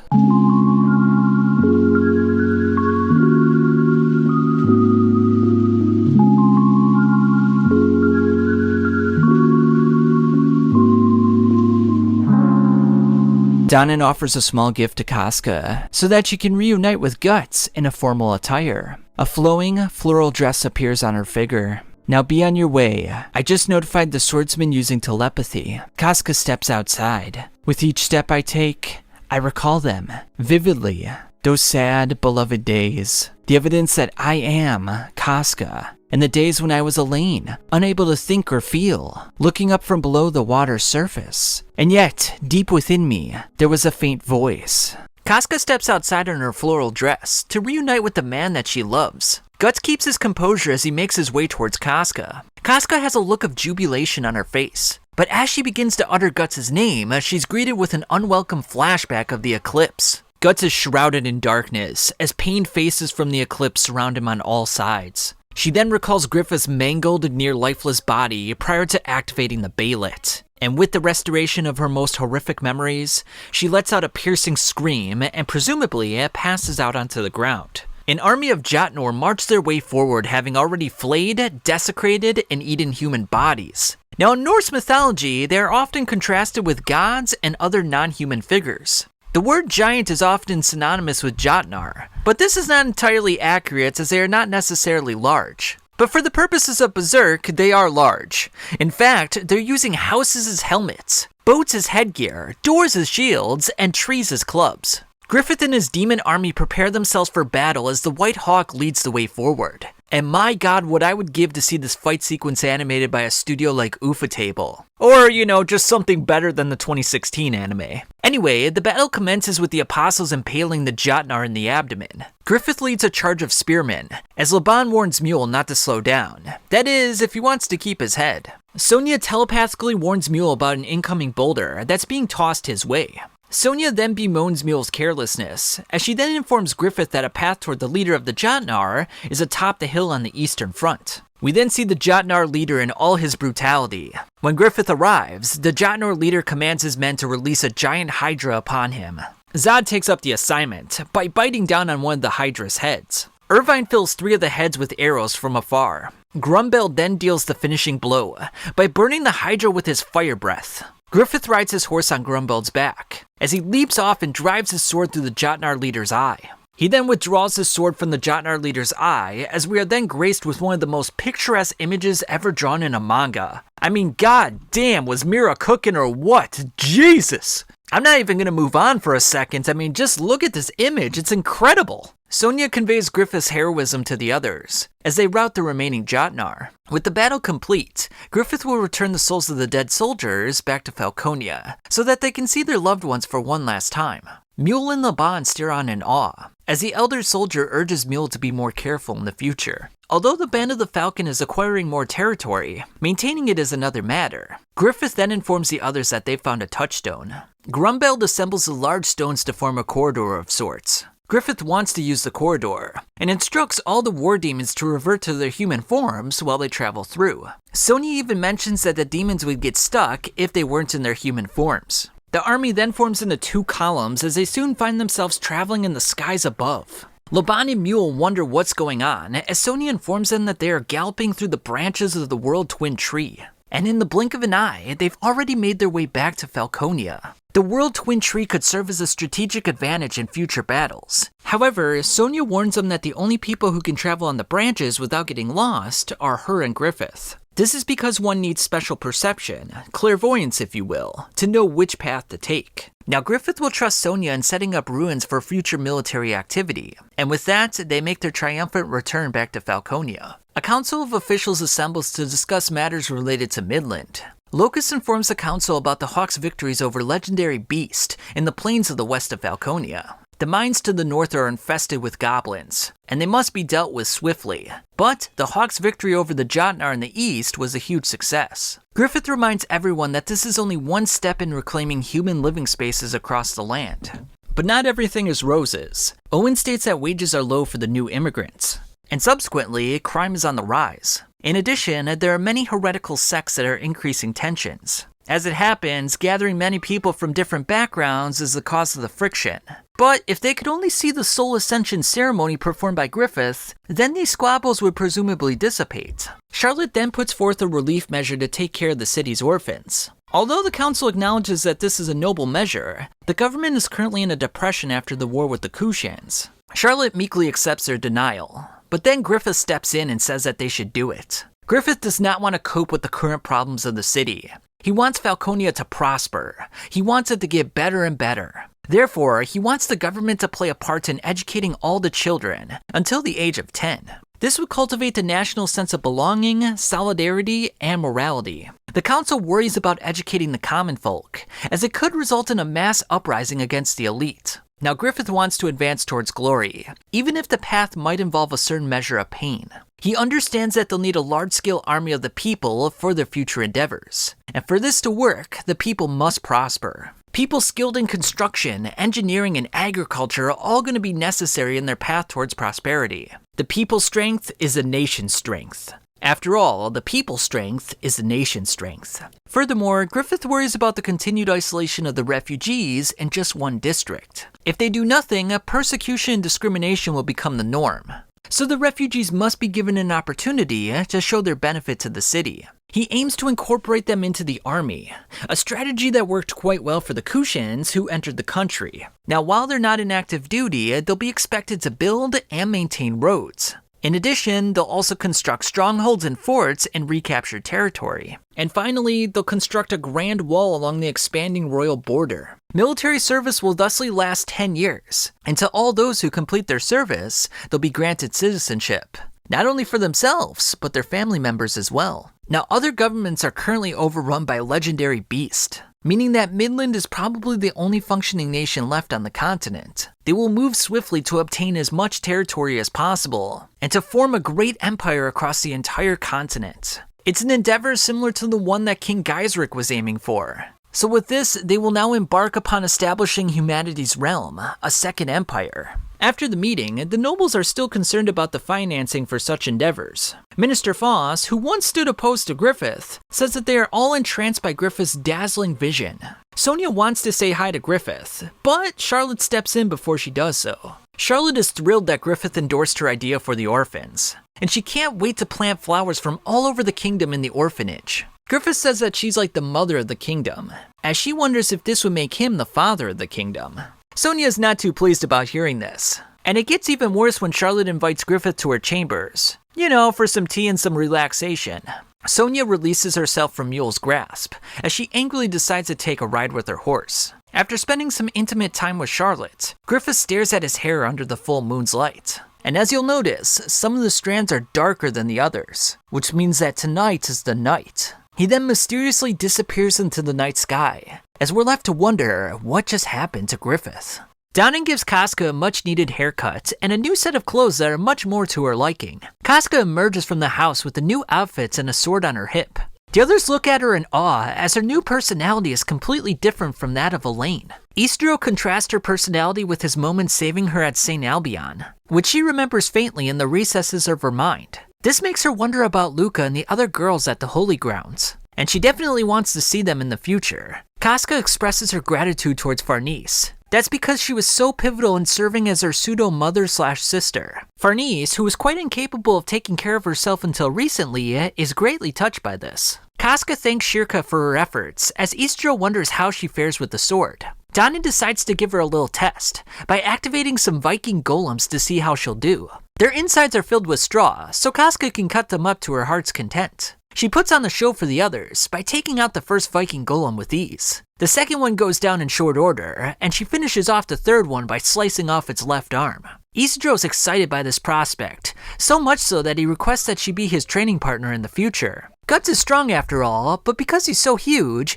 it's hard for Isidro to get in effective training. Casca agrees to this request, as Shirka and Farnese decide to visit Guts. Guts wants to keep a distance from Casca. If she's doing alright, that's fine by him. Danen says it's now Casca's choice to decide when she'll confront Guts. Perhaps she'll wait for her wounds to heal. Because Farnese placed Casca's heart back into her metaphysical body, she feels responsible for making sure that the two see each other again. Casca talks to Guts while standing behind a tree, and tells him he's gathered up some good companions. She's noticed that Isidro has taken a liking to him, and she's rather surprised that he took on an apprentice, given the fact that he's less than approachable. She compares his two sword style to Judo's. Unfortunately, this elicits a sudden and severe reaction within her psyche. She then remembers the death of Judo, the numerous bloodthirsty monsters surrounding her, and the gigantic hand of God with the eclipse in the background. This traumatic experience makes Casca clench at her sides, struggling to breathe and subsequently collapsing to the ground. She looks up at Guts, but sees his body surrounded by numerous grotesque apostles, all of which are from the eclipse, only making matters worse. She screams once again as the others come to her side.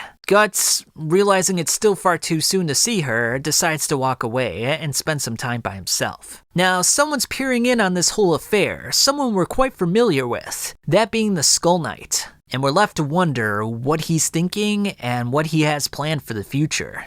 Casca is next seen in bed, recovering from her traumatic experience. Every time she interacts with Guts, a terrifying shadow gets in the way and clouds her thoughts. Farnese gets ready to leave, but Casca instinctively clutches onto her for support. Afterwards, Farnese and Shirka are outside to participate in some training with the other mages. Gedfring wants them to display their skills, so Farnese demonstrates her mastery of the formation of the four. Farnese amazes the others with her proficiency, especially given the fact that she only learned this spell in 3 months. Shirka's next up, and she summons her luminous body without a magical circle. She possesses a nameless shadow, a hollow of blackness. The shadow spirit envelops one of the mages, before disappearing from whence it came. Morta is quite impressed with Shirka's skill, as Kuka wonders how she did this without a magical circle. Now, Shirka maintains a corresponding link with her inner subconscious, and she's grown a knack for locating concealed spirits. Gedfring wants the others to learn well from these two, and to start applying their magic in the outside world. Farnese will thusly learn healing magic from Danen,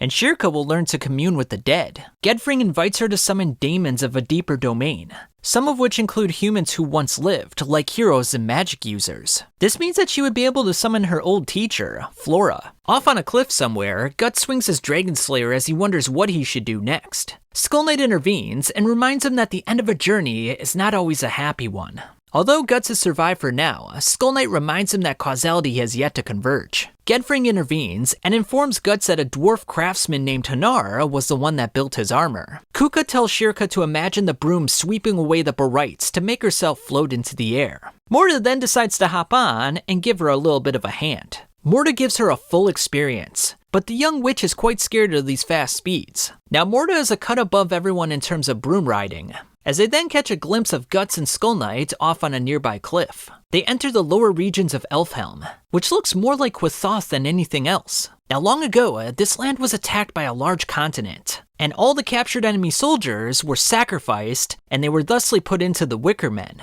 They then meet an old witch who specializes in curses and necromancy. Her name is Volvapa, and she's Morta's mistress. Volvapa thinks that the old sage's premonitions are coming to pass with the arrival of Skull Knight and Flora's apprentice. They now have to walk through the stone forest, since the barites are too thick here to fly through it. Now, because the dwarfs work on armor with many barytes in the surrounding area, it's possible that they infuse the barytes into said armor. Of course, if you want to know more about this topic, take a look at this video right here. Now, Hanar built Skull Knight's armor and Guts' armor, and he's quite surprised that both have come back to him at the same time. Guts thanks the dwarf, yet Hanar reminds him that using the armor and mastering it are two separate things. He then takes a sledgehammer and whacks Guts in the abdomen, stimulating the armor itself. Guts becomes enveloped by the armor itself, and is subsequently restrained with chains. Hanar wants to give Guts a look at the bloody memories dyed into the armor itself, the memories from the previous owner, i.e. the Skull Knight. Hanar smacks Guts once again, as visions of a previous eclipse pervade his surroundings. Snake-like tentacles surround the entire area, as apostles revel in the bloody affair. Upon closer inspection, we see Void and presumably 4 other members of the God Hand off in the distance. Behind Void's right shoulder, we can see the endless abyss,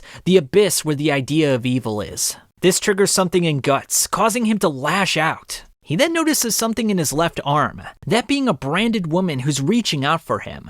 It looks like a lover of the Skull Knight. Behind the woman is the all too familiar brand of sacrifice, burning in the background.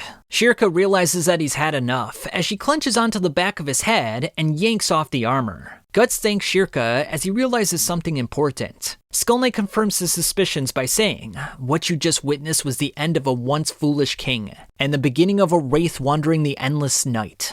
Afterwards, Guts is certain that he saw an eclipse in that vision. Skull Knight then visits a mausoleum where his beloved is buried. And Shirka notices that Danin is a spitting image of the Lady Priestess of Cherry Blossoms, i.e. the woman in the vision. Skull Knight tells Danin that he's a harbinger of calamity, and he has no desire to bask in the afterglow of his bygone days. Now, Gedfring says that Flora served under the Lady Priestess of Cherry Blossoms, and on that day in which the black sun enveloped the entire world, she violated a taboo.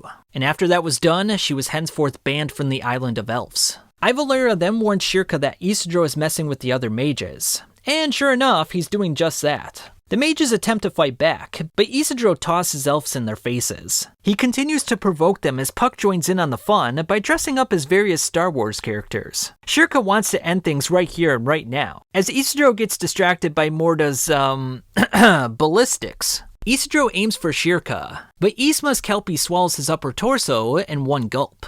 Now, Shirka's really enjoying this paradise that they find themselves in. Yet, she can't help but wonder why Flora got banished from here. Gedfring tells Guts that Skull Knight is only motivated by deep love and hate. And the reason that he's always clinging on to Guts is because Guts reminds him of who he once was. Gedfring warns Guts that if he's not careful, his tenacity will consume him like a hellfire. While contemplating this, Guts thinks of Griffith. We then see the full moon in the night sky as the Moonlight Boy makes his presence known. "You, how come you're here?" says Guts. Guts wonders why the Moonlight Boy is here as the Moonlight Boy climbs on his back. Guts walks inside the house to show the others, as Shirka feels confident that he must be the Flowerstorm Monarch, i.e. Danin. But when Danin walks out, Shirka is pretty embarrassed with herself. A fact that doesn't go unnoticed by Isidro. Guts instructs the others to take him upstairs to Casca.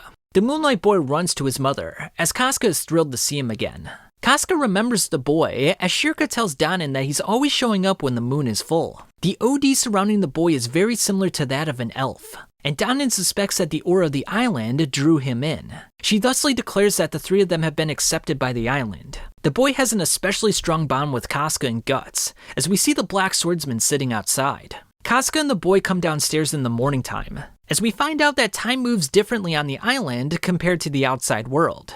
And because it's still nighttime in the outside world, that means the boy hasn't disappeared yet. Which kinda doesn't make a lot of sense because we were told that if you went to Elf Island, that time moves slower. Like, the more time you spent on Elf Island, the more time that would pass in the real world. So this almost seems like the inverse here, but, you know, it is what it is. Danin and the other great mages are shocked by the boy, as he doesn't possess any ounce of malice. The boy frolics with the others as they enjoy a picnic on the grass together. And Casca and the boy fit so well together, as the group says that they've all become a happy family. Elsewhere, Guts struggles to hang on to his Dragon Slayer while training.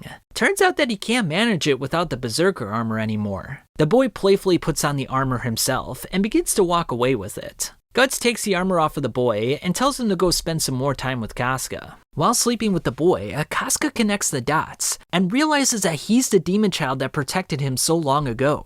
She runs outside as Guts notices that the boy's hair is beginning to change. I was dreaming. On nights of the full moon, I'd become a small child and find myself embraced by nostalgic warmth. But when I would wake from the dream, all that remains is a faint sense of loneliness. That soon fades away, along with a single tear like the morning dew. Now, this moment is rather interesting, since we know that Griffith shares a body with the Moonlight Boy. We also know that prior to meeting the idea of evil, Griffith shed his last tear. It crystallized. So that must mean that the Moonlight Boy is shedding this tear, and I would imagine he's shedding the tear because he has to go away from his parents once again. He wants to spend more time with them. So if he's the one shedding this tear, does that mean that the Moonlight Boy is speaking through Griffith right here? Of course, we don't have conclusive evidence one way or another, but I did produce a theory video if you're interested in such things. Now, as many of you may know, but perhaps not everyone, Kentaro Miura passed away on May 6th of 2021.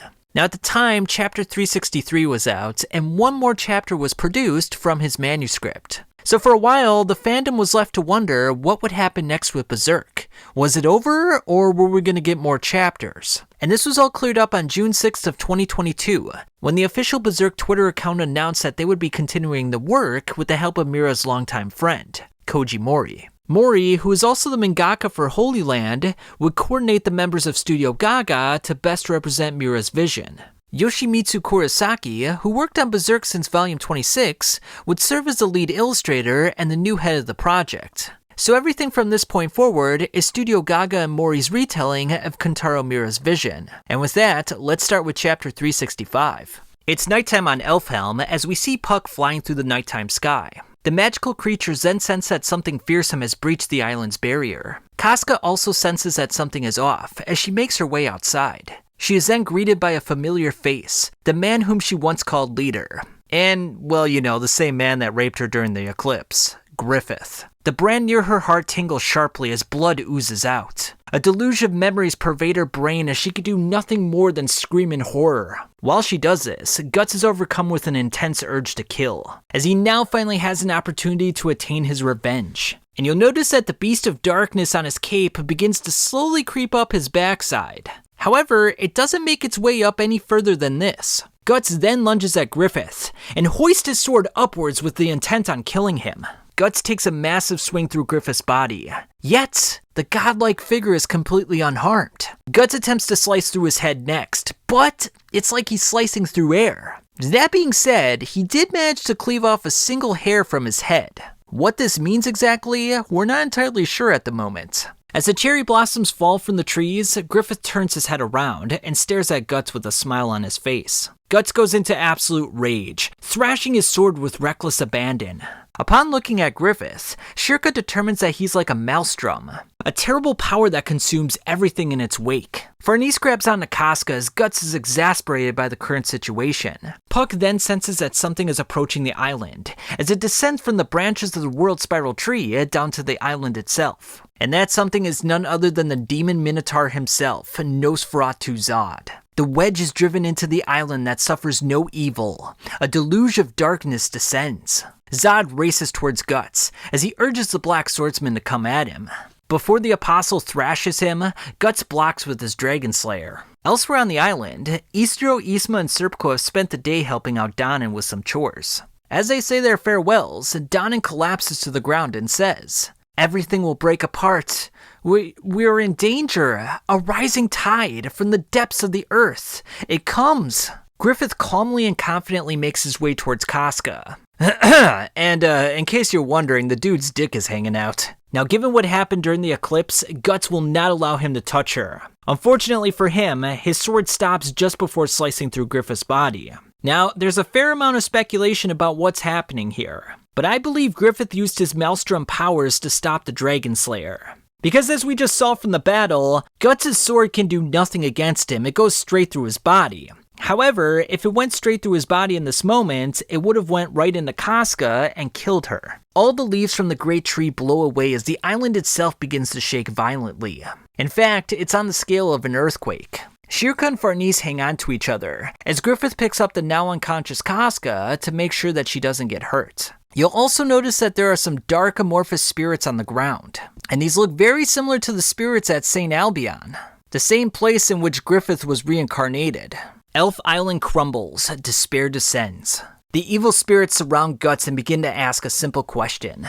Sacrifice. Again, we're not exactly sure what this means, but given the fact that he's got a Bayless in his possession, it's likely that they want him to make a sacrifice to the God Hand. And if you remember, Slan insinuated the same thing when he was in Quathoth. Isidro and Serpico immediately recognize these spirits as the same ones at the Tower of Conviction. The spirits make their move, as Skull Knight comes in to provide some protection. He then says, "These beings, risen from the rift, are what you would call the very foundations of the island. The original masters of this place. Mortals are no match for them. Fly from here." Now, there's a lot of speculation about this, but it's very possible that these dark amorphous spirits are huge collections of Barites. And if you're not sure what Barites are, it's a thing that Gedfring mentioned in a previous chapter. I made a whole video about this explaining the topic, so watch that here if you're interested. The Baylets, which come from the astral world, are called, quote-unquote, prime droplets connecting to the beyond. This is based on the Japanese kanji, of course. Now, when Griffith created the Maelstrom, it's quite interesting, because a Maelstrom is a powerful whirlpool in the sea or a river. But of course, Griffith is not in the sea when creating this Maelstrom. So what exactly is he creating this Maelstrom out of? Well, if the astral world is connected to the sea, then he's creating the Maelstrom out of the astral world. Now, what does this exactly mean? Well, what have I connected to the astral world before? What in the astral world mimics water? It's the Barites, the things that Gedfring was talking about in chapter 347. Now, as a refresher, Barites are a microscopic substance that give weight to objects. They can cause depression and obsession of the mind. They also darken the sky, something we saw during the eclipse, and something that happens every time a Beylit is activated. Now, I believe what gives apostles and Godhand members their power is the concentration of an unusually large number of Barites. Skull Knight fights off some more as he urges them to escape as soon as possible. Skull Knight states that this collapse was destined to happen. Again, it's another instance in which Skull Knight can see the future, but it seems like he can't manipulate that future. He knows what's going to happen, but it doesn't seem like he can do anything to prevent it. Elsewhere on the island, Roderick and his men are making preparations for their departure. Roderick realizes that the mermaids from earlier were correct in stating that a crisis would befall the island. As the island shakes violently, Roderick and his men are completely caught off guard. A crew member then notices the evil spirits descending down the hills. Unfortunately, many of the crew members are completely surrounded by these spirits. The spirits then strip the flesh from the crew members' bones, leaving no doubt that they are intent on causing harm. Roderick then thinks of Farnese, as Guts is helpless to do anything to stop the destruction. Griffith then escapes with Casca as Zod holds the two of them in his left arm. Now, Guts is unable to do anything about this situation. He's completely helpless. That being said, he still extends his right arm out towards Casca. The island continues to collapse as the overflowing darkness swallows everything into the sea. While Guts somberly looks downward, Shirka cries out for him. Puck realizes that the entire island is coming apart at the seams. Guts is besides himself that not a single one of his sword swings could do anything to Griffith. Skull Knight fights the creatures as the entire island is being destroyed in but an instant. Roderick commands his men to throw barrels and boxes in the sea to save as many of the inhabitants as possible. The fate of the island is all but certain at this point, as the Guts' party and the magical creatures can only watch on with discontent. Isidro then wonders if this is real, as Donan tells everyone that it is now time for them to depart this world. Isma reaches out for Isidro's hand, but before she can touch him, her physical body disappears into thin air. Donan and the other magical creatures disappear as well, as the mages are clearly distraught by these horrible circumstances. We then see Guts leaning against his sword, with the world spiral tree visible in the night skyline. The peace they reached, lost in an instant, only despair remains. We next see Guts being dragged onto the seahorse by Roderick's men. Serpico checks in on Farnese and Shirka. The other mages are clearly distraught by what just transpired, as Farnese blames herself for what just happened to Casca. While Farnese cries about the predicament, Morta grabs her arm and says that they need to take care of the injured.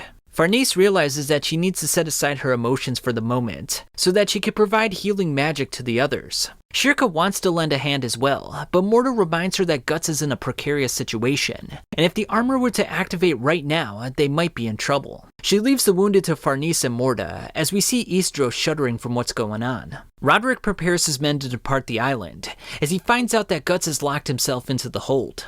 Inside the hold, we see Guts staring at the Dragon Slayer. He falls to the ground as his sword does likewise. I never believed in anything. Nothing.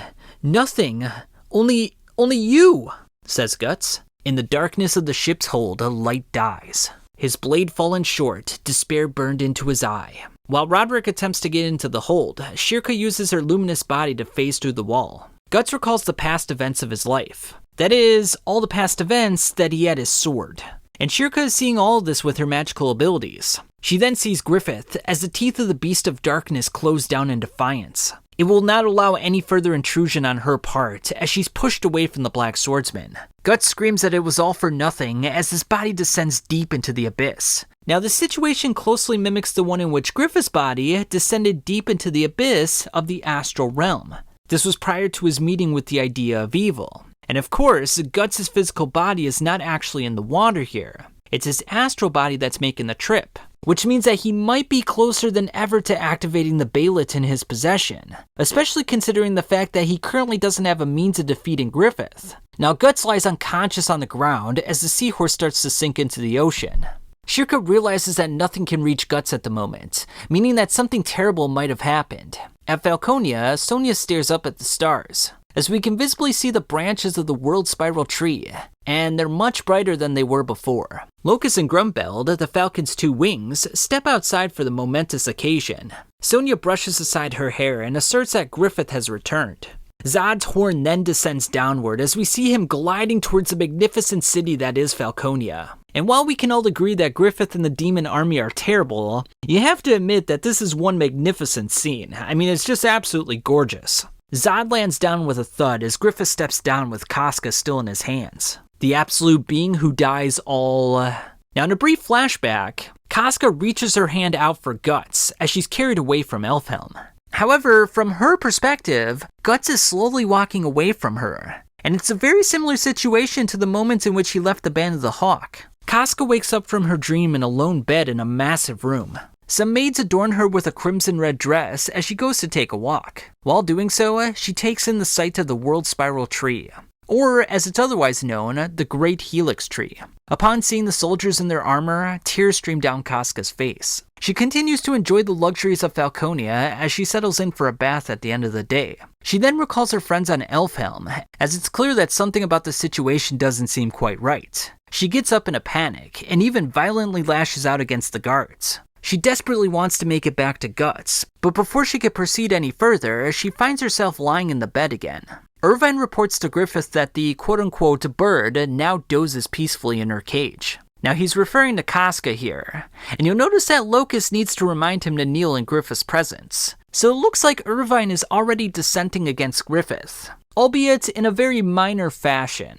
We'll have to see how this plays out in the future. And interesting little side note, even Zod shows some trepidation about what's going on with Casca. Griffith then says that they're heading to the east, as everything now flows according to his will. Now, to determine Casca's whereabouts, Shirka will need to perform a magical rite. She will enter a deep meditative state to expand her consciousness. Although Isidro is skeptical about this plan, Serpico reminds him that they have to have faith in the young witch. Shirka prepares herself for the rite, as she instructs Farnese to take care of her body. Her luminous body extends from her physical body to follow the dragon path. She eventually senses a dense OD, and it's all flowing to a single point. Meanwhile, Guts is visited by an old, cackling friend. "You want it, don't you? Power," says the Beast of Darkness. Guts is in no mood to be provoked by the Beast of Darkness, so he picks up his sword and swings down upon him. Yet, what happens is truly beyond comprehension, for he has a vision of Griffith standing upon his sword, much like the time he stood upon his sword back when they had their first battle. Now Guts cannot handle this at the moment, as he immediately vomits into his mechanical hand and passes out onto the ground. "You cannot deny me. That brand limits you. You cannot deny me." That flesh restrains you. Your flesh, your blood, even your soul. The creaking of your bones, your pain, yield them all to me, your all, says the Beast of Darkness. Just then, the windows on Roderick's boats are broken as the Kushan warriors hop on board. And it looks like they have some pretty evil intentions. The mages panic as the Kushan warriors eventually find Guts lying on the ground. Trapped, both body and soul, what fate awaits this party? Now, slightly before this happens, we see the Kushan warriors aiming their harpoons at the seahorse. Once they're boarded, Serpico looks to defend himself, but he quickly realizes that he doesn't have his sword on him, so he's got to make a quick escape. Serpico lands on the lower deck as Isdro kicks a Kushan soldier in the face. Serpico attempts to get to Lady Farnese and the others, but the Kushans are already inside and have locked the door from the outside. The Kushans lock up the black mustachioed knight, as he worries about the Black Swordsman.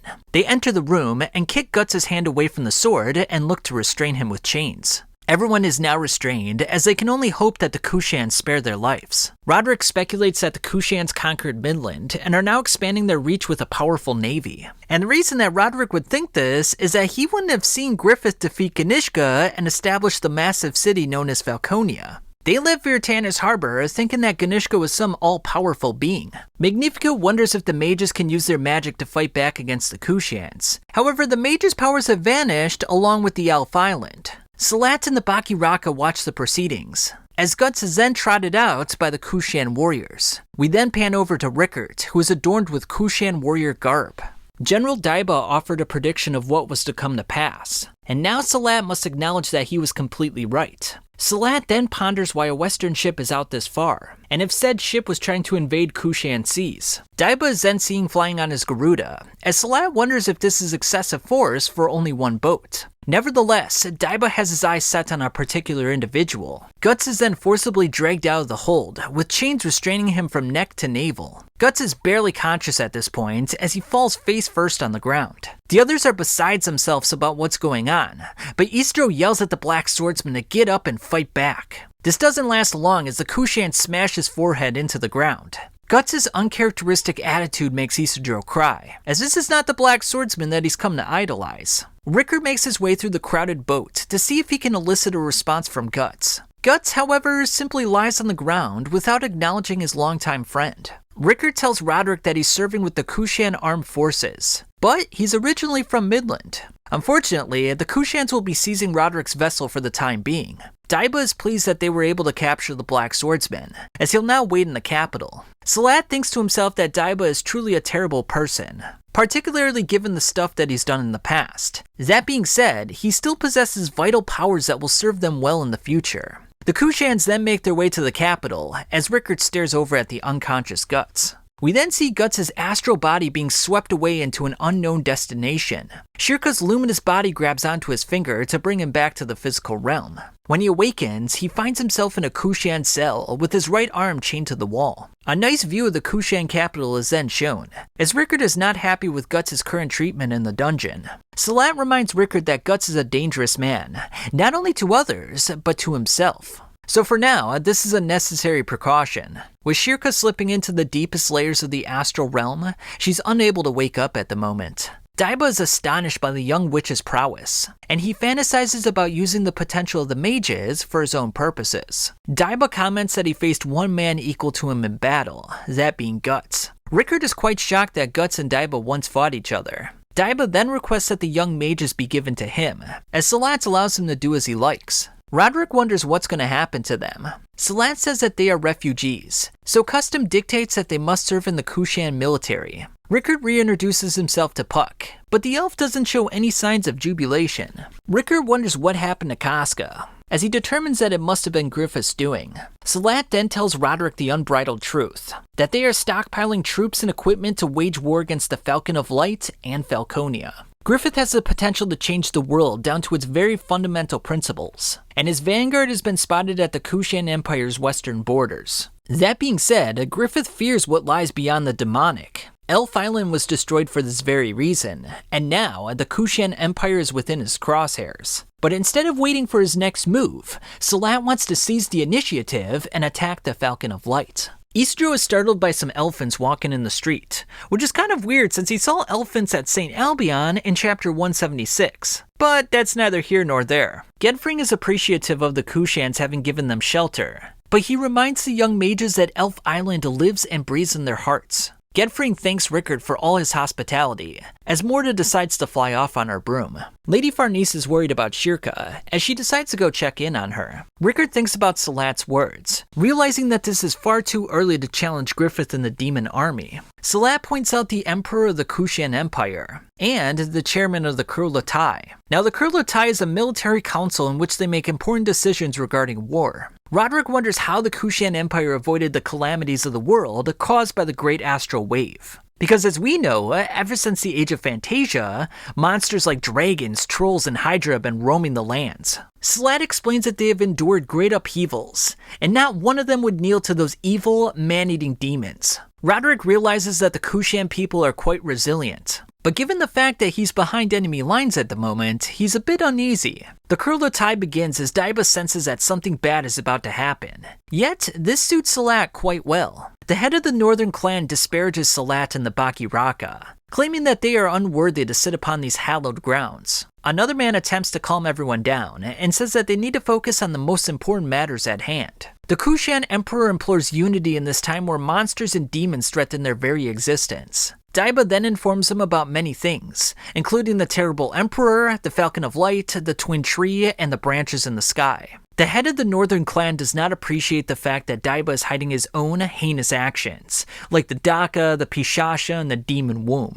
Salat then humbly requests that he be given the reins of the entire army to do battle against the Falcon of Light. The head of the northern clan is appalled by this, and he even suggests that Salat will use the Emperor like a puppet. The others don't take too kindly to this. But then, to everyone's amazement, dark vestiges protrude from the backside of the head of the northern clan. This evil prana! Impossible! Says Daiba. The man slumps over and dies in an instant, shocking everyone in the vicinity.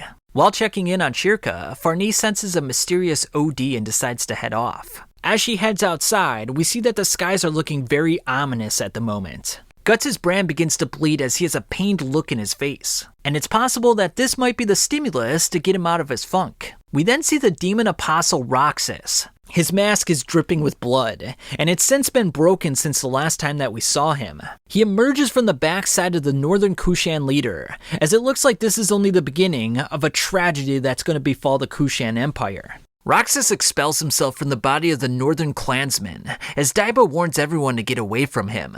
Roxas has got some new hooks on his appendages, and his mask is broken.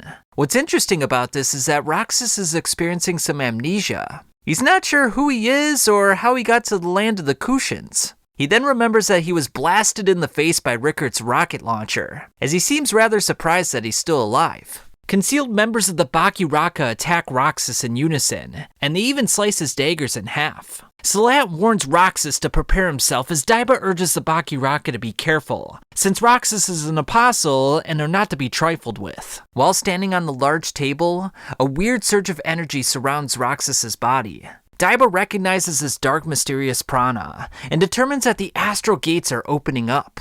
And anytime we see a tornado forming like this, it means that the God Hand is close at hand. Black ooze fills the cobblestones in the streets, as it morphs into the form of trolls. The trolls brutalize the citizens of the Kushan Empire, leaving everyone utterly horrified.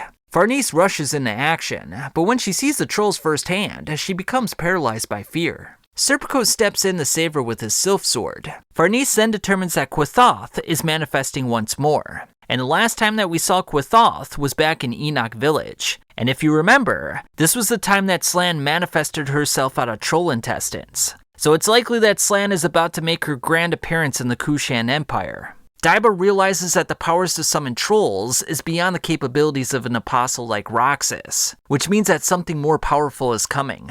Morta panics with all the chaos going on, as Shirka is still in the midst of her magical rite. The Kushans lose control of the elephants, as the situation is becoming increasingly chaotic. Sled has been pining to exact his revenge on Roxas, as he attacks the apostle head-on. Now Guts, who's still chained to the wall in the prison, has a pained look on his face. a look that seems eerily reminiscent of that time that he was in Quathoth, which means that Slan might entice him to make a sacrifice once more. And with that, we got no more material to talk about for right now. If you made it to the end of this video and you enjoyed yourself, I would appreciate if you subscribe to the channel. Otherwise, have yourself a nice day.